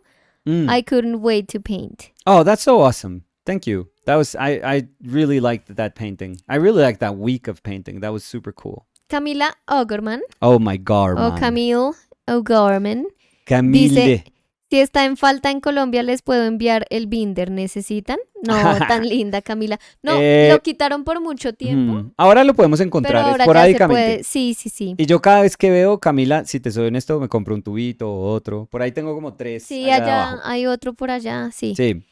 Emily Painting Elk said, you're so lucky to have each other and to be able to spend time together doing what you love. Yes. Being a visual artist, is naturally such a solo thing for most of us. Yeah. That's okay too, of course. And a heart emoji. Yes, I think, and I think, honestly, I think part of the road, part of the reason that I feel grateful and that I feel cool about where I am right now, and obviously where we are right now as a couple, and where we are right now as a collective, is because there were many years that I was just painting by myself, like stuck in a studio, hours and hours and hours, just painting, just developing that relationship with painting, that is important. Yeah. That is, you have to see yourself alone with what you're trying to tell yourself that this is what you love to do. There has to be days and weeks and months where you are just there with that. Yeah. And you're talking to that, and you are like learning about yourself, through that. It is important. It is very important. I think that without that, I would have never appreciated what, we could discover as a couple. And I would say that in my experience, it's been different, but I feel that in each way, we are working right now. And we are in the time when this is what we need for Yes. our process, and we are very comfortable with our own process. Because I also think that, I mean, there's a lot of people that they paint very similar and they work very similar, and that works for them. But I think that something that worked in our specific situation is that we are very different type of artists. Yes. And we are working together, but that doesn't mean that we are not oneself as an artist. Yes. Like, we don't have our independence as an artist. And I think that's very, very important too for both of us. Because you're still Nicolas. Yes. I'm still Daniela, and we work together. But that doesn't mean that what I do is going to change the way you approach your art, or your approach is going to change mine. Maybe it's going to nurture it because we're living together, we're like growing up together. But it doesn't mean that I have to renounce to what I Never. am as an artist because of never. you, or that you have to renounce No, to what you are that's as not an the artist point. because of me. So I think that's why I was always talking about like that healthy balance that we've reached, where we don't feel, I mean, we both feel like we are, like we have the same worth. Yes. It's not like always. someone is up, the other one's down. It's just like a balance. It would have never, we wouldn't have even been able to start the channel if there was not like a pure sense of feeling like we are just two people that are playing the exact same role in this exercise that we're doing. Yeah. So, last question. Yes, please. So, Greener Man dice, Yeah. justo buscaba un video de ustedes, qué suerte. De pronto siento que ninguna de mis imágenes tienen sentido ni lógica entre sí. Como una crisis donde ninguna imagen que produzco parece interesante. Y dice, oh no, los agarré justo de salida. Y una No importa. carita triste. Bueno, respondo esto y terminamos, pero pues es una pregunta que, o sea, si uno quisiera podría demorarse horas tratando de responderla. Yo lo voy a responder únicamente desde mi experiencia porque pues no conozco su trabajo y tampoco conozco la intención detrás de su trabajo, entonces no sabría cómo evaluarlo o cómo entenderlo. Entonces, pero también estoy aceptando que pues la manera como usted ve su trabajo, pues seguramente es la que me tiene que guiar a mí hacia cómo usted se siente cuando termina su trabajo. Entonces, si usted está diciendo, no, mi trabajo es ecléctico, o sea, tiene como muchísimos caminos y tomo muchísimos, o sea, como que camino por muchísimos caminos y al final no se siente cohesión entre un trabajo y otro. Y ¿qué era lo último que decía? Que no estaba, que no sentía que el trabajo era interesante. Que no sentí que ninguno de esos como ejercicios es interesante. Esas son dos cosas distintas. Entonces, la primera, que los trabajos sean súper distintos, a mí no me dan nervios eso, honestamente. O sea, si yo miro la historia del arte y en particular la historia reciente, o sea, comencemos desde como el siglo XX hacia acá, no, pues, o sea, el artista entendió que está bien tener como obras que reflejen distintos gustos en distintos momentos de su vida o sencillamente el artista va madurando y los intereses cambian o las maneras de abordar el sujeto de la obra cambia o de pronto hay algo distinto que le interesa sobre un sujeto y hace que, aunque su obra haya sido mayoritariamente pintura, pues que entienda que de pronto en esa ocasión puede hacer una escultura o una animación o sea, el artista ya es una persona muchísimo más abierta a que existen expresiones que pueden ser muy distintas de la una de la otra y eso está bien, o sea, eso no tiene nada que ver con nada. Un pintor puede de un momento a otro empezar a hacer escultura y está bien, y la escultura puede ser distintísima a la pintura y está bien. Las pinturas pueden ser distintísimas unas a las otras, o sea, simplemente porque se va uno o porque se va evolucionando, o sea, no volviéndose mejor o peor, sino pues que se va desarrollando esa relación que uno tiene con la pintura, o porque pasa el tiempo y ya, o sea, y de pronto uno es una persona que es muy ansiosa y quiere hacer una cosa y luego quiere hacer otra y luego quiere hacer otra y está bien también. O sea, muchas veces esos, digamos que esas imposiciones que hacemos sobre tener consistencia en cómo, la manera como se va a presentar la obra, no sé, tiene que ver con una carga histórica, con pensar que la pintura es como sinónimo de identidad, entonces tiene que ser como consistente, o tiene que ser, o muchas veces hay una carga comercial, entonces si hay una exposición o hay una carga, bueno, si hay una exposición o una presentación de la obra, entonces se quiere que haya un hilo conductor como fácilmente reconocible, o hay una carga académica que muchas veces obliga a que, bueno, vamos a ver si el estudiante reconoce lo que está tratando de hacer, entonces miremos si lo puede hacer consistentemente bien o si puede trabajar dentro como de ese rango de parámetros. O sea, muchas veces esas razones por las que las pinturas tienen que ser como consistentes o reconocibles unas con las otras o que se trabaje como dentro de un espectro, pues eso es, pues es como se han hecho las cosas, pero no quiere decir que las cosas se tengan que hacer, no se puedan hacer distinto. Entonces, a mí, la verdad, el que unas cosas se parezcan a las otras no me interesa. Uno tiene que evaluar por qué uno está por qué uno está pasando de una obra a otra como jugando golosa, le decimos nosotros, como jugando rayuela. Ujú. Uno tiene que preguntarse por qué se está brincando como de una cosa a otra tanto y ver si es por insatisfacción o O si porque es pierde una interés decisión, o que si yo es creo una que eso... decisión, sí, exacto, si es una decisión legítima, como tú dices, o sea que eso está perfecto. Si es como porque uno tiene como un déficit de atención ahí como con la pintura y uno dice, no, esto ya no me gusta, no, esto ya no me gusta, no, esto ya no me gusta, no, esto ya no me gusta, pues de pronto sí uno podría decir, bueno, pero ¿qué pasa si me obligo a mantener mi atención con esto? Y uno puede decir, no, me volví loco, traté de hacer eso 2 meses y me enloquecí. Y ahí es cuando uno dice, no, pues sí, entonces usted no tiene la Ujú. personalidad para hacer ese tipo de obra, usted tiene que hacer otra cosa porque no se trata de uno de martirizarse por el hecho de tratar de hacer 10 pinturas parecidas, o sea, eso es una tontería. Eh, lo que sí le diría es como, digamos que lo que es más interesante de evaluar es porque siente que nada es interesante.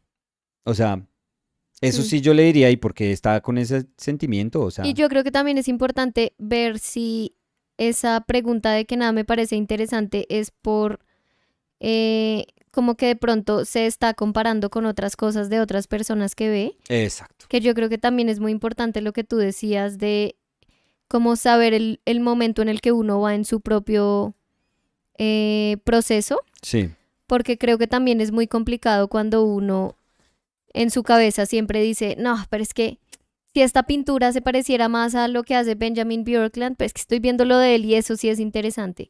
Pues yo creo que si uno lo aborda así, pues siempre va a estar uno en pérdida desde el principio, sí. porque no va a haber nada que le gane a eso. Pues no que le Entonces gane yo, nada, o sea, pues nada que en la en, cabeza de uno se sí. sienta, algo que uno haga, que uno diga, se siente acorde con esto. Y en ser Siempre va a encontrar, Benjamin Björklund siempre va a ganar. sí, O en o ser digo, Ruprecht von sí, Kaufmann, pues pero siempre entonces Ruprecht va a también, ganar. si uno dice, no, es que estoy viendo cosas de Rembrandt, no, es que estoy viendo, pues siempre uno se va a sentir abajo, pero yo creo que es muy importante uno entender si uno está sintiendo eso porque se está comparando con otras personas o porque genuinamente lo está comparando en su propio proceso y siente que está atascado. Sí, exacto. Y lo que normalmente sucede sin saber, sin conocer la respuesta, es lo que está diciendo Dani. Como Mm. que uno cuando dice nada es interesante, uno lo que está diciendo por dentro realmente es Porque no puedo trabajar como mi este otro pintura artista. cuando la comparo con la de esta otra gente se ve aburridísima. Mm. O cuando veo a estos otros pintores pienso que las cosas que ellas hacen son súper chéveres y la mía no es nada. O sea, la Ujú, mía no le llega nunca ni a los talones a esa pintura ujú. o yo me emociono resto cuando veo la obra de ellas y después echo un vistazo a mi pintura y pienso que es como lo peor del universo. Ujú. Muchas veces cuando uno está diciendo no hago nada interesante es eso. O incluso yo creo que puede ser que uno en el momento de estar pintando está satisfecho, pero después llega a una red social y ve lo que está haciendo otro artista y ahí es cuando uno dice, ah, no, la verdad esto no era interesante. Sí. Y yo creo que eso, pues, no le hace nada bueno al proceso de Nada. uno. No. Porque, pues, de nuevo, como tú decías, uno siempre, si ya existe Benjamin, uno siempre va a estar por debajo de Benjamin. No porque uno no pueda ser un buen artista, sino porque es que él ya existe. Entonces, él ya hace el mejor Benjamin Bjorkland que puede existir. Sí. Entonces, Yo puedo hablar un poquitico de, por ejemplo, mi proceso cuando yo veía cosas de Ruprecht von Kaufmann. O sea, hubo mucho tiempo que yo lo único que me repetía a mí mismo es como Ruprecht es el pintor que yo hubiera querido ser. O sea, Ruprecht hace las pinturas que yo no podía hacer, hace como literalmente las cosas que yo quisiera hacer. Y yo siempre decía eso, siempre me decía, es que yo tenía una idea y él acaba de desarrollar esta idea mejor de lo que yo en mi vida lo voy a poder hacer. O sea, esa era la relación en mi cabeza que yo tenía con ese pintor, que es increíble. Es increíble, o sea, literalmente era lo más nocivo del mundo sí. estar en mi cabeza cuando yo veía obra de él porque me maravillaba y al mismo tiempo me castigaba a mí mismo. O sea, yo como fan decía, uff, esto es lo mejor que he visto en mi vida. Me fascina este pintor, o sea, esta es como la pintura que yo disfruto como observador hoy en día y para mí es como lo máximo, es perfecta. Pero después entonces yo me empezaba a decir a mí mismo, y yo estoy tan lejos de eso, tan lejos. O sea, Sí. está haciendo tantas cosas que yo quisiera hacer. Mire cómo hace trabajos de la imaginación y yo soy basura cuando hago algo de la imaginación. Y mire lo que hace con el color y yo soy basura trabajando con color. Y mire lo que hace con los interiores y yo soy basura haciendo interiores. Y mire lo que hace con exteriores y yo soy basura en exteriores. Y yo siempre he querido pintar animales, pero mire cómo él los hace y yo traté de pintar uno y mire cómo me quedó. Sí. O sea, uno empieza ahí a decir, cuando tomo a este genio como punto de referencia, pues lo único que estoy haciendo, y pues no debería uno sorprenderle, por eso es que yo estaba diciendo que también tener como tranquilidad con quien uno es algo súper importante, pero cuando uno está diciendo, me voy a comparar con un genio y después me estoy sorprendiendo porque no soy genio, pues, ¿qué importa? O sea, es como, pues, ¿qué quiere? ¿Un premio por darse cuenta de algo súper obvio? O sea, Sí. es una persona excepcional. Yo creo que Ruprecht es una persona excepcional. Benjamin son personas Sí, y yo excepcionales. entiendo lo que tú dices, pero yo también creo que algo muy importante ahí es que siempre que uno se compare con otro artista, es como hablar de peras y manzanas. O sea, Lo porque es ideal, que, sí. Lo ideal, qué pena si te estoy cortando. Claro, lo ideal sí. Lo ideal es que uno entienda no, y yo el entiendo que uno valor. puede entender las cosas que uno, como lo que uno no tiene cuando ve la obra de otro artista o la capacidad del otro artista, pero a lo que yo voy es que cuando uno está como en un proceso de creación, yo creo que es muy difícil cuando uno le pasa como lo que te pasaba a ti con Ruprecht. Mm, Y es que tú dices, él es el artista que yo quisiera ser, él hace las pinturas que yo quisiera hacer, porque entonces tú estás como cerrándote a ver solamente la sensibilidad y el proceso de él mm, y no te estás dando la oportunidad de conocer tu sensibilidad y tu manera de abordar el arte. Porque es que yo creo que tú estás ahí diciendo, no, es que mi sensibilidad no es chévere, yo quisiera es esa sensibilidad. Y hay mm. cosas que uno nunca va a poder tener. No, Entonces yo creo que es más importante uno aprender a conocer lo que uno sí puede ser sí. y llevar al máximo lo que uno puede ser y dejar de compararse con una sensibilidad que no es la de una, ni una capacidad que es la de uno, ni nada de eso. Y por eso estoy diciendo peras y manzanas. Y yo entiendo lo que tú dices, que es bueno uno saber en qué lugar está. Eso, por Sí, eso yo es que empecé pienso que es... diciendo que uno tiene que saber en qué lugar uno está, pero Sí, también creo que eso no significa creer que, digamos, como no estoy en el nivel de Rembrandt, no es valioso lo que yo hago, entonces no debo hacer nada. sí. Y tampoco creo que uno deba pensar, es que voy a trabajar y algún día voy a ser como Rembrandt. No, de nuevo, No. porque yo creo que es que son peras y manzanas. Y el camino mío puede que sea este de acá y el de él fue este de acá. Y Mm, no significa que uno termine siendo, como que termine opacando el mío al punto de que yo ya no pueda producir obra. sí. No, total, o sea, todo lo que estás diciendo, 100% cierto. Y yo creo que en un mundo así ideal, uno dice, reconozco mi valor y reconozco el valor de la otra persona. Los dos somos universos distintos y podemos coexistir de una forma súper saludable. Eso es como la manera como todo debería funcionar. Todo. lo triste y lo humano es que uno sí se va a comparar. O sea, no hay manera de que uno no se compare. Eso no existe. Yo no creo que no exista una persona en este planeta que no, o a menos, al menos debe haber como, pues sí, de pronto hay seres muy superados, pero al menos el resto de nosotros, seres humanos sensibles, no sé, normales, lo más común es que nosotros nos estemos comparando constantemente, constantemente. ¿Que si es saludable eso? No, seguramente no, porque las comparaciones muchas veces lo llevan a uno a sitios re oscuros que nada bueno sale de ahí. O sea, nada, ningún tipo de crecimiento chévere puede salir de ahí. Pero, pero, pero, o sea, yo creo que uno puede llegar a un punto donde uno dice, uff, esta pintura es increíble.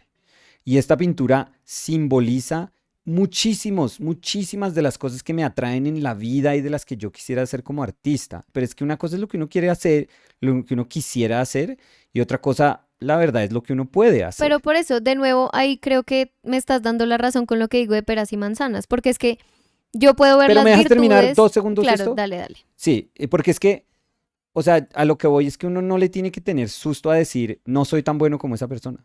Ya. O sea, yo sé que es muy saludable decir, no, pero es que usted es una pera y yo soy una manzana. Y ya. Digamos que en ese argumento, pues sí, todo tiene valor y todo es bonito. No, porque, Pero dame dos pero segundos. es que yo no lo estoy diciendo como No, que no, todo no, es yo sé, yo bonito. sé, yo sé.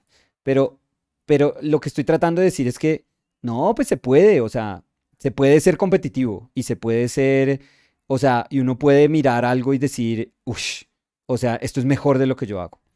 Y uno puede mirar algo y decir, este es el tipo de pintura que yo quisiera hacer.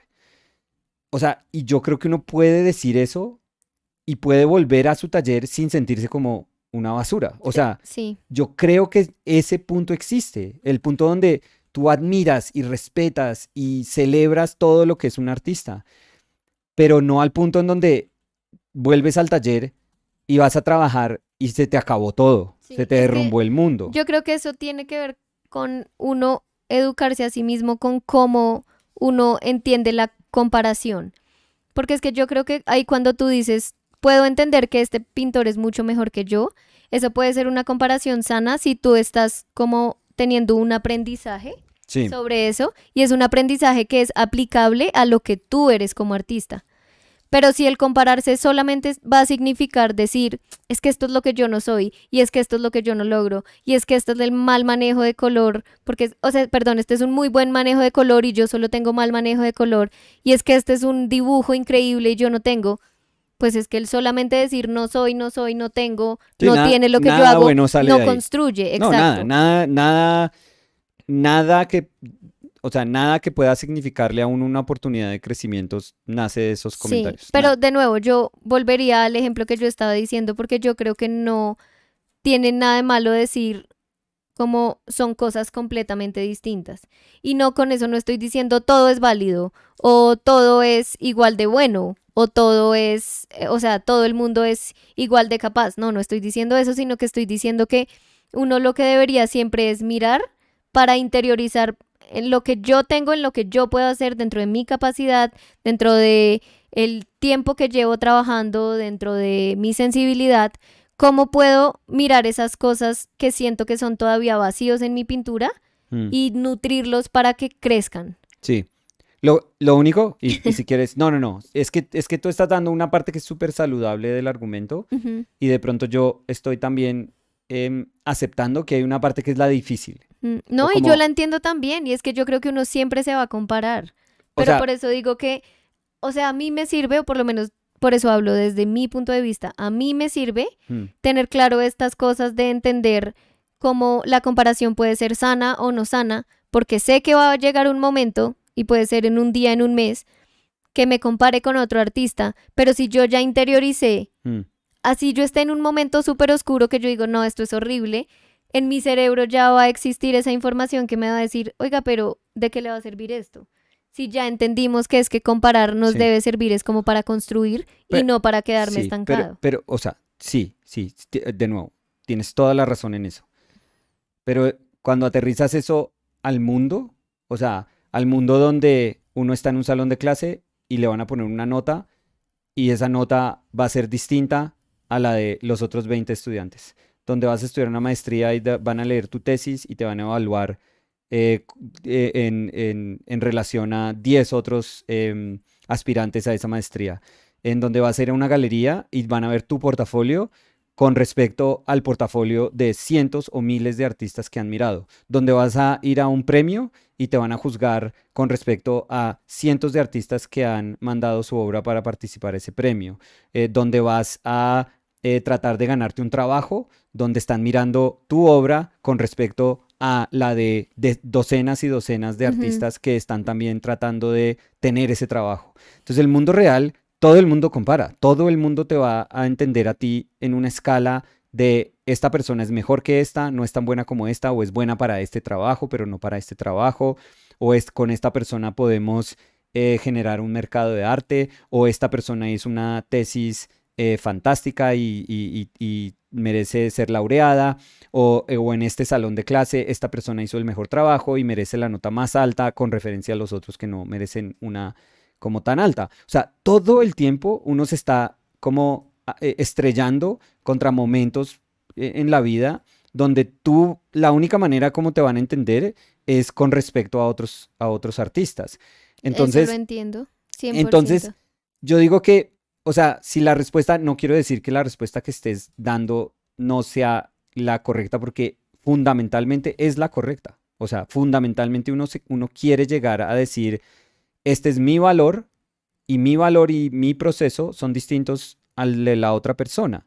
Y ya, y con eso uno, pues la verdad, uno se protege muchísimo y se vuelve una cuestión súper saludable. Pero la realidad es que uno va a tener muchísimas veces que decir, juepucha, no fui lo suficientemente bueno. Y esa persona sí lo fue.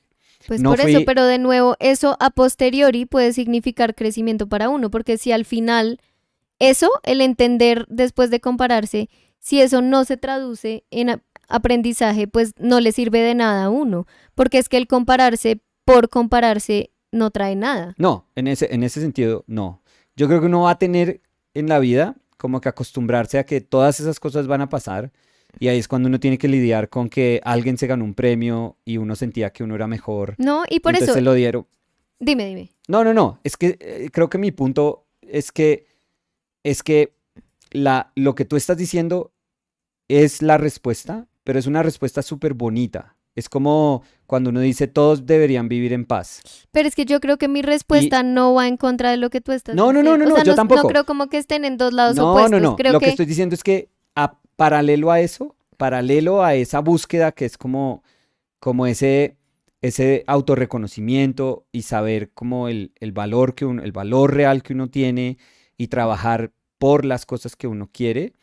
Dentro de eso, paralelo a ese camino donde uno se está fortaleciendo como el artista que uno, el reconocimiento del artista que uno puede ser y que uno quiere ser, como conciliando todas esas cosas.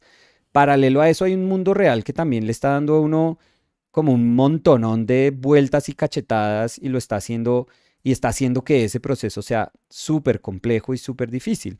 Y lo único que estoy diciendo es que paralelo a ese camino que es como el más elevado, el más fundamental, uno puede decir, uff, ahora está un camino también apedreado como, o sea, del mundo, en el mundo donde uno se siente horrible, bien, mal, o sea, donde uno piensa que nada tiene valor de lo que uno está haciendo. Ese camino donde uno, yo pienso que la manera más sensata es que uno pueda verse al espejo y decir, pues obvio que hay jugadores que estoy pensando en fútbol, estoy pensando como si uno quisiera ser parte de un equipo, pero o sí, sea, sí, sí. y uno está No, y te diciendo, entiendo. yo reconozco mi valor y yo sé que mi proceso es distinto al de todas las otras personas. Y al final hay alguien que dice, sí, pero es que este delantero es mejor que usted. O Sí, sea, ya, pero no, es punto. que sabes qué creo. O sea, te entiendo y entiendo lo que estás diciendo, pero creo que tú estás como eh, quedándote con una versión como muy vanilla de lo que yo estoy diciendo, porque yo estoy diciendo que después puede haber aprendizaje, pero es que yo no creo que eso sea fácil. No, O yo sea, sí yo sé. creo que el volverlo aprendizaje no es como, ay, sí, yo sé que yo no puedo comparar porque es que somos personas diferentes y ahí me quedo y ya. No, por eso estoy diciendo, en mi proceso yo creo que lo que a mí me sirve es como interiorizar eso porque sé que es un momento difícil pero que si al final entiendo que de esa comparación tiene que salir en un día, en un mes o en un año un aprendizaje, pues entonces en ese sentido sí valió la pena haber hecho la comparación. Si no, pues va a terminar siendo algo vacío. A eso es a lo que yo me estaba tratando de referir. No, entonces creo que estoy 100% de acuerdo contigo, pero también creo que en la manera en la que tú estabas como tratando de decir sí, pero estás de pronto como viendo mi versión como si fuera la versión rosa.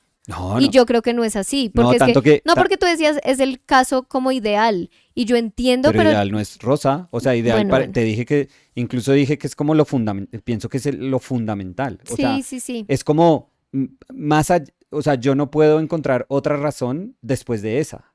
O sea, es como la última razón a la que uno debe tratar de llegar, que es como entenderse, entender el proceso de uno como hey, esto era lo que yo estaba tratando de hacer y lo que yo estoy tratando de hacer, pues es un universo distintísimo al de esta otra persona y pues yo puedo desde mi universo llegar a un punto donde disfruto de la obra de la otra persona, donde se me hace fantástico como todo lo que estén haciendo, pero sí, pero decir pues lo mío es distinto. Lo que voy es que, claro, lo que quisiera es que y pues tú ahí lo estás diciendo, es que ese proceso no es fácil, volver, o sea, enseñarse a uno mismo las razones más fundamentales como de la vida y de la sensación humana es de las cosas más complejas del mundo. O sea, uno estar tranquilo con uno mismo es de las cosas más difíciles que puede hacer el ser humano. Uno conocerse como ser humano es toda la vida, uno apenas se conoce ya después se muere. Eso es dificilísimo, es complejísimo. Hay gente que vive vidas que no son de esas personas toda la vida. O sea, que nunca se deja vivir tranquilo o tranquila y es como viviendo para otras personas o es viviendo la 100%. expectativa de alguien más. O sea, esas cosas son complejísimas, complejísimas. Entonces, lo único que yo estoy diciendo es como que en ese proceso donde uno encuentra el valor, donde uno encuentra como las razones, o sea, me sentí mal, pero el crecimiento de dónde lo puedo sustraer de esa interacción que tuve con obra, que puede ser muchísimo mejor que la mía, y eso pueden ser mil cosas, pueden ser artistas de hace 1000 años o 500 años o artistas que trabajan con uno ahorita. Claro, sustraer ese conocimiento para que uno pueda crecer o sea, esas son las lecciones que le otorga a uno como, o las oportunidades que le da a uno la vida para sacar como lecciones desde ahí. Pero uno no puede negar, y yo sé que tú no lo estás negando, o sea, pero estoy diciendo, quizás estoy reforzando esa parte, que uno no puede negar que, se me va a pegar esa hoja. Uno no puede negar que ese proceso es súper fuerte, o sea, ese proceso está repleto de instancias donde lo van a comparar a uno, donde le van a decir a uno que la pintura no es tan chévere como la de la otra persona, donde la obra de uno no se gana el premio, donde uno no sacó la mejor nota, donde uno siente que todo el mundo vendió obra en la exposición y uno fue el único que no vendió. O sea, donde uno sacó algo, una imagen que a uno le encantaba y uno estaba súper inseguro y dice, al fin la voy a socializar y la postea y tiene un like, que es el de Olguita, la mamá. O sea, el mundo está repleto de todos esos pequeños momentos donde le está diciendo a uno, usted no es suficientemente bueno. Y uno va a tener que saber lidiar con eso. O sea, uno va a tener que enfrentarse a ese sentimiento. Porque puede que 9 de 10 veces ese sentimiento sea una cosa que uno se autoimpone y que se siente horrible y que es como hartísima de escuchar. Pero habrá momentos donde es como, oigan, la razón era súper simple, es que usted todavía no es lo suficientemente bueno para esta exposición. Oiga, es que la otra gente que vendió es porque tienen un mercado, o sea, o han trabajado más en su mercado y usted no ha hecho eso. La nota es más alta en esas personas pues porque el trabajo fue mejor. Sí. Y está bien, o sea, uno Sí. no tiene por qué tenerle susto a decir el trabajo de ellos o de ellas es mejor. Sí, creo yo que de pronto para decirlo entonces de otra manera, Sí. porque es que, o sea, te entiendo, pero es que creo que lo que yo estoy diciendo es que siempre después de todo eso que tú dices, Nos o sea, vamos a quedar hasta la medianoche. no, porque, o sea, estoy de acuerdo con todo lo que dices, lo que yo digo es que siempre en algún momento hay que volver a donde uno está, porque digamos, tú ponías el ejemplo de un jugador de fútbol. Sí. Y es como, porque tú decías, no, estoy en un proceso, no. Pues no sé si hablen así, sí, pero... no, literal hablaste así tú. No sé si los jugadores Pero hablen así. tú decías como, no, es que es un proceso y yo estoy en mi proceso y a alguien le dicen, no, pero él es mejor delantero. Sí, Entonces quiero coger ese ejemplo. sí, Sí, sí, perfecto. Entonces usted no queda convocado sí, porque usted no es el mejor delantero y sí, encontramos al mejor delantero. A lo que yo voy no es decir como no, es que yo voy en mi proceso y entonces yo soy el mejor en mi proceso. Obviamente no. Yo lo que estoy diciendo es uno siempre volver a su proceso. Porque es que si uno solamente se queda en eso, no es que no fui el mejor, pues ahí se queda. Pero si uno entiende, no, pues este no era el lugar donde yo debía estar porque hay una persona en este momento que cumple todo lo que ellos están buscando y yo no soy esa persona, pues tengo que aprender de eso y tengo que mejorar en las cosas que todavía siento como que están débiles en mí, sí, pero seguir. Eso es lo que yo digo del aprendizaje, o sea, es como que igual uno siempre, lo único que va a tener uno es como su propia experiencia. Entonces, si uno en su propia obra o en su propia carrera como futbolista, en tu ejemplo, sí. eh, Fantástico. Siempre el fútbol. sí, si Fútbol uno sinónimo no de vuelve a vida. uno y es como, no, es que no quedé convocado, entonces dejé de jugar fútbol, Sí. pues Ah, no, no, no. listo, eso es una salida, pero Pues lo que sí. pasa es que eso a usted no le va a sumar nada como Sí. futbolista. No. De nuevo, como artista pasa lo mismo. No es que contrataron a Pepito y uno se pone a pensar y uno dice, no, pues es que Pepito objetivamente es Pepito es bueno. muchísimo mejor. Pepito es bueno, es la Punto. verdad. Y eso puede ser duro en el momento, pero de Es nuevo duro. uno tiene que volver Es duro. en algún momento como a entender esa comparación o esa lo que sea que haya pasado y entenderlo como algo que lo haga crecer a uno, que es como, listo, vuelvo a mi lugar, que es el único lugar en el que yo puedo estar, o sea, el único lugar que yo puedo ocupar es el mío y desde el mío voy a trabajar para construir lo mejor que yo pueda hacer, que si de pronto vuelvo a presentarme un trabajo y también está Pepito, pues Berraco Pepito. bueno, Pepito se Qué quedó con mamera. el trabajo. Cada ¿Por vez que qué? yo quiero algo Porque aparece entiendo Pepito. Jue que madre. Pepito tiene capacidades distintas y mayores a las mías. Lo Mm. entiendo 100%, pero eso no significa que me va a quedar estancado. Eso es lo que estoy tratando de Sí, decir.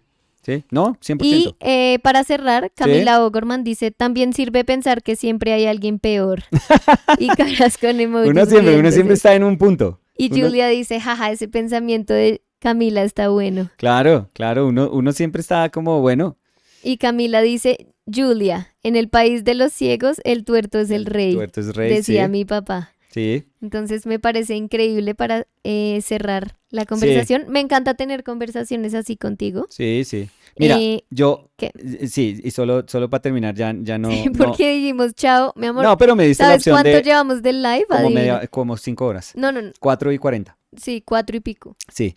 Em, Y nos despedimos la primera vez a la 1:20. sí, al almuerzo. ¿Qué? No, pero mira, James Jean era un año menor que yo, Ujú, entonces él estaba como en el grado abajo mío. ujú. Mi Y, amor, vamos a terminar a las 6 horas, pero y dale. alabado sea el Señor que yo cuando Te mandaba presentaste al cosas premio, sí. a competencias, él no Ujú, mandaba. ujú. Él no mandaba cosas porque no podía. En cambio, yo tenía la opción de mandar ese tipo de, esas cosas a esos concursos cuando estudiaba. Ujú, Y, o sea,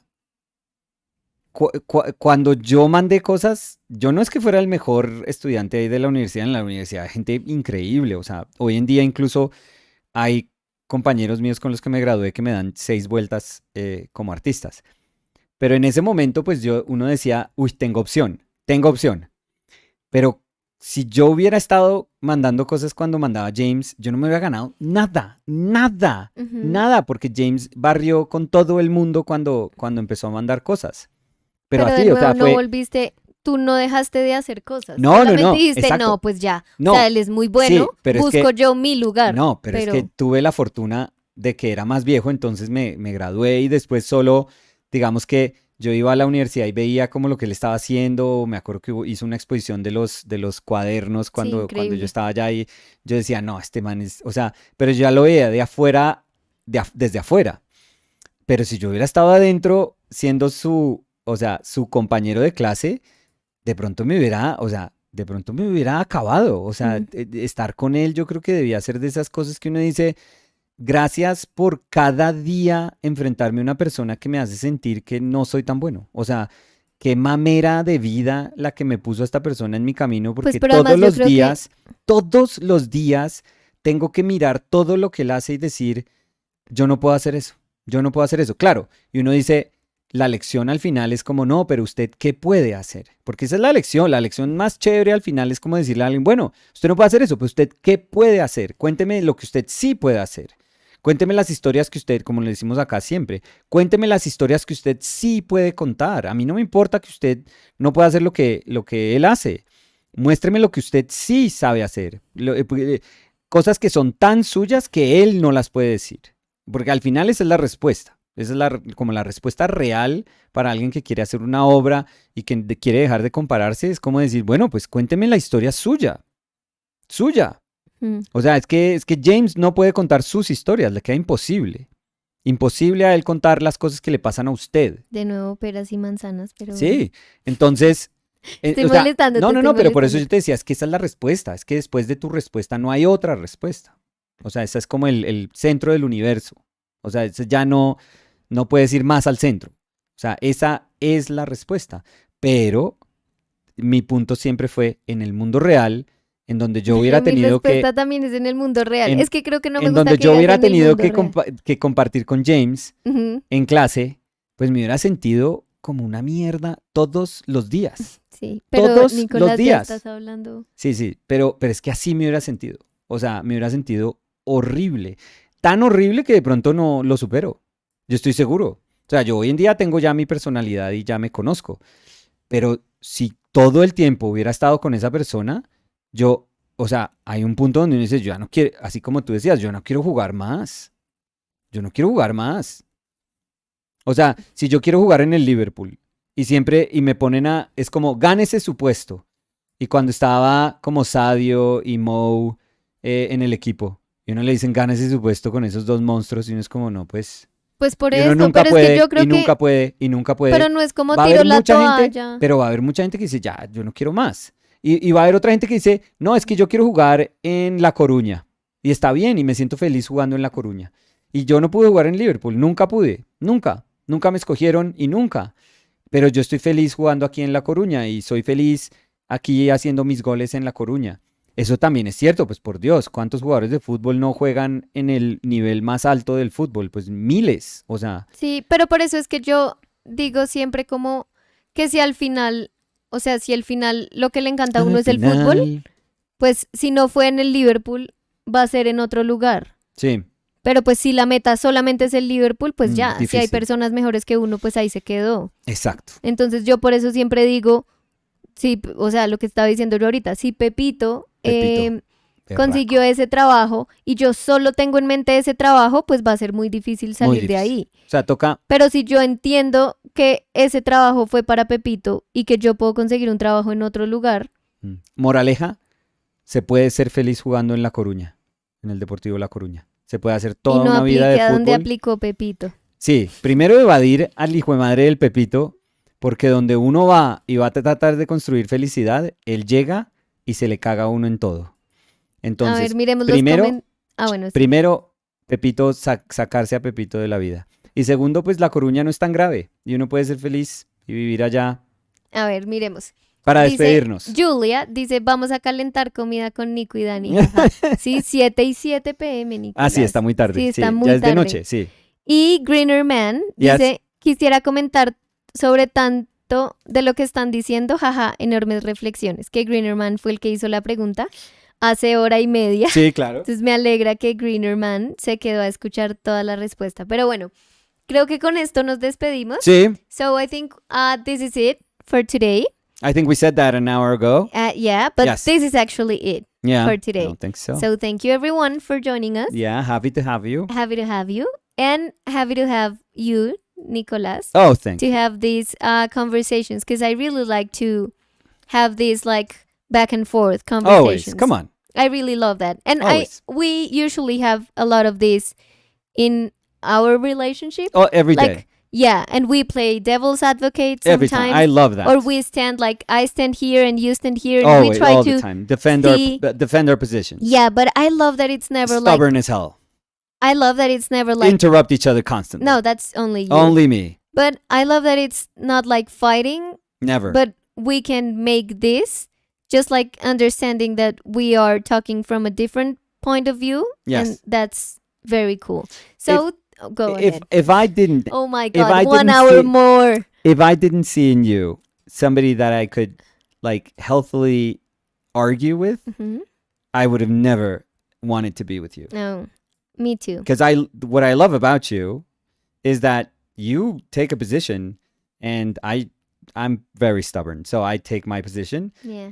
And we know that neither of us is gonna, change. But I wouldn't describe it like that, because I we think know that that neither of us is gonna change.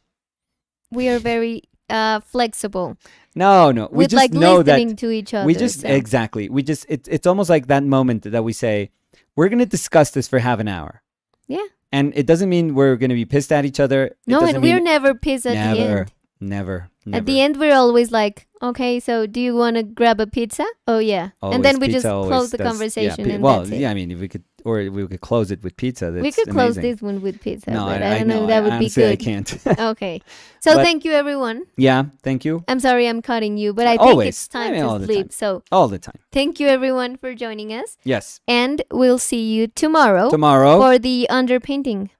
Yes. So, yeah. Thank you for joining us. Remember to subscribe. Yes. If you want to. Yes. If you want to see all the things we do. If you want to be part of the conversations we have. If you just want to listen to the conversations. If you want company in your studio. Whatever it is you want, you can find it here with us. And we'll be happy to have you here. So, consider subscribing. Ringing the bell.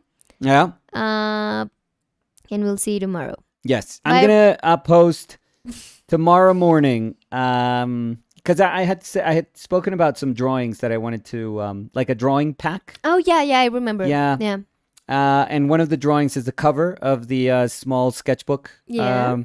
So if you're interested in that, maybe just that's going to be tomorrow morning. So on Instagram, on Nicola's Instagram. So it's over there. Well, I'm going to post it on our on the store, but I guess that you're gonna do a post too, or maybe not.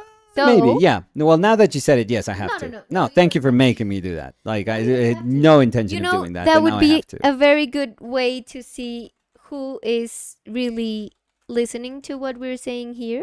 What is that? If you just post it in the webpage, yeah, and people just like remember and maybe tomorrow go visit our webpage and. Yeah. So I'll probably post it on Instagram tomorrow morning. So this is our webpage. Yeah. And that's it. I think I'm going to close now because we have to drink some water after speaking so much. So thank you, everyone. And we'll see you. I'm not thirsty.